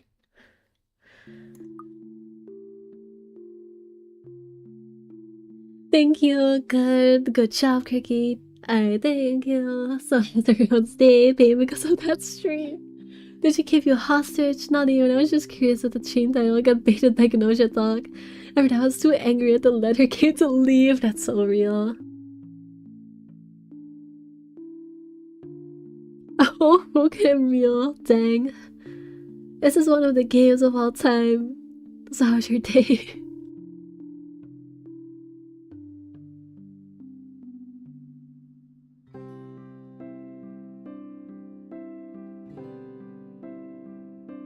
Okay, maybe I was very thirsty and just didn't realize it because I was locked in.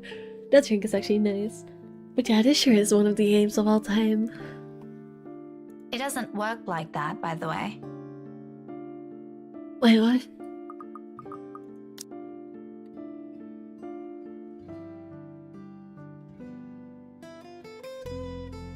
Also, you're right, it doesn't work like that. That's remark just kind of sort of came out. There might be a sliver of truth in it, but I shouldn't have phrased it like that. You know, for my own standards, or the kind of person I'm talking to, is still quite rude. My apology is already at my throat, but the minute I open my mouth, all of what I prepare myself to say dissipates. Lost the moment in front of me. He was turning the gaze outside, staring at some point past the buildings, blocking the view of the sky, equally lost in thoughts. He's a vexing man under so many standards, however in this moment, the morning light streaming from the window lends his feature a certain air. Softer, less severe than what he often flaunts. I might as well be looking at a different man. What was something I hung out with my friend all day and just got off call with them. Right now I need to put my niece to sleep. After that I need to wash the dishes. So I'm alert. Yeah, alright, good luck. There's a tender note in his voice when he finds it. The words muttered under his breath, not intended for anyone but myself, but yeah, have a good luck. Nevertheless, it reaches my ears, unintentional as it may be. You're right. She deserves someone far better than me. All the talk about self-worth makes sense now. It has so profound knowledge he put out of his arse, it has to come out about, because he's already been there, like it's still stuck in the middle of it. And now we're gonna skip again.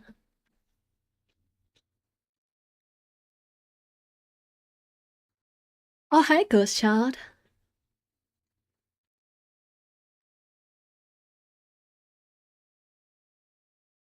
Sounds like a mix of chill and chores.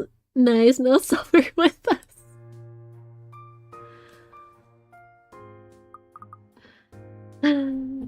I picked this last time, but I think I should again.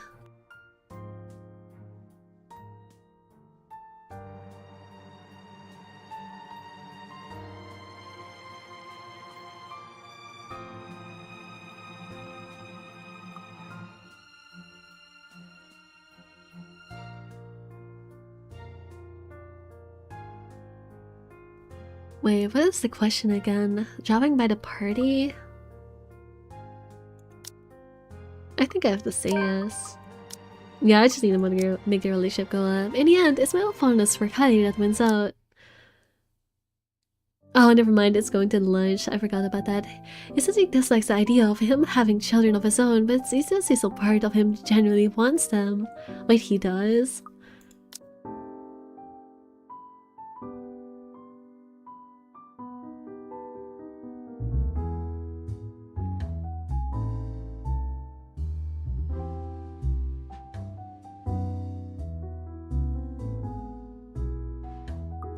I don't know where she gets this from.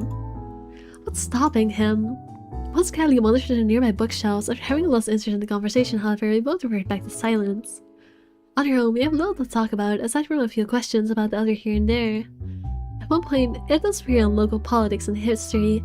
He's surprisingly versed with that, and he can hold a decent conversation without throwing a jibe. Nothing too personal has ever mentioned so far though, it's too early for those, and besides, I don't like him enough to speak of every minute detail of my life. Better keep it strictly between the silence and the casual repartee. This whole thing is already looks and feels wrong on so many levels. I'm quite sure he feels the same. So when another bout of silence hits us and becomes too much, I've taken to finding something else to occupy myself. Playing with my mobile, blah blah blah blah blah blah blah blah blah blah blah blah blah. So, sorry, it's hard to find when I have to skip sometimes, or I just started. Oh, I've already read this before. Now let's start with final words. Oh, it's about Ashton. I don't need to answer that, yeah. Blah blah blah, I'm still crushing on the same boy I have since elementary school, blah blah blah. I'm pining like crazy and it's not good for my mental health, blah blah blah. That's basically what she just said. I think it's I might have seen her. Yeah, it is. I'm pretty sure it's supposed to be this. Ashton in particular won't be so happy to hear it, that's okay.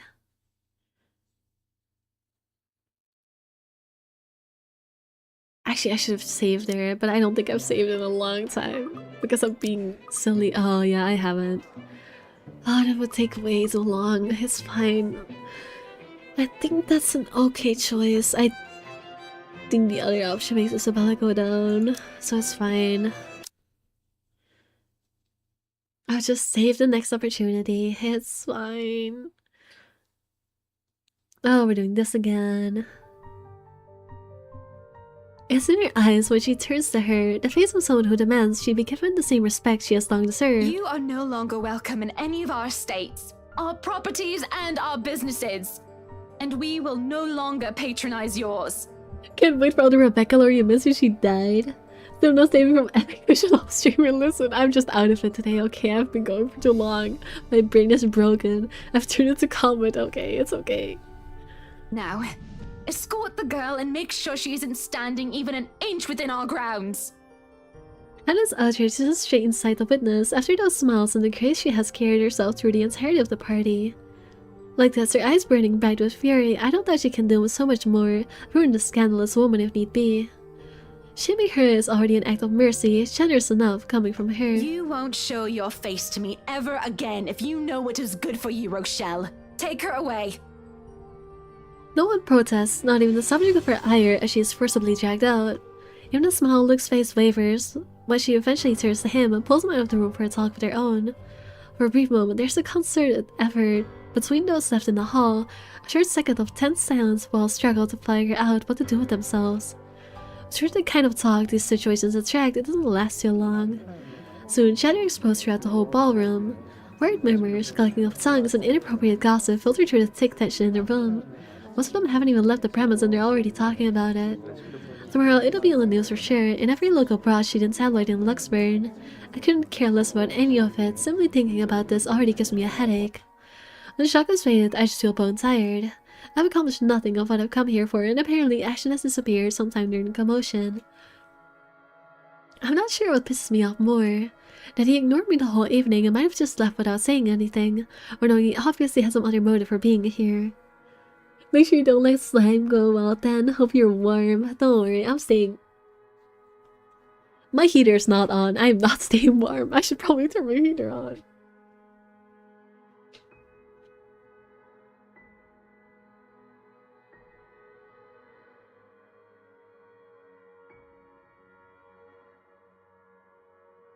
It may or may not have been 18 degrees in here. It's fine.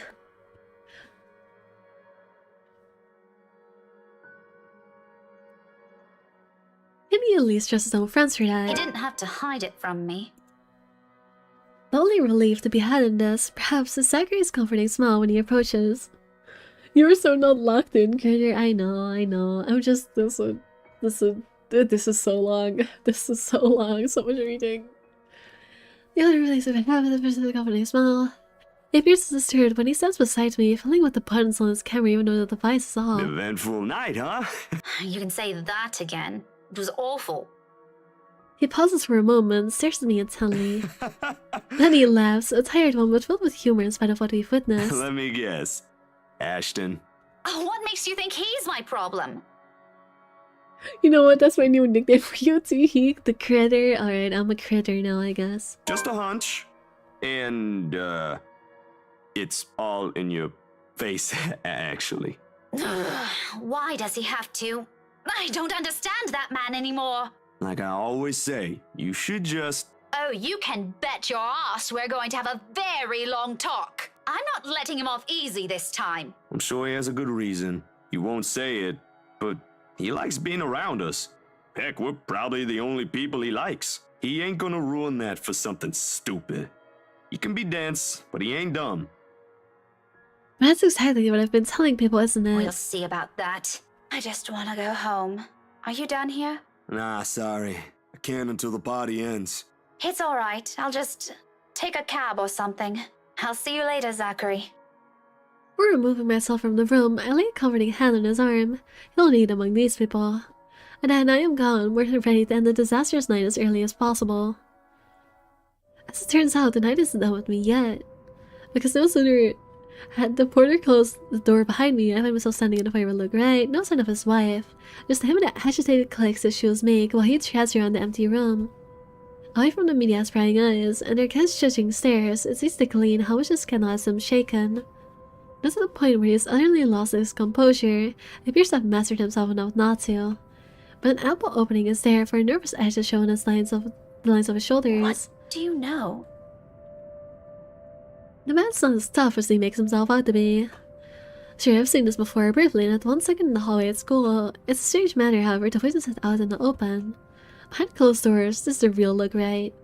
Though maybe that's because he hasn't noticed my presence yet, busy as he is with his thinking. If he's aware, I doubt he'll be acting like this. His pride is one he will always wear with him. Even now, when I place a gentle hand on his shoulders, and he wheels around to face me, there's a second-long moment of anger flashing across his features before he dissolves into confusion. He tucks it away as quickly as he can, but it has nothing to change the impression I've both of the men in my head. Daisy, must you be everywhere? We've only met 3 times, Luke. Quit the dramatics. Because, Daisy, I've had enough of it for one night. I don't need to hear another one. What? Oh, lecture. You are a very unpleasant man. What do you mean, gentle hand on the shoulder? Don't even worry about it. So I've been told. Will that be all?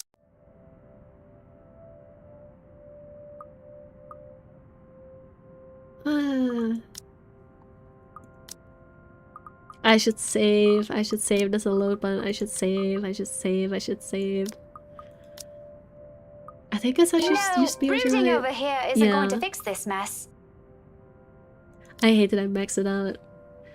Again with the lecture. I'm worrying about it, bruh. I know. Will you stop calling it that? Very well, what should we call this then? A heart-to-heart? Please don't. I might puke. And just so you know, I don't want to talk about feelings. Ever. This isn't one, alright? It's just a friendly concern. Nothing says mature adult man than never wanting to talk about your feelings, right? Nothing says mature and grown up and capable of handling himself. Bloody hell, can't you just take it for what it is? He pauses at that. Suddenly, he doesn't know what to do with his hands, and in the end, he simply stuffs them back into his pockets and sulks. There probably aren't many people who would tell him that he's being a difficult man to get along with after all. I honestly won't give him a second of my time if I don't see the different side to him. Dealing with him requires more than patience. When the awkwardness passes, mostly coming from him, he merely glances away. But the tightness in his shoulders is eased, and when he speaks again, despite his rather rude choice of words, none of them has venom in it. Friendly concern, right. While we're at it, I should mention that Hana used to call that Viper friend.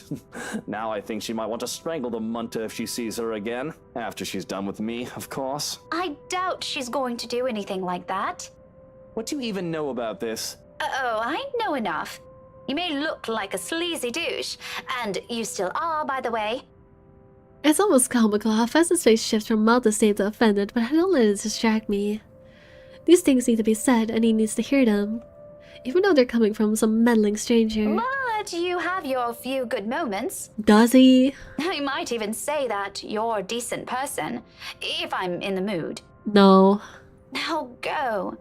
If you really love her, you've got to try and fix this yourself. Maybe tomorrow. Luke! Daisy, did you see her earlier? Was that the face of a wife who wants to have a chat with her cheating husband? You know what, you're right. The word few should be emphasized there. Is she high? I know, right? Well, at least you admitted you did something wrong. Good for you. How about a star? Would you like a star to go with that good deed? Don't get used to it. Do you realize how awkward this is? Oh, I do. Before I've even thought about what to say, I've known there can only be two ways this can go. You know what the part is that pisses me off the most about the fact that she is willing to put up with Luke and willing to push Luke to do better? The part that pisses me off the most about this is that she is supposed to be friends with Isabella. And she's supposed to, you know, actually care for Isabella. And yet she is willing to put not even a freaking quarter, not even a tenth of the efforts into her friendship with Isabella that she is willing to give Luke. Like, she will call Luke a decent person, and she will call him, you know, she's putting in the effort again with Isabella, and, you know, way better person, let's be so real. And, you know, her longtime friend, her friend for years now, asks anything of her, asks her to just hear her out. She doesn't give her even a second, and it pisses me off because she acts so high and mighty, like she's such a generous, patient person when dealing with Luke, and yet when she deals with Isabella, she's just the worst friend ever created. Like, you have no idea, Omni, you have no idea how pissed, how angry I was at this character when I first played through her chapter, because she pretends to be so much better of a person than she is, and it pisses me off. All things considered, it isn't as bad as I've assumed. However, there are still some things my brand of encouragement can't fix. As mirror the problems first and foremost, the attitude follows right after. Considered aside, I can't help it though. There are things only he can fix, and it's definitely not standing around here bantering. Don't worry, I was just about to leave. Feel free to continue with your brooding once I'm gone. I'm not going to tell anyone. Cross my heart. You think this is funny, Daisy? Laughter's the only response I give him. With a slight wave of my hand, I end it right there and walk away. TLDR, stop sulking. Although I can't resist the urge to glance back before I leave, if only to have one last look at the man he really is. But the instant I turn my gaze on him, I see it. Looming, hovering over his shoulder, jumped in like a moth to a flame, and I can skip this part because I've read it before. Here to explain your reasons. Care to explain your reasons? Go make up with Ashton.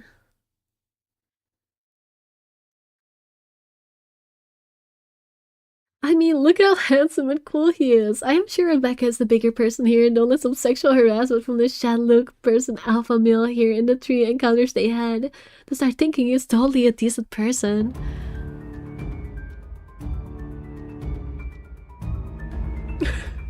Yeah, so this is the choice where I killed her last time. I love to blame this choice on someone else, but technically I did let a chatter make this choice for me. But you know what, I also allowed it, so it's also on me. But yeah, I'm not gonna get this bad ending again. I already did it before, so I'm gonna go to the tour now instead of up to the rooftop, where she's gonna get, take a skydive. Oh, I remember there's a quick time here.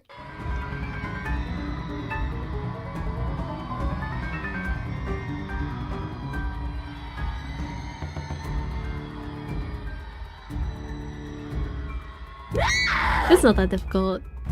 I don't think twice. My lips are moving on their own before what I did could fully register in my brain, and my lungs would recover. If you're wondering why I know that there's a quick time here, even though I chose the other option, it's because I was curious if she would die either way, but no, it was this choice. Behind me, she lets out a cry, sharp and loud, that thunders against the empty walls of the library. I've never seen what comes when she exits the building, though. But the fear her will spring compares nothing to the relief washing over me when I finally make it out. My knees buckle as soon as my feet hit the pavement. It's surface cold and hard against my skin. I've only been in there for a few hours, about 1 or 2 probably. I don't know anymore, it feels like an eternity all the same. My breathing hasn't slowed down yet, and I don't expect it to after going through that. I probably look at the most undignified creature on Sunday morning, right now, out of breath, disheveled, and some here with a bloody lip and all. But at present, I simply can't bring myself to care, even a few passerbys start giving me strange looks. Turn me all you want, I don't give a single shite. I'm alive. I'm safe. This isn't the end yet, but I'm safe. And inside my bag is something that could get us out of this mess. Nothing definite yet. I don't want to get my hopes up, but it's still something. So, what she found in the library is like the history of like the people that lived in the mansion before. I never got to see like the detailed version of it, but I saw the summary of it because she is the one who finds it. If Isabella is here, I'm sure she'll feel the same. She would be the first one who'll put her faith on it. Wherever this will lead us is a victory on its own. No, I'll just have to find the others, the rest of us trapped in this bloody nightmare. Right on cues, if the answer my freest thought, my mobile lights out a beep. I pick it up, simply hoping it'll be one of them. Only it's a voicemail that greets me. From Ashton. There's a thing of disappointment, of course, but it brings me some reassurance that nothing's happened to at least one of them. Hey, Becca, call me back when you're free. We need to talk. ASAP. He answers right there. The message less than a minute long, current and gives nothing away. It was literally 10 seconds. What do you mean less than a minute? That was literally one sentence. I'll let it ease my worries regardless and do as he says. Because this too is another triumph for us. One less thing to worry about. And now we go to Ashen. Alright, this should be quick.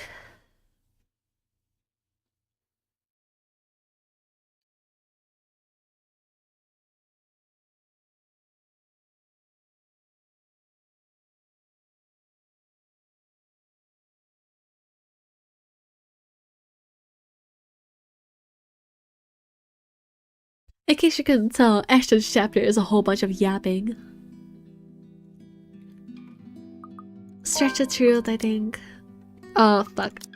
I should have saved. I'm a dumbass. That's fine. I need to start to save. I'm a dumbass officially. No, I have to do this again. No, why do I not just save? Why do I not know how to save?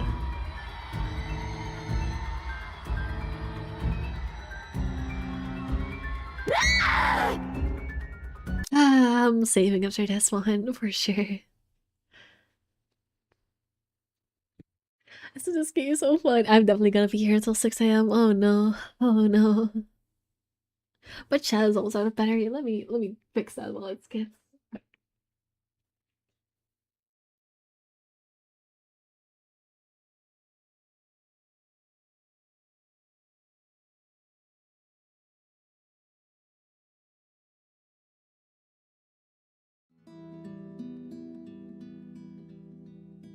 We could skip all of the dialogues if Rebecca wasn't alive because it travels through time. It goes, that's the end of Rebecca's chapter, and now we're in Ashton's perspective. And every time it shifts to a new perspective, it like goes back in time. Like it's not linear. It's like you go through this day, this day, this day, this day, this day, this day, this day, this day, this day, in one person's perspective, and then you go through this day, this day, this day, this day. Like it's you go through the day. It's like it cuts back in time when you go to a different perspective, so that's why we're technically in the past right now because we switched to Ashton's perspective. You're right, I forgot. Don't worry. It takes a second to get used to.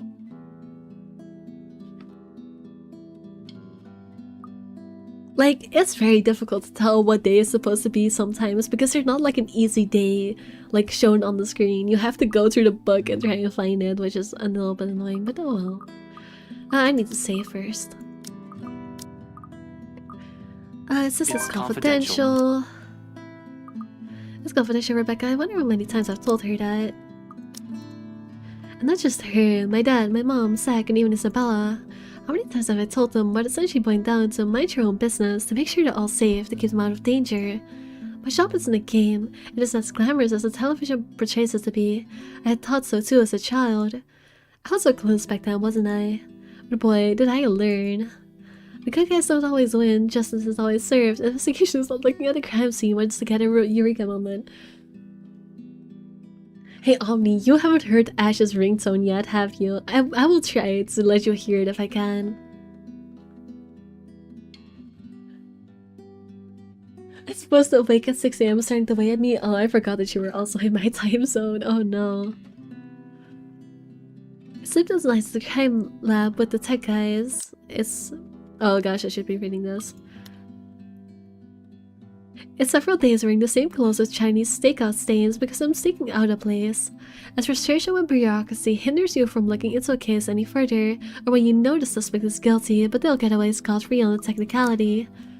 It's seeing anger and pain and despair with every case. I know you have a mountain of questions, but I've told you this so many times before. I can't say much more than that. Still, the look on Rebecca's face, the resentment and the pain. It hurts me as well to think that I'm the cause of that. It's a familiar one too, something I've seen a lot over the years. I wonder how long it'll take before Zach starts giving me the same one. But to have heard Isabella in a way that any sincere apology won't ever be enough. What a mess. I am a mess, and it's the people close to me who have to suffer for it. I guess, if that's the case, there's nothing much I can do about it. You're off being a... what? A hero, I guess? And I shouldn't rag on you for that.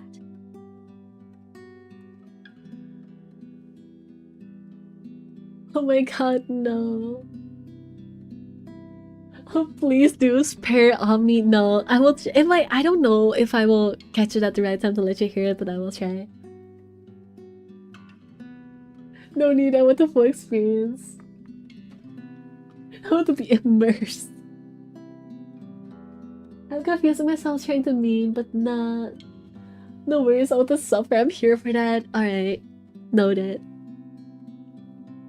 I could never get used to how quick she just forgives me for whatever shitty thing I do. Second Isabella too, they've all been patient with me, unlike I with them. I don't deserve any of them for the kind of person I've turned out to be. I'm hardly a hero, Becca. I'm just... Ash. He's just Ken. I respect the retort, another one laced with bitterness. Instead she laughs, half-heartedly with barely a hint of cheer in it, but it's a laugh nevertheless. I honestly don't know what to make of that, what to do with myself upon hearing it. It's almost like the mere sound of it is meant to pierce. The least you could have done is tell me. Maybe I could have helped, kept an ear and an eye out for you. I don't know. I could have been Irene Adler, maybe? Who? The smile doesn't quite reach her eyes, but the mask she tries so hard for me. I give her a smile of my own, though I imagine it comes off as unenthusiastic as hers. It's far easier to step back to banter when it's just like this. What's like to just brush off everything. At least this way we wouldn't have to deal with awful things. The woman? Don't flatter yourself. Nancy Blue, more like. Her sidekick would beg to differ, Ashette. I don't get any of these references. I couldn't stop my wry grin from forming on my lips. She probably still has the photo from the contest, keeps in their old diary. Oh, it's the picture. Hey, isn't it so great when the game gives you context to important moments? Fun fact here. Fun fact. If you have Rebecca die, she mentions a picture about Ashton in a dress. You never get context for that if you don't, pick the positive option. I guess we're learning the context here. I never did find either of the two after I threatened to burn them. In the end, I just never brought it up again, hoping she'd just forget about the whole thing. But a small smile on her face says a lot. Those were good times, a lot simpler, a lot more peaceful. Now things have changed, we're no longer the same people we were as kids. Growing up together doesn't mean it always has to be just the two of us in the first place. It's a dumb notion to believe in. When nothing ever remains constant, things will inevitably change throughout the years. In fact, it already has, long ago, not just with the people we allowed into our respective lives, but also with us, as people, as friends. It really does get complicated as we get older, doesn't it? Not everything has to be, though. Even when it's in the form of a promise, I have no idea when I'll be able to fulfill. I swear, I'll explain when it's all over. We already have one D&D player with Marianne. Does Ashton play nerd games? I don't think so. I think he's more like emo than he is gamer. Like he is canonically was emo as heck as a kid. Or like a teenager, I should say. That's more his style. The silence afterwards brings an even heavier air between us. Something that Rebecca, thankfully, doesn't allow to linger more than necessary. I suppose you have to go now, huh? The situation's already awkward as it is. Trying this out will only make it more, difficult, messed up, As if it isn't already. Back to your case again? Alright, here we go. I'm taking back what I said last week. You haven't changed at all. 4 minutes and 30 seconds. 29, 28. I'd hurry if I were you. Ugh, you're awful! I hope you never get a girlfriend. That's crazy. She slams the door right after, although my chuckles, the mirth and the lightness in it linger. With her, those will always come easy somehow, even if its echoes fade and the only ghost of her smile remains. It's not like I'm looking for anyone else. No. I want to tell her. It's not because I can't. I won't. I'm the one who has chosen not to until I fix myself. Until I find myself underneath all that guilt and those lies I've been telling all these years. Oh, I missed that. I missed that. Can I load and save? Hold up. I will let you hear it. I will let you hear it. I will let you hear it. I will pause in time. It's... Don't worry. I will go out of my way for you, Omni. I want you to hear this.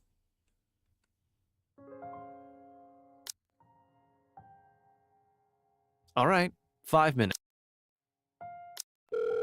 No, I was too late. I want to let you hear it so bad. I'm trying my best. Okay, I'm trying my best. It's Okay, go until this. Go until this. Go until this.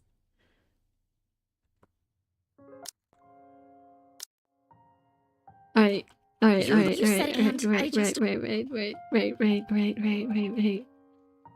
I'll skip manually, it's okay. What? It's not like I'm looking.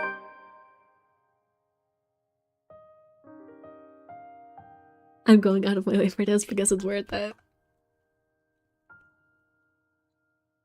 Oh no, he's the one calling. He's not being called. That's so tragic. I went out of my way for nothing. This isn't a... Oh, there's a ghost.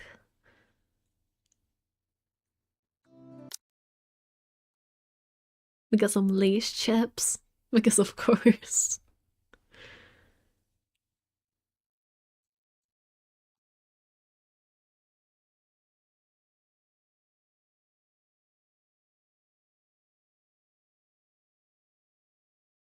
When you call Ash an emo, he's one of those types that only listens to Linkin Park at Party at the Disco. As a teenager, absolutely. Please. He's got that because tonight will be the night where I will fall for you. Oh my god. My sound is turned up. I've never been so cock-blocked. I'm sorry. I'm trying not to. I'm trying to let you hear the terrible, terrible cringe. But the game is not letting me. When? Tell me about it. Cry, cry, cry. Blush, blush, blush. Oh, it's about to crawl out the TV. Oh no, oh no, no, guys, you don't understand. I have to do this nightmare of a minigame again. You don't understand. Well, I think Kriggy understands. I think Kriggy was there. I have a skill issue in this quick time. I had to take like 50 attempts when I did this the first time. Oh no, I don't want to do this minigame again.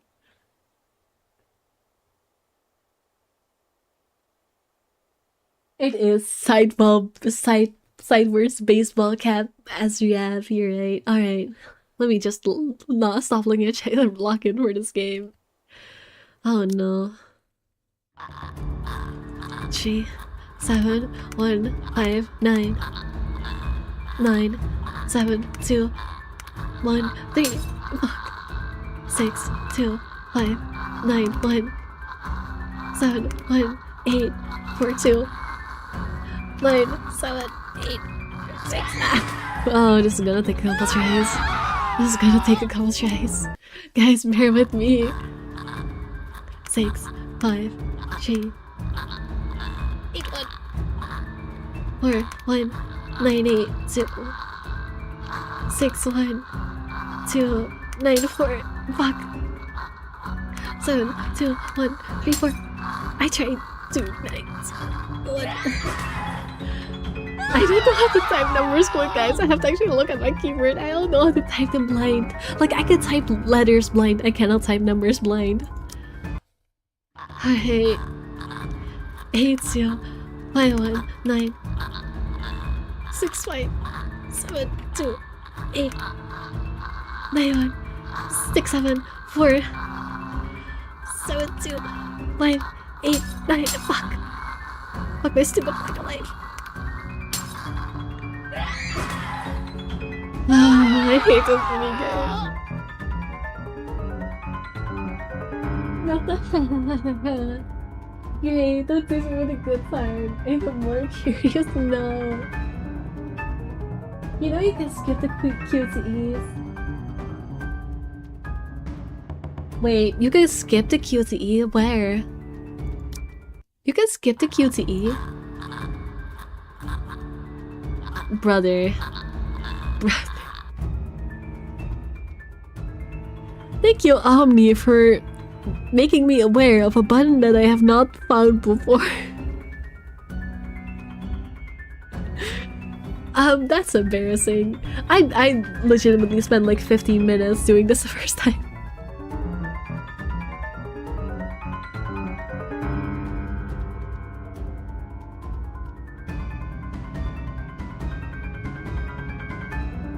Also, yeah, you were gonna have grandchildren by the time you heard the ringtone if I had to do that.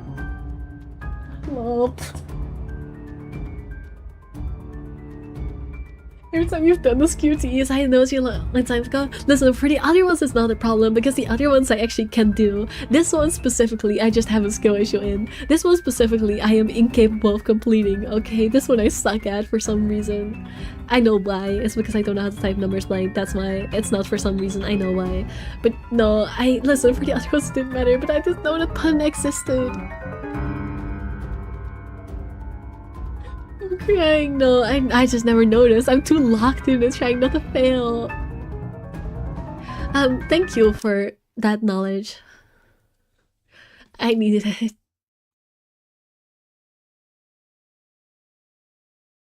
Alright, come on.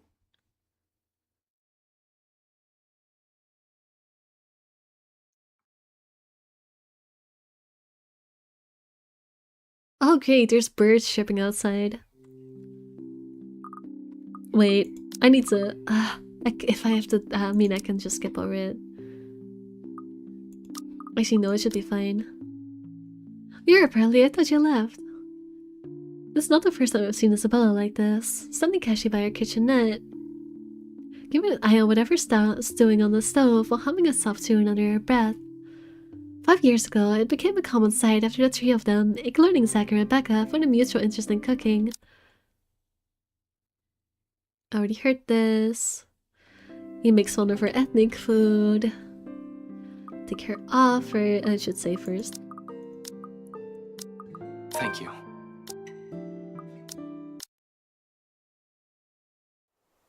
Okay, here we go. Unrelated frustrations aside, once I fling the door open, a whole chunk of the stone that had been stuck in the pit of my stomach simultaneously unseated itself. There in the hallway stands Zach, his hands raised, ready for another knock. Although he's not his most presentable at the moment, ruffled and drenched with sweat as he is, Willow quickly washes over me like a tide. He's still panting when he pushes me aside and heads in. The second his feet cross the threshold, he scans the place, eyeing what little he can to see off the room from the doorway. When he finds not what he's looking for, he turns to me with a questioning look, but has a hint of panic in it. You said it was urgent. I already read this. You're okay.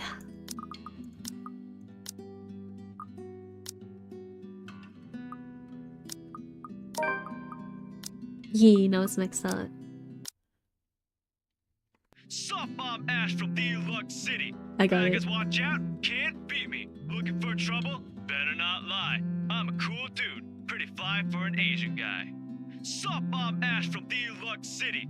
Baggers, watch out, can't beat me. You're welcome. Better not lie. I'm a cool dude, pretty fly for an Asian guy.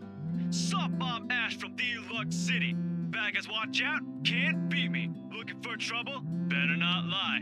I'm a cool dude, pretty fly for an Asian guy. Also, Omni, this is your reminder that when I killed Rebecca, this was the ringtone he heard before she called him, told him thank you for everything, and died right in front of his face because it's broadcasted on the television. this is what he heard before picking up that call. Because it happens in this scene normally if you kill her. Baggers, watch out, can't beat me. Looking for trouble? Better not lie. I'm a cool dude, pretty fly for an Asian guy.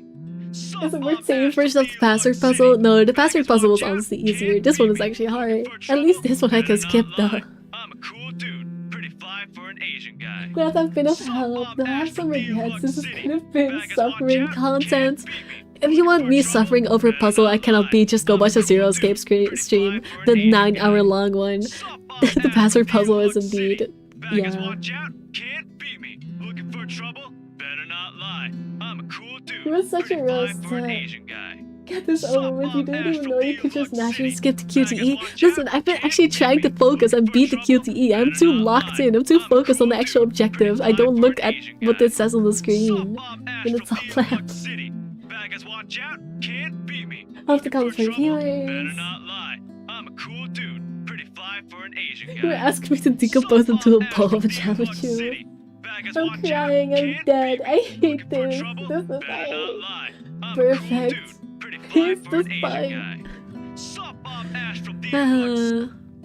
Shut up, Rebecca. Or sorry, I should say the ringtone.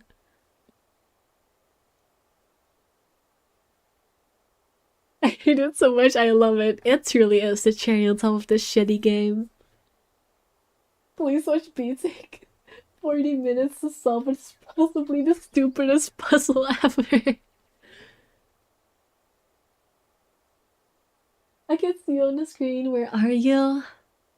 What do you mean? I'm a bee. I'm a bee. I'm a bee. Am I not showing? I should be. I mean, we didn't plan to play it one day.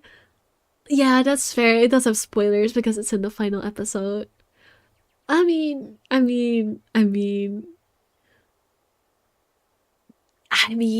yeah, no, fair enough. It's a really stupid puzzle. Like, giving you the solution wouldn't spoil anything. The problem is that it's in a very lore-heavy section of the game. But yeah, no, the puzzle is literally just spelling password. It's a stupid-ass puzzle. Anyways, let's resume with the lore of the game. I've heard that so she assumes is the one I'm hoping to hear. Very good. A bit out of breath, there's a tinge of urgency in it. Listening to her from my side of the line makes it seem like she has just run a marathon prior to this call. Becca, where? I got your message. What happened? Nothing. Yet? Where are you? Downtown. I had to make a quick visit to the library. Listen, Ash, about that thing Isabella has been talking about. There's something you guys need to... Please tell me you didn't... Whatever. Save it for later. I'm at Salemwell. If you can get here as soon as possible, that'd be really great. This is... related to that. Boys. Why are you just saying school, eh?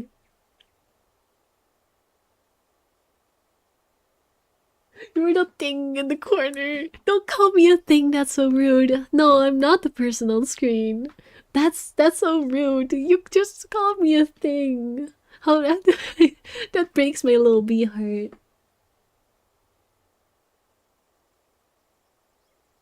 The is actually an AI. No, stop. No, stop. Don't call me an AI. Not even as a joke. People will take you seriously and think I'm an AI. People have done that before. I've had 2 chatters think I'm an AI before. Please don't even joke about that. People will take it seriously.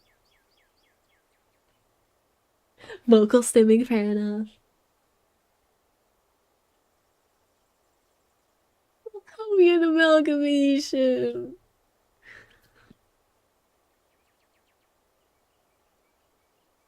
You're there? Is Isabella with you? Yeah, Zach too. With a quick press of the button, I switched on the loudspeakers and stepped back into Isabella's apartment. I hold out the phone towards the two, giving it 2 shakes, urging them both to speak, while they're still carrying weird looks on their faces. This should ease that. Rebecca's asking for you two. Becca? Is she okay? Hey, Becca! Hello, Rebecca. Odd morning we having, eh? Hey, you two. What's happening over there? Is this something I should be worried about? We'll tell you once you get here. Please, hurry. I don't like the sound of that, Ash. But I'm on my way. Give me a few minutes. I'm driving. Oh, I know you're buzzing right now. Yeah, I'm buzzing, alright. I can't breathe. Okay, I'll stop. I don't want to go too far. No, it's fine to make fun of me, but don't call me an AI. That's the one thing I will not allow because people will genuinely take it seriously. Like that's the one type of mocking me that I will not allow. That's a new rule I'm making. Don't call me an AI. She mumbles a goodbye and hangs up. Beck is the last person I need to account for, yet that call left even more strained tension in the room. Thankfully, we don't have to linger in it for too long. She only takes a matter of minutes to get here, and the second she steps into the room, Isabella clings to her. I'm so glad you're okay. Ashton checked on you this morning, but... Aw, I got the achievement for not killing anyone. He did? I'm sorry, I was in a hurry. I didn't have time to drop by and let you know. It doesn't matter. What's important is you're here.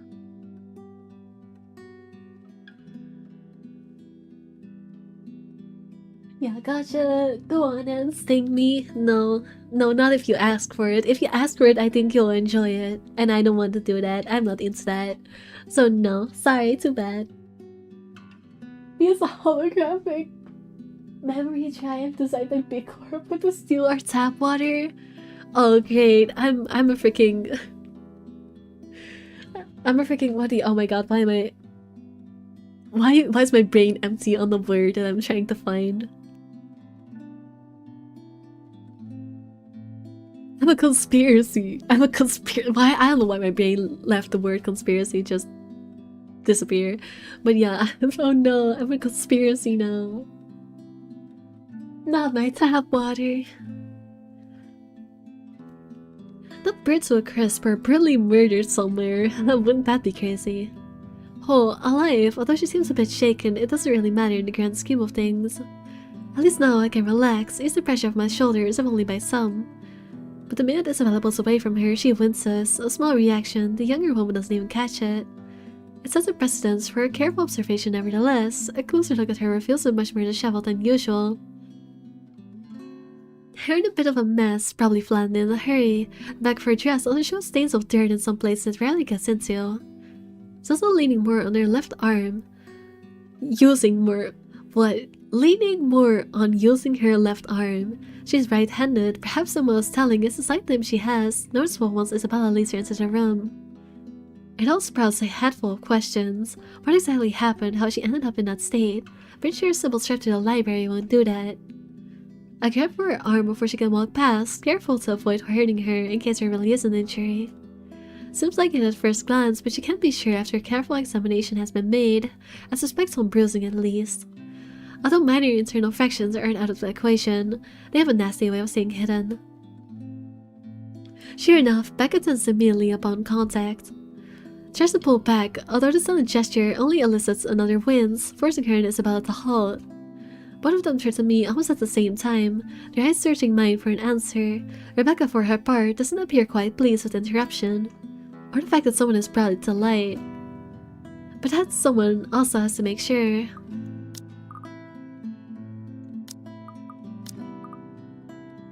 No, I'll say all you're alright. Okay? You're limping. As expected, she tries to hide it. This time, when she squirms from my grasp, it's with enough force. She almost stumbles back as I can't call her by the elbow. Even with two more people showing her concerned look, she's swift to shrug it off. It's fine. I just had a little accident. Little accident? Hard to believe when her other arm's nursing the supposedly fine arm. Isabella doesn't buy any of it either. In a library? Well, yeah. It kinda caught me off guard. Something's happened there, hasn't it? I won't have to elaborate on the question further. Surely, she goes very still, and the hand placed over her right arm shifts ever so slightly, its grip on the limb tightening. Not so firm to hurt, but just enough for a gesture of comfort for herself. Barely, she casts a glance at everyone in the room, but only the one she spares for Isabella lingers longer, and in that moment, something unspoken passes between them. I'm understanding. It struck me seconds later how utterly familiar her expression is.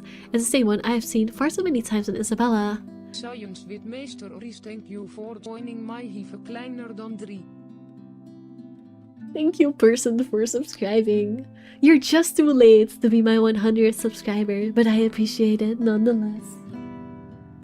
Also, why is your username signs with Mr. Riz? I couldn't tell from the pronunciation because my text-to-speak is kind of blurs.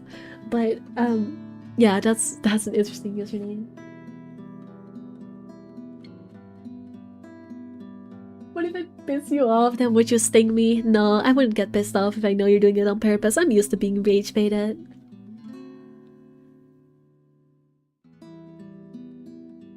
Comet would actually struggle saying conspiracy, so your lore accurate. No, don't compare me to Comet. I mean, I guess I don't mind, but I have brain cells, I promise. You are the epitome of the barbecue Fortnite ranch bucket. What does that even mean? Saying yeah. So they at the movie house. Every time her attempts to warn us have been so rudely dismissed. Let me see. Can we? We have to check if it's bad. Rebecca hesitates for a moment. Then, after a minute of consideration, she sighs and reaches for the hem of her sleeve, raises it just enough for Isabella to take a good look at it. Not swollen, but a large portion of her skin starting to turn an ugly shade of purple. Oh, that is gonna be one hell of a nasty bruise. Tell me about it. It was a library cart that hit me. You know, the old metal ones they keep near the history section. Ouch! Like I said, nasty. But she's there? She went after you. Yeah, I was in the archives, looking something up. Suddenly, she was just there. Well, she was using my own students against me. What kind of terrible person does that? Oh, it makes my blood boil. Yeah, I guess she really does use persons against them. Also, is it just me? I'm sorry to point out the art again, but something about the perspective on this chair bothers me. Like, why is there no seats? I cannot be... I never noticed this before, despite this being a common background, but like the perspective on this seat is so... I would call this background AI if I didn't know this game was made before AI was like a thing, because the perspective is so bad.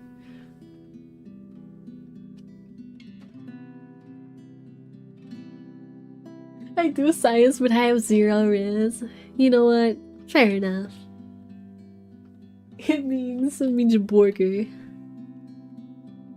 Oh gosh, your model's hiding a chair. I think I'm glad not to be able to see it. Wait, no, I'm gonna show you now. I will move my PNG out of the way. Hold up. Look at the perspective on this chair. Like, why is it so flat? Have you seen the Wells Room perspective from Chapter 4? I have not played Deltarune, but I think I've seen it on social media. Is that the one where everything is like not quite aligned and it pisses people off? I think I've seen that image before. You keep saying there was no AI involved, but is that a fact? I mean, this game came out in 2017, so unless they magically had Gen AI in 2017, it cannot be. Can you fly over the screen for me? Sure. Buzz buzz. Buzz buzz. Buzz buzz. Wait, I'll even make myself smaller for realism. Buzz buzz. Buzz buzz. Buzz buzz. Buzz buzz. Buzz buzz. Is this what you want?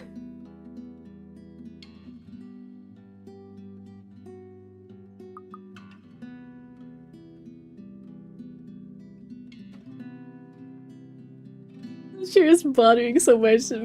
It's on another level. Yeah, it's bothering me too now that I've spotted it. Yeah, the misaligned room. Yeah, I saw. I don't think it was that egregious. It's just, you know, a little bugging, I guess. Get it?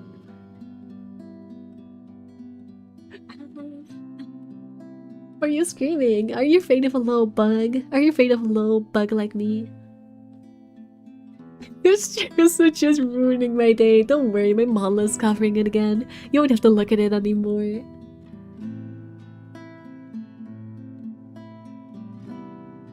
No one has ever asked me to do that and now I'm angry. What, because you weren't the first person to think of it? Sucks for you. You should have just ran. That woman's not something you can hit with a book. Laugh it up, Ashton. I did. Then the bloody cart came out of nowhere. And you know what? If it weren't for a damn book, I would be dead by now. Silence descends in the room as the gravity of that one word hits all of us.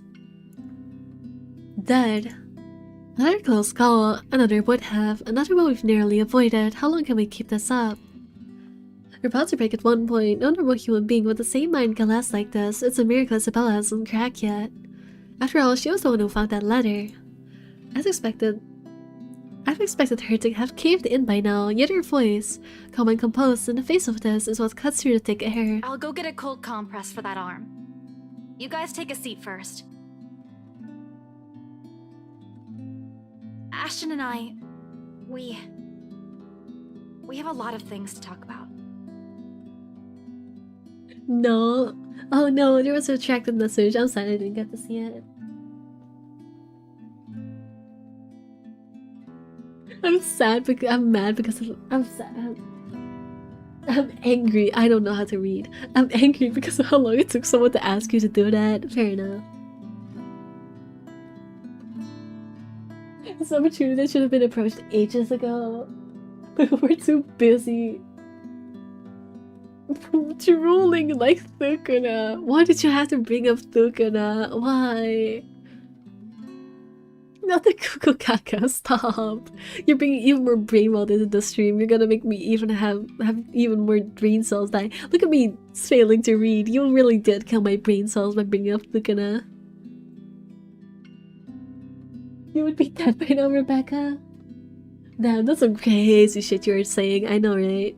The funny part is, it wasn't even the book part where she dies. It's before that. So actually she's wrong. She would have lived. She would have just gotten another chance because that's how quick times work.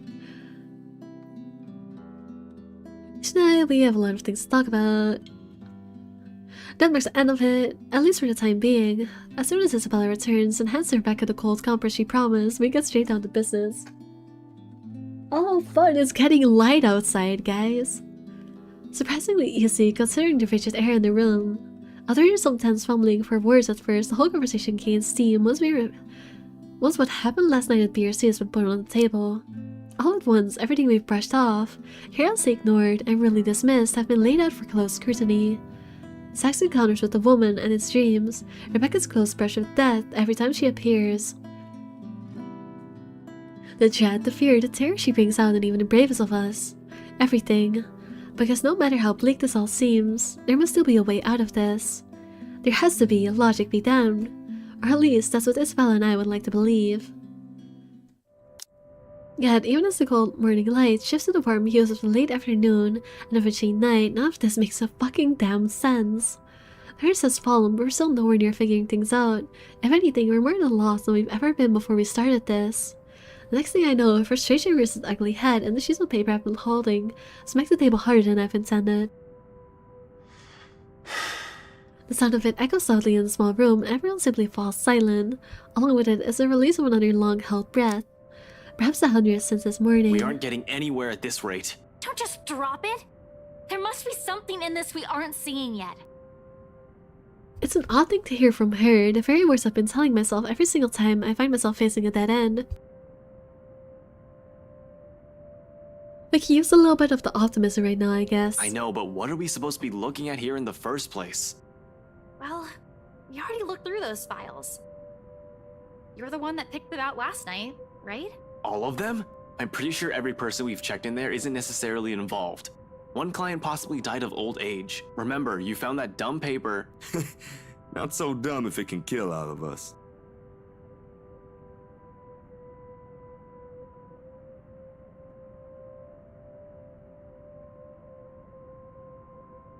Sounds like a sub-goal for when you'll be popular and famous. $25. You can make my B model fly on screen. That's so silly, but I kinda like it. B is fucking 11. It's almost midnight, my brain shuts down at 10 PM. That's so valid.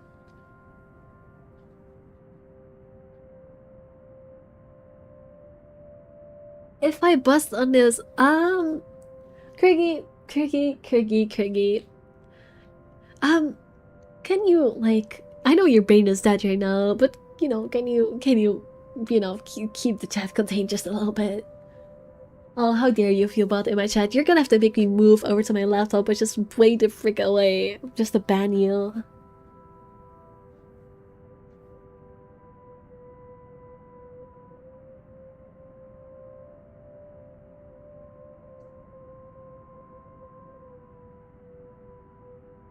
Sorry, no, it's fine, but maybe don't go too crazy. Maybe keep it contained just a little bit.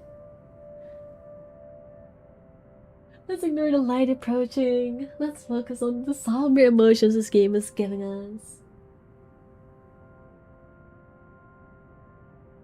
I'm Robert on the twitchy pinky. Yeah, I know. Very funny, Z-Man. Anyway, like I said, you discovered that paper right before the open house. No one else was allowed inside during that time. I love that Ashton sarcastic laugh sounds like me when I do the shamming / fuckboy voice. Like, he literally laughs like my shamming voice. It's too broad of a scope if we include every single person. In fact, the only notable ones are C and Jean Marie. I'm not an AI robot, I'm a real person. I know. There was someone around. I dual streamed this at Twitch. There was a robot on Twitch. It wasn't about you. Okay. Don't worry, I already banned the Twitch robot, Craigie. It's fine. No, I cannot hear this now. I'm sorry. But if we're going to include them in the count, shouldn't there have been more than enough people to end this fucking curse already? Let's just take it from work. Yeah, okay. They went in and out of this place. But no, you still don't get it. What I'm trying to say about those clients is... Shouldn't we look into the mansion too? That's where the letter came from. That's where she came from. Maybe it's just as the professor says. He did tell me there might be more to this than what I might be thinking. Yeah. I mean, look at all this stuff Rebecca brought with her. Apparently our teachers have been lying to us all these years. So who knows? Wait, what were they lying about? I completely forgot because none of this was ever brought up again.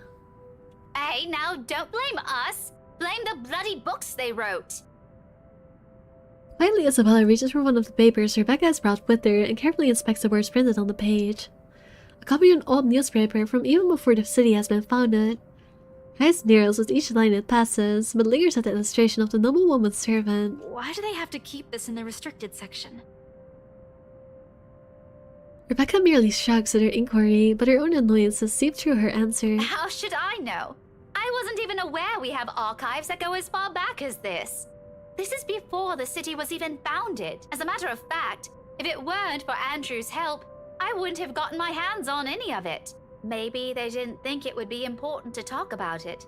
After all, this is more Anselm's than ours. You know what? I'm starting to think that you definitely have to go see the professor all 3 times to get a good ending, because it seems like that's what they're discussing about now and how they're putting information together. That or some old bugger's hiding something. Why else would these tell a completely different story? Revising what's written seems like useless endeavor on its own when we have nothing to gain from it. But this might as well mean that what happened in that mansion years ago also equates into all of this. And the letter Isabella found is at the heart of it. The why and the how is what we're missing here. If I'm going to go by what Andrew told Zack, the connection between the letter and the mansion's curse may run deeper than what we've initially thought. We won't be able to figure this out without looking into the other. Fuck. How do I? The mansion's a private property now, it can't just waltz in there. I'd rather die before I even think of begging their rights to let me in and investigate the place. One thing is very clear of these last 2 days, however. We're not safe anywhere, and I have to act fast if I want to keep my old friends alive. We can't keep running away. Sooner or later, she'll get us. Before that happens, I have to put an end to this.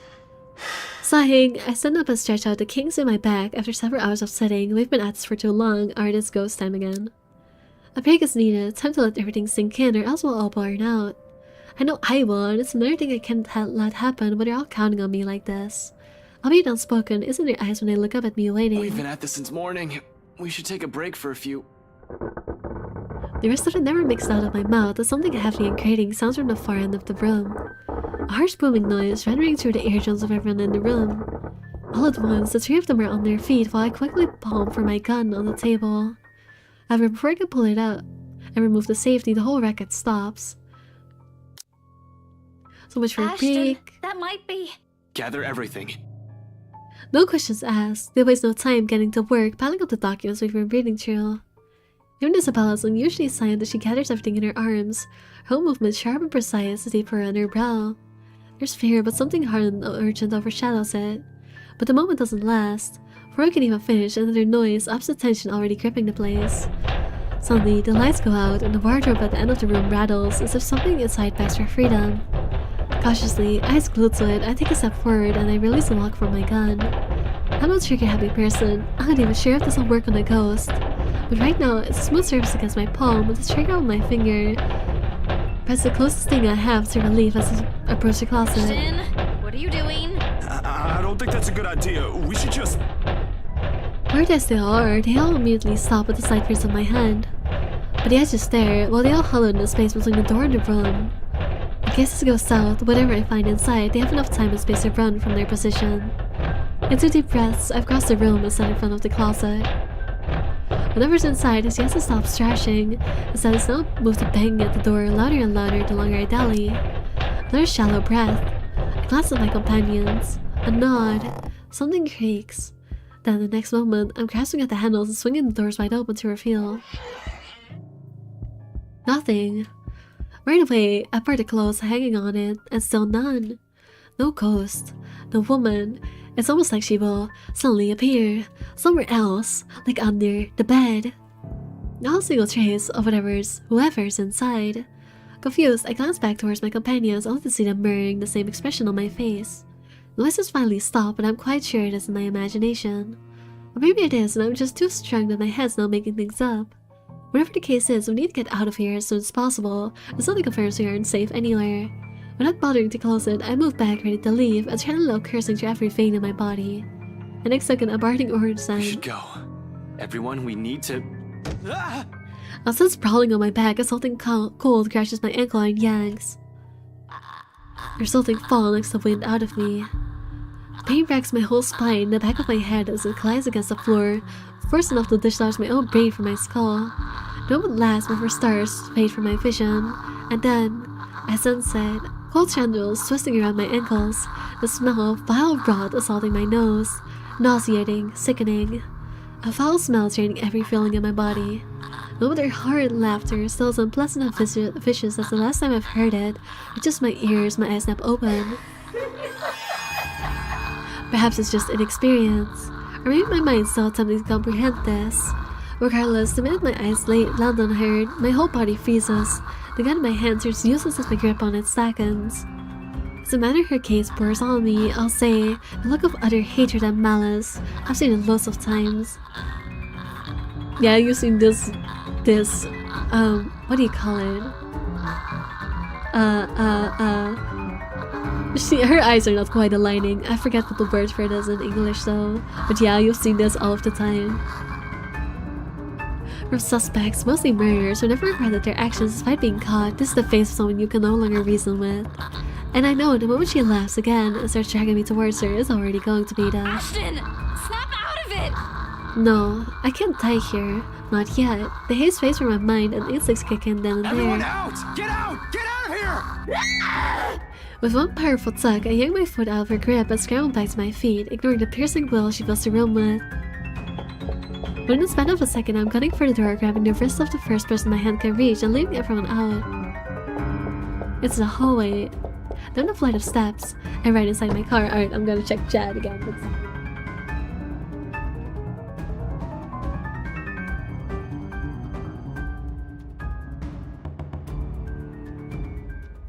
We are so screwed in 2026, why?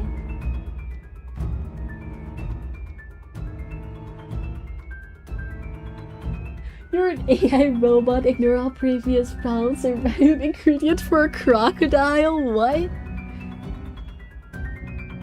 I can't wait to hear shamming and dub. Now for my next Kenosha anime viewing, oh no. Wait, is there a dub of the anime? I didn't even know that. Wait, is there? I have to know this now. I'm sorry to interrupt, but I have to know this now. Nausea anime dub. VA. Is there a dub? Is there a dub? Oh my god, there is a dub.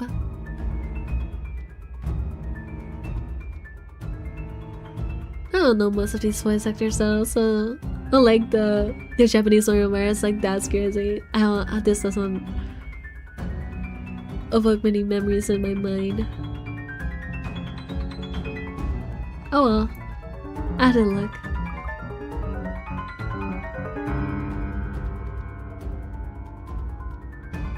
Lo necesito. Oh, I'm too far away to read Spanish at this distance, okay? I hope it's at least half as good as your shamming impression, hell yeah. My mom just came back from work, gave me bread, I'm so freaking happy, I'm about to cry. Kind of hungry, not gonna lie. I did eat some small snack between my streams, but I am pretty hungry. Nice, you deserve that bread. Bread emojis. Calm yourself not too much bread. Sorry, my bakery is overfilling. Of course there was no woman at the closet. Marianne finally let it out. Aha, get it, yeah. No, she would never let it out of the closet. Lazy, yeah. It looks like Jeff the Killer. Honestly, I can see why you'd say that. Yeah, there is a dub. I hope he doesn't Jeff the kill us. That would be very scary. I only watched the first episode, but had a big no, but I heard Setsu. Because I am down bad for Kenosha content. I'll watch it even if the voices could not be to my liking, I see. I'll probably watch it in Japanese. Because, you know, that's just, you know, better. I mean, to be fair, I'm always a subtitle watcher. Unless I just want to watch something while I do something else and I don't care about the actual show, then I'll watch it in dub. Just because I don't have to pay attention to the subtitles. But usually I watch in Japanese. Anyways, right inside my car, I was at the time flooring on the gas pedal, second to last person closed the door behind them, and in a short while, I'm driving us out of Salem Mall. I don't even entertain the thought of winding down just yet. Please just let me skip over this. I've seen these scenes before, it's just too slightly different and it doesn't let me. Rebecca will definitely give me an earful and tell me to take better care of myself, say I'm killing myself on the job. Again, we're getting Rebecca dialogue now instead of being like, we've lost somebody, somebody has been lost, if only Rebecca were here, which I got the first time because she was dead. Not necessarily a bad end. The chatter reaches my ears first, halting my movements. Sure enough, when it climbs up, I find them, Zach, Rebecca, and Isabella, just as they've entered the park grounds, bag of convenience store food in hand. Just nights fleeing from Salem Mall. Oh, it's the rent. It's the rent. It's the rent. Last night's flight from Salem Mall, we've elected to stay the night here, unsure if our own homes will still be safe. The roommate all be adverse to the idea of spending the night outside like this, but panic and distress has taken that decision. It's not like any of us has gotten an ounce of sleep anyway. On the off chance one of us did, it only lasts but a second, or it's a fitful one. But looking at them right now, from afar, it's easy to mistake them just for a group of friends on a day out. Isabella's gesturing wildly with her arms as she talks. Something funny or amusing, probably because it's soon followed by Zach's booming laughter and Rebecca's giggles. Their foods fill the atmosphere of light air, temporarily easing off the disheartening mood. It's easy to pretend we're not knee-deep in a life-and-death situation with the way they're acting now. If anything, it's only their appearance that betrays that mask. Slightly disheveled, bags in their eyes, and exhausted curve in their shoulders and dragging footsteps. But the closer they get, the more obvious these signs are to the naked eye. Zach doesn't energy drink my way the moment the distance allows it. Isabella has been the other bag she's holding before seating herself on the edge of the fountain. The scent of warm food immediately wafts from the bag the moment I open it, carried further by a passing breeze. Whatever sweet sauce they dribbled over this pork wannabe, it smells heavenly. Hell, even the sorry-looking vegetables seem appetizing. Despite myself, without even checking what exactly it is, hunger swiftly takes over every rational thought and I take in without waiting for them to start. The rest of them appear to be of the same mind too. Soon enough, they also start with theirs. No casual talk would fill our empty stomachs, exhausted as we all are. Food is something we cannot forgo. Starvation dulls the thinking, awakens the body. If we are to survive this, we are gonna have to take care of ourselves first. In a matter of minutes, we're down and dumping every empty cartons on a nearby waste bin. Along with it is a shift in mood. Back to dismal, back to the problem at hand. The comfortable atmosphere from minutes ago was nice while it lasted. Admittedly, I've missed these kinds of moments between us. We never had the chance, always busy on some project or work. The things we've taken for granted, we're now realizing how valuable they are. The world has an awful sense of humor. While the one we've just had is short-lived, it's another thing I want to look forward to. If we ever free ourselves from this damn curse, I like to believe there's a way. For now, we have to focus on the present, this, that people, the letter, the curse. It's not simple to bring these up, but necessary. What now? Where do we go from here? It's not a question directed at anyone in particular, but they all look at me as if my face is all the answers in the world. I used to think so, back when I was at the top of my game and I'm still sure of everything. Now there's just uncertainty sullying whatever decision I come up with. At some point, logic has simply stopped working here and we started grasping at straws. Along with exhaustion, fatigue, and stress, we have enough kindling to get a fire burning. Yep, I told you when I looked at this picture before. This is where Rebecca was supposed to stand. She just wasn't there. The not so pleasant kind of fire. Well, first, we can't just stay here. That much is obvious. But we can't just keep running like this either, Becca. Sooner or later, she'll... As if we have a choice. We can't even go back to our own homes because that thing might get us. Nowhere safe. But dying is the last thing I want to do right now, Isabella. Bro, what? Oh, hi, Mavis. Hello.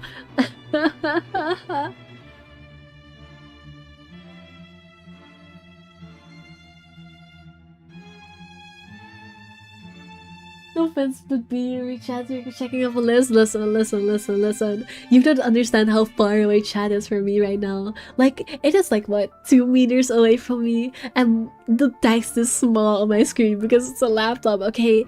Listen, the way I'm reading Chad right now is not because I want to be reading it that way, but because it's so difficult to read. Like, I have to, like, lean as far as I can to even try reading my best at reading chat. I'm so sorry. It's so far away, but I need to charge and my charger's too short. Actually, it's a decent battery right now. I can take it off the charger. Oh my god, I can actually see my chat again. My poor darling. This I can finally have you close to me again.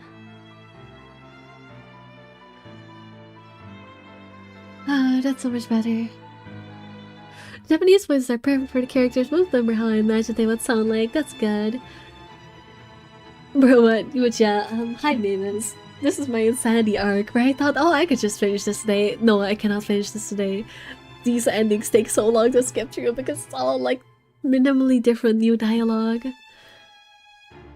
Thought she would have a lot to read since Rebecca is alive. Yeah, the descriptions, man. I couldn't have that many in dozens of hours to play this game.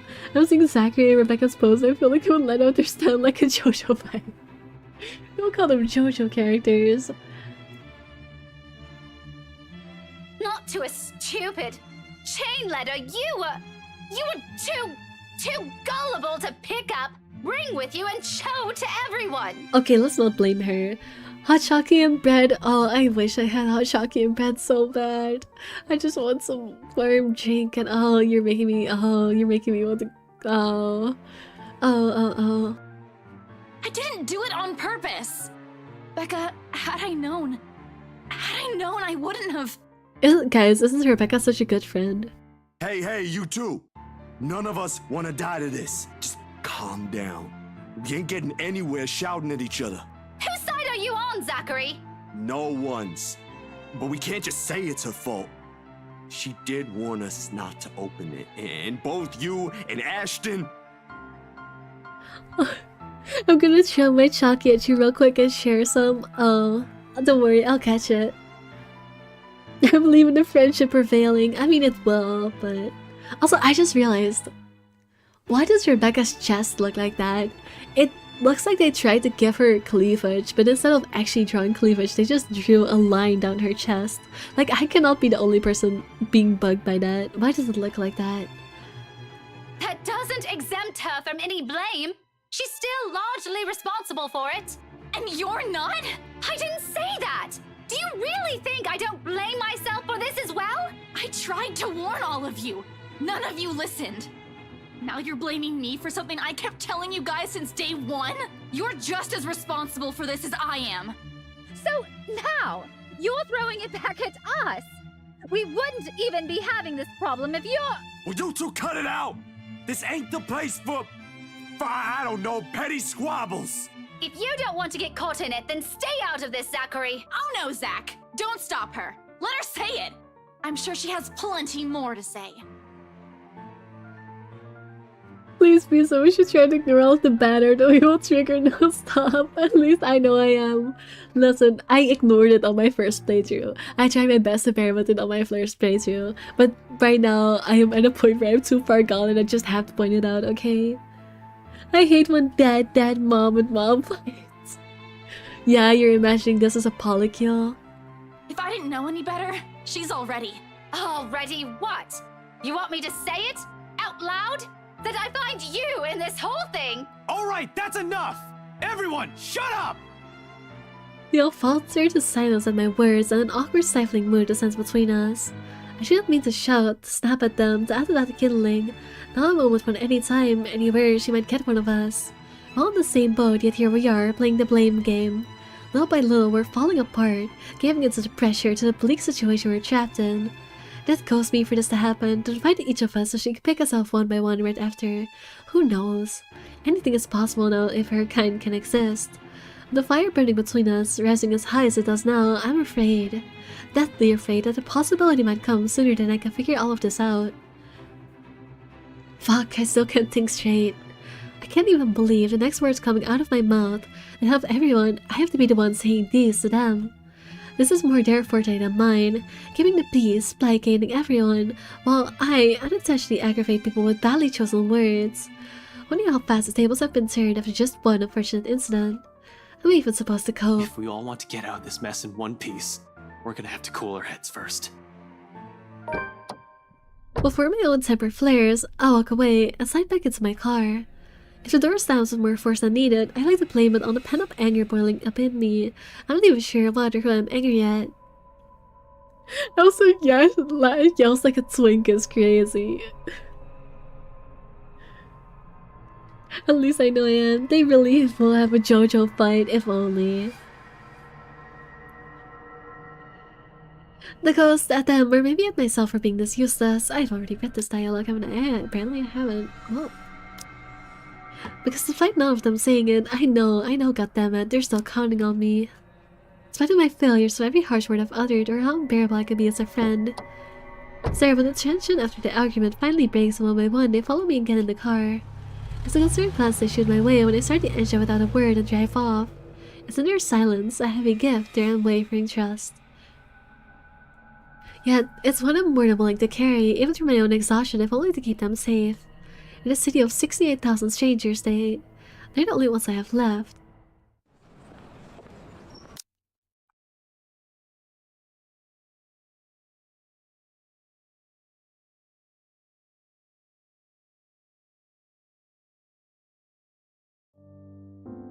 Also, I ran out of drink again. I guess I was just too thirsty. Obviously, the second option. Obviously. You know, I'm starting to wonder if I was supposed to have Zachary. No, Zachary definitely needs to see the professor. I have no doubts about that.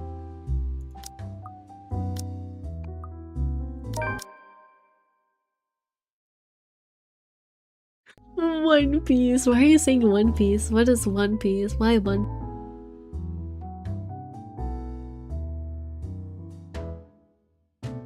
I wonder why I keep getting recommended small indie PNG tubers slash VTubers. Unfortunately, I cannot answer that for you. You'll have to ask that question to your own viewing habits. I mean, you clicked on the stream, didn't you? I guess that says something about you. You know, YouTube sees you clicking on it and it's like, you know what? We'll give them more. So yes, hello, everything sucks. Hi. Welcome to small PNG tuber number, I don't freaking know. The sound hangs lower when I stumble back into consciousness and drag myself downstairs. Around this time, the patrons usually start to trickle into the main lounge until it reaches their peak around midnight. Today, however, it remains thin. But considering what day it isn't too worrisome for the kind of business G runs. He has always complained about the lack of a decent crowd on week start, although he doesn't really begrudge his customers for it. No one wants to start the week with a bad case of hangover after all, even him. This makes the concerned look he gives me come off a bit too odd. What kind of danger we're in, this swiftly puts me on edge, even before sleep completely fades from my mind. Something wrong, G? G hums, but there's an undertone of annoyance in it despite his casual and open movements. And only after he finishes wiping a tumbler and carefully settles it face down on the table does he give me an answer. The way he stares back at me honestly makes me squirm. It feels like I'm being stared down by my primary school teacher for sleeping in class again. There's a non-zero chance of someone in this game saying focus G. I wish they would, but unfortunately this is like a very minor character, so I don't think there's dialogue like that. I wish though. I don't mind, hell yeah. Maybe it's because of the game in question. Do you watch a lot of those kinds of games? I don't know if they even know what kind of game this is. Hi, this is a horror game. But a very cringy, cheesy horror game with terrible characters and terrible art. Well, I mean, it's not terrible, it's just, you know, this game is very scuffed, but that makes it so funny. Nothing much. Monday's still a slow day for this place. But you might want to check on your friends, kid. Looks like one of them woke up on the wrong side of the bed while you were out. Visual novel? Yeah, it's mostly a visual novel, yes. The horror is actually the writing, the horrors, and every decision these game makers made. Oh, it's written like a freaking soap opera. But with the ghost, I guess. Another question forms in my head, along with a small confused frown. Though before a single syllable slips past my mouth, Rebecca's irate voice rings out from some part of the main lounge. From the sound of it, appears woke up on the wrong side of the bed is a complete understatement. Alone? You know we can't just go in there. But we don't have any other choice, Becca! There's really no other way. We have to go there. If you'll just... Isabella, no. That doesn't sound too comforting. Once Rebecca assumes that kind of tone in an argument with Isabella, and she usually ends up with one of them walking out or both giving the other the silent treatment. Guys, aren't they such good friends? Aren't they such likable friends? It lasts for about a week at most if it's really bad, which really isn't what we need right now.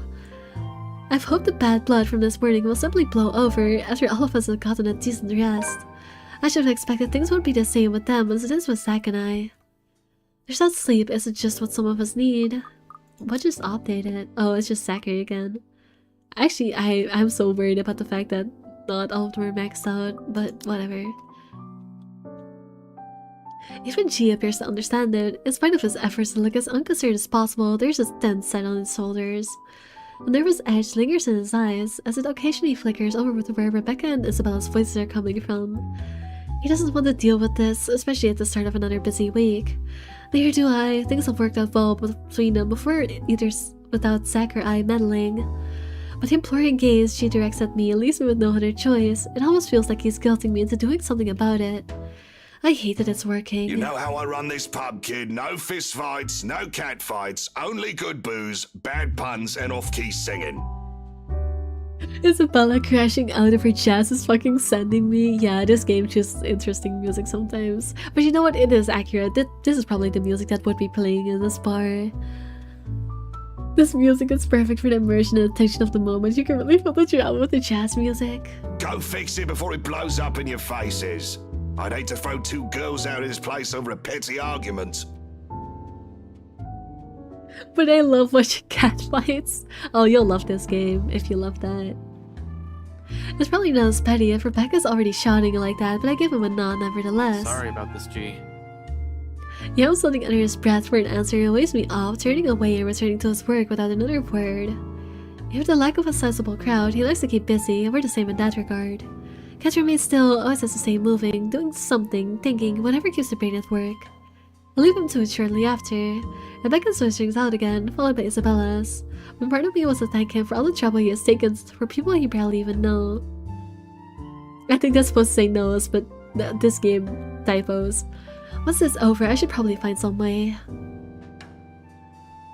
Have you ever seen a pro-AI verbose person and an anti-AI simple person argue? It's a riot. I haven't, but that sounds terrible. In the meantime, I have this immediate problem to fix. Gotta get to this before it turns to a shitstorm both of them will regret. And I know both of them will. For all of Isabella's complaints about Rebecca's bossy attitude, or how annoying Rebecca sometimes finds the other's childlike demeanor, it's a friendship they both cherish in their own way. Rebecca's already on her feet when I spot them in an almost deserted area of the pub. I'm willing to bet my entire life savings that the people are staying away only because of the brewing storm. Rebecca can have quite the mood when she's crossed. I can't speak for Isabella, I rarely ever see her seething, but from what I've heard, it can be very unpleasant. The way she's glaring up at the redhead from her seat, regardless of how much the other woman towers over her right now, already says everything. Empty plates have been left neatly piled on one corner of the table they occupy, a conversation that turns sour sometime after late lunch then. Good thing they're already done and nothing's left to be spilled. Because the next moment, before I can approach and intervene, Rebecca slams her palm on the table. It sends the silverware clanking sharply against the shellfish. I'm sorry guys, I'm going crazy. I've been at this for like what? Is it 6 yet? Oh, it's 6 alright. I've officially been going at this longer than I did with my 9-hour zero escape stream, which is, you know, crazy. I've been going at for 12 hours. I'm streaming for 12 hours today. Clanking sharply against the surface. Isabella flinches momentarily, with both do, though she shows no indication of surrendering in the face of Rebecca's temper. Everything escalates from there. You've already gotten us in enough trouble because of this let a ghost everything. This guy's such a G. Sorry, Rain Redhead. Is their hair pink? Don't worry about it. I've been asking that question the entire game and I've just stopped thinking about it because I cannot figure it out. I've just stopped questioning it. I've just stopped questioning it. Because I too do not understand why they call her Redhead. Crazy. I was crazy once. Even my chat is going crazy with me. We're gonna have a butter knife fight, if only, but no, they're probably just gonna yell at each other like wow babies. You're blaming me again! And you can't expect everyone to fix your mess! You keep on putting the blame on me, but you're the one who didn't listen! If you just listened in the first place, maybe this wouldn't have happened! But you're too busy acting like you know what's best for everyone, when in fact you're the one who's being selfish! I'm the one who's selfish! Yet you're still going to do what you want anyway, even if the people around you are already beside themselves with worry. This is how you've always acted since we met, and I'm tired of it. Sometimes I wish you never even came here, because all you've given us is a headache.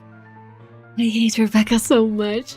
She is such a bad friend, because I know she is not even saying this because Isabella's actually giving her a headache. She's just saying it because she's jealous, because she has a freaking stupid ass crush on Ash, and it's so petty. It's so petty. It's so petty. I don't like Rebecca. This is having her alive this time around. It's just, it's giving me something else to be pissed off about. Gotcha. Oh yeah, we're eating good. You know why I had to come here. My dad. Your dad has nothing to do with this. It has always been you and your whiny, careless self that has always been the problem.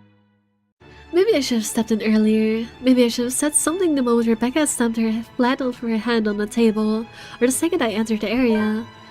Either way, it's too late to act. Harsh words have already been hurled between the two.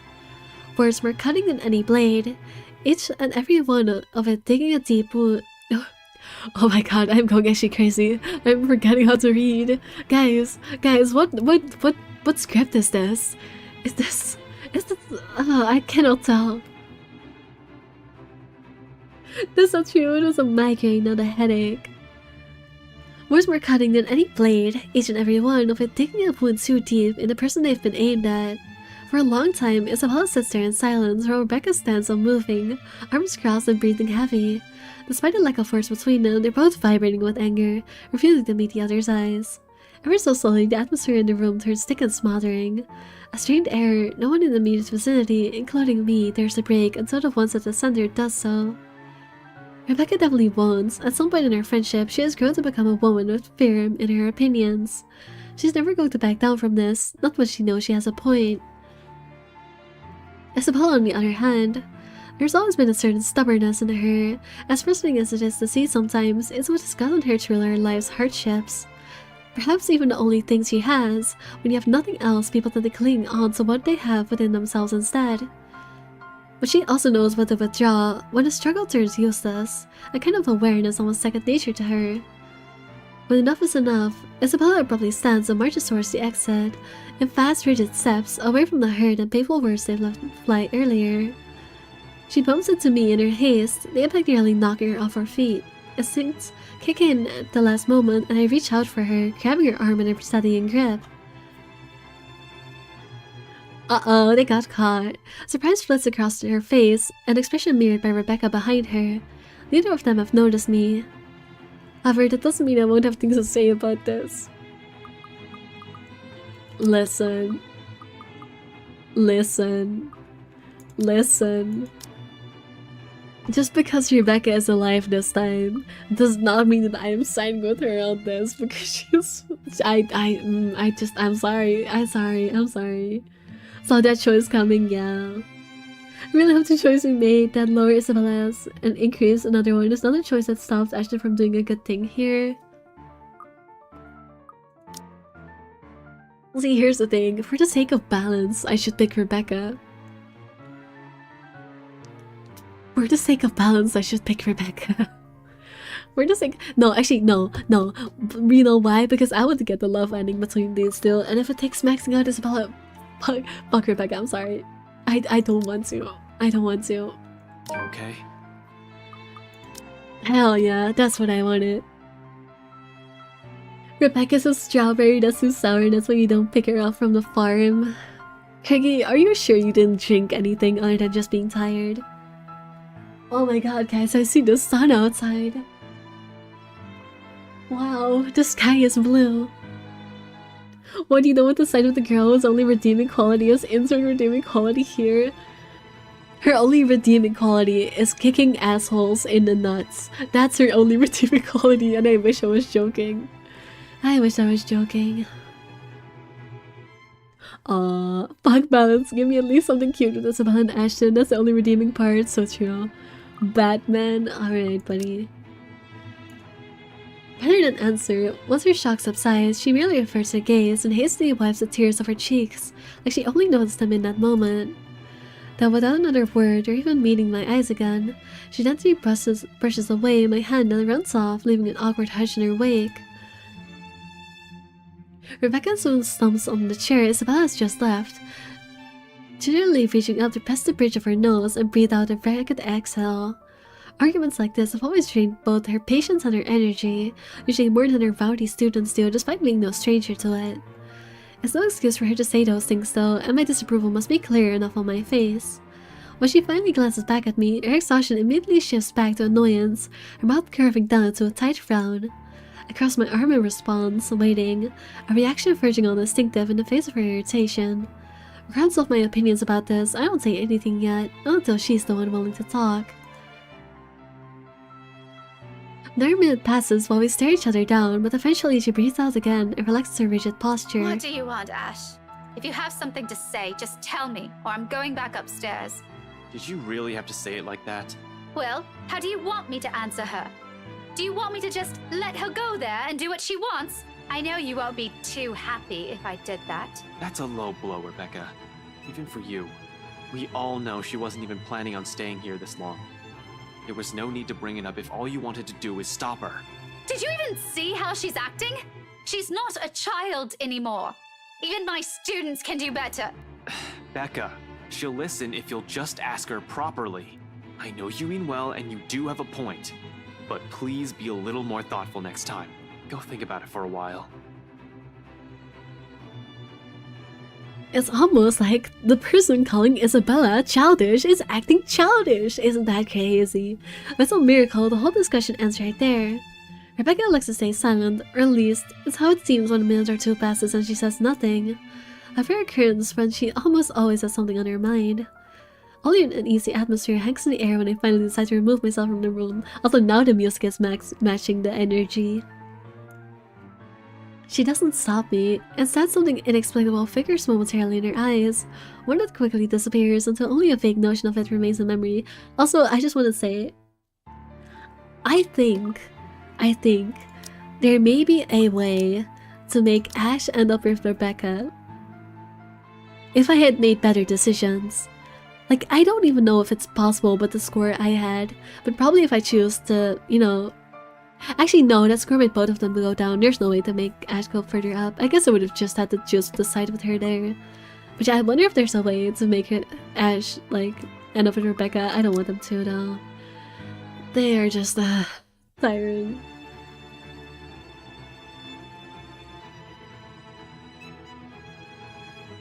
But in that one exchange, I've got a short, clear glimpse of what has shifted, of what's inevitable. So much has changed throughout the years, we will never be the same person we once were. And if it's for the better, we've yet to know. Also, her relationship went out so much, like it went all the way down to below the starting level. That's crazy. Lost descended in the main lounge once I return. She's nowhere to be seen. People continue to trickle out instead of in, and by the time I get back, only 2 tables remain occupied. Soon as people too will be gone, and the whole place will be devoid of anyone. Frankly, in its current state already lends the place an entirely different vibe. Along with the soothing strum of strings and the steady beat of drums playing overhead, there's a calming sense to this. A far cry from times I've been here before. And perhaps it's for this reason why Isabella has chosen this place to retreat. She sits quietly in the furthest corner of the room, and one of the tables set right beside the windows. She usually keeps the curtains closer at this hour, but a small portion of it has been pulled back, revealing the busy streets outside. Late afternoon light spills right through it, outlining her small form and pulling on the surface of the table where both of her arms rest.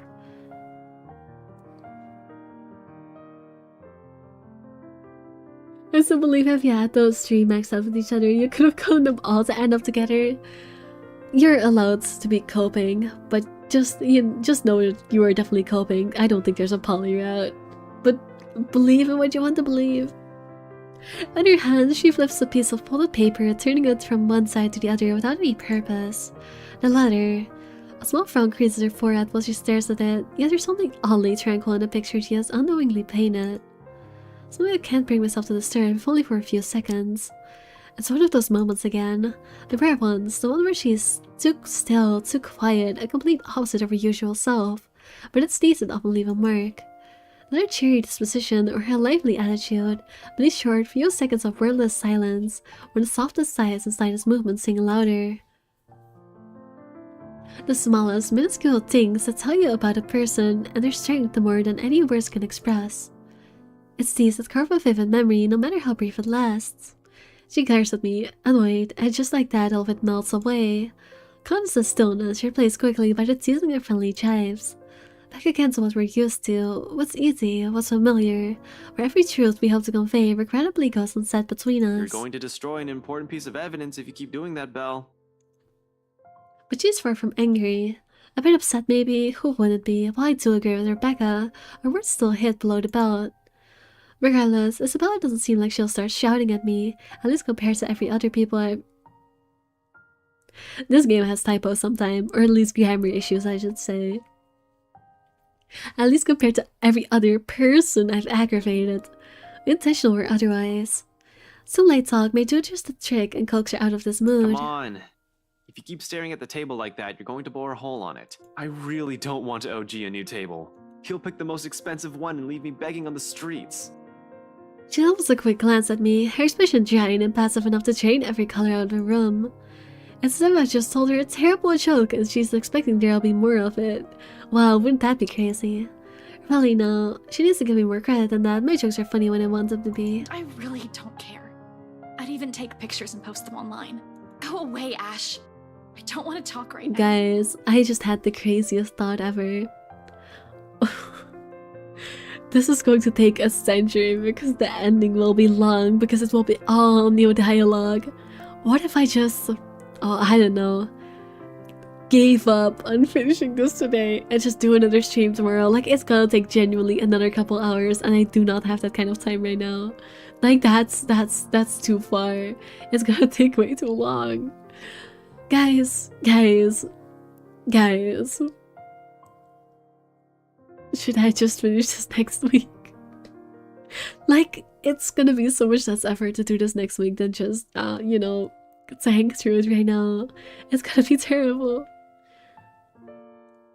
Would eat you up later in the day? No, because I will know that I've gotten a couple extra hours of rest. And I will be like, okay, now I can finish this actually properly.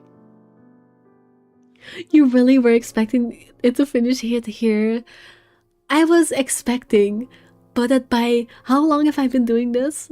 I started at 1 AM. It is now, oh, I don't know, 6:41. I've been at this for 5 hours and 41 minutes.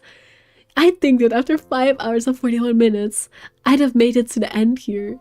But I'm so far away still, because again, this is not even the final chapter. The final chapter is all gonna be new dialogue. Like, I cannot. It's gonna take another 2 hours, I think, and I cannot afford to do that.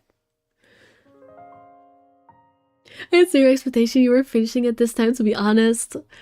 I was intended to. I was pushing through, but I cannot. Go to sleep? Oh, I'm not even gonna go to sleep anymore. I'm gonna eat something and just stay awake, because at this point, I cannot. I have shit I need to do. So sleep will not be coming. I'll start playing Word Vomit otherwise.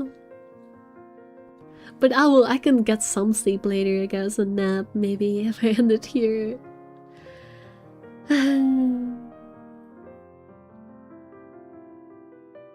I will finish the scene and I'm gonna stop. Yeah, it sounds half-hearted at best. Like, what's happening has already sapped every bit of energy in her and all that's left in her words. Our words, pretty soon those two, will start to lose meaning and leave a hollow shell in her wake. It's already unusual to see her like this. Everything has already gone to shit. I'd like at least this one thing to stay normal. So somehow we managed. We continued for the better half of the hour, talking, joking, with her short, feeble responses and banter that never goes anywhere. But it's enough.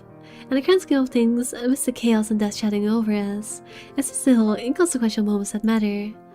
It's her smile or her laughter when it finally rings, easy and free of her burdens. Okay, I have another one.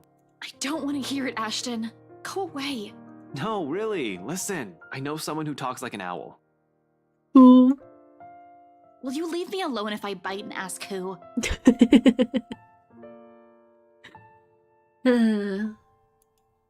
A pause. And then she feels this realization slowly dawns on her.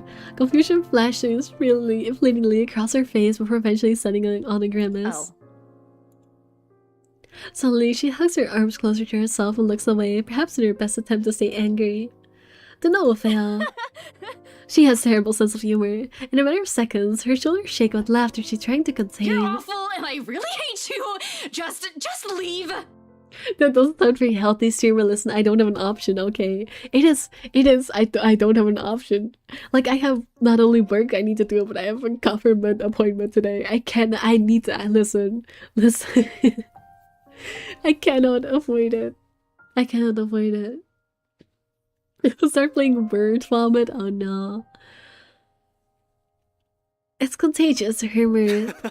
Soon I'm joining her in it, briefly forgetting every problem that is piled up and continues to weigh down on us. What? I respected I would also laugh at that, you know what, fair enough. Bro, listen, it's not anything I need my attention for, I just need to be there, okay? I just need to be there. Soon I'm joining her in it, briefly forgetting every problem that is piled up and continues to weigh down on us. Laughing without reservation or care until only a familiar warmth lingers, once both their amusement ebbs away. Somehow, with her, these things have always come easy. Feeling better? A little. You're still lame. But you're laughing right now. Only because your humor is terrible. Right. Keep telling yourself that. I know it's funny. And you know what? If you've kept frowning like that, your face might have cracked. That would have been really messy and ugly. If glares could kill, with the one she sends my way, I'd probably be dead right now. Seeing it directed my way, it only takes a few seconds for me to realize how she might have taken my statement. How wrong or rude it might have sounded in her ears, however intentional it says, I have already read this all before. It's literally just the same dialogue again, but it doesn't let me skip because it's technically different. I've never been good with words, but that's never an acceptable excuse, is it? Suddenly, taking the brunt of her anger seems less complicated than correcting or explaining myself. Nevertheless, I try. What? Crap. Damn it, that was so not what I meant. I was just saying you look better when you're smiling. Her glare doesn't even wane. In fact, I think it intensified like the brewing storm. In the face of it, under the sharpness of her stare and her annoyance, I know what any person with a good sense of self-preservation does. Keep my mouth shut and shift my attention elsewhere. The crowd outside looks very interesting today. Maybe I should. Thanks, Ash. She utters all of it in a voice too small, too quiet, but when I turn to her, only those words, of gratitude, resonate throughout the whole room.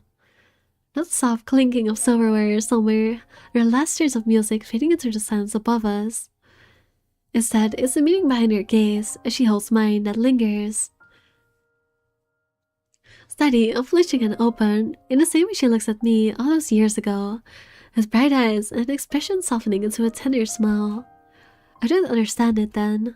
How easy it is for her to wear her heart on her sleeve, how she never shies away from expressing herself even among people she barely knows. How she can go through everything without losing herself. Now it's among the hundreds, the thousands that hang unspoken between us. Trivial, like little things with words still too big to put into words. Either because it's too early, or because there's never really a proper time. For now though, this will do. Until the moment itself dwindles. Until reality pulls us back in, reminding us of the things we set aside in its favor. Isabella, about what happened with Rebecca earlier. I should probably apologize to Becca. I know she only means well. And I said some really bad things. Does she? Does she only mean well? The corners of her mouth quirks up, almost as she's too ashamed of the things she said. Don't worry, she can be pretty stubborn, but she'll listen. Especially to you. You think? Because Zach won't be with us anymore. Wait, hold. Guys, that was not the right voice line. I don't know what just happened there, but this has to be a coding error. Hello. What was that voice line? That voice line has me worried. Why is Zach not, hello,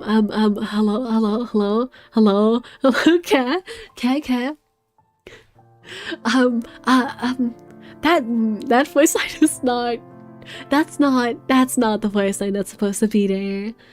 This is the wrong voice line. I'm just gotta move on from the very ominous voice line I just heard.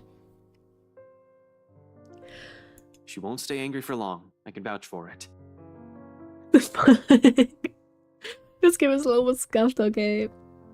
Did the Kenosha corrupt that? No, if the Kenosha corrupted it would probably be less scuffed than this. Just a point though, Isabella freezes in an instant. The pleasant air around us dissipates. She lifts her attention back to her hands, both clenched so tightly that her neck was visibly pale. I know, Ash. I just thought we'd find something in there. That would me up so quickly. That if I go back, we'll get the answers we need. I found the letter there, so maybe, right? It's not that I don't agree with her. Hell, I've been considering that same thing. It's the only lead we have, after all. Rebecca also has a point I always agree with. No matter how desperate I am, it's not going to be a simple walk in the park. Who knows what we might find in there? If she comes with me, I won't be able to guarantee her safety. She'll be in even greater danger. Hence, alone. Exactly as I have told Zach. If there's a need to go back to that cursed place, I'm doing it on my own. Whether or not the rest of them agree with this plan is inconsequential. Their well-being is my top priority, and I'm not about to go drag them in there with me. So I tell her as much, despite my determination and desperation in her eyes. Anything to keep her safe.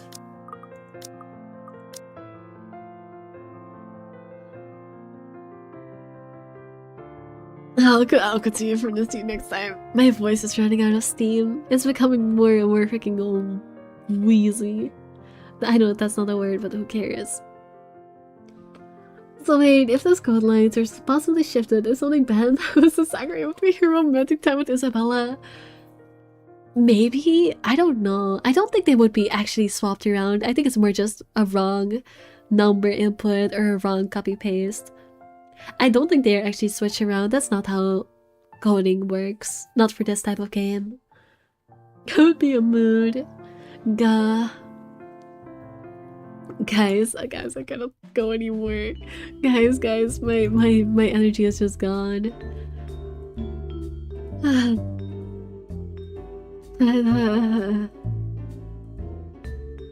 Duh. It really is something.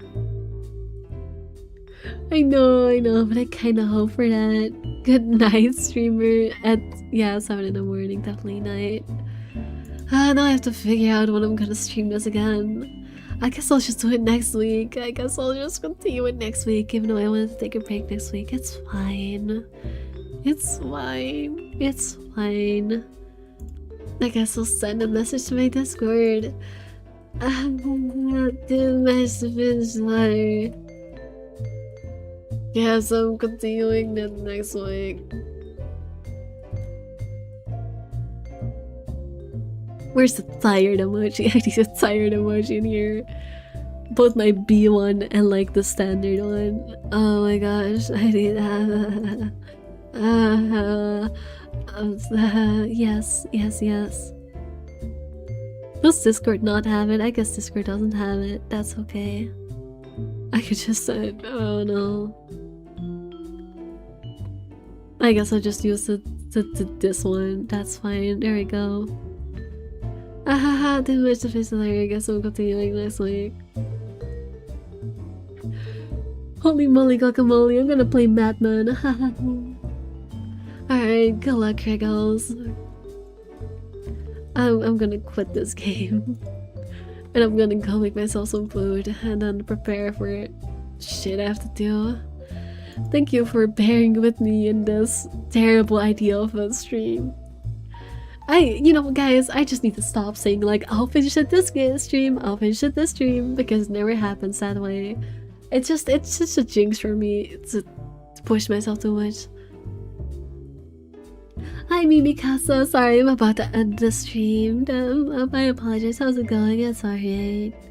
Farewell, Critter, don't say farewell, it makes it sound like I'm never returning.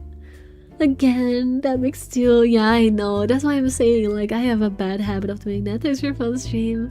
No, thank you for sticking your phone until way too late. Alright, bye-bye, folks. Bye-bye.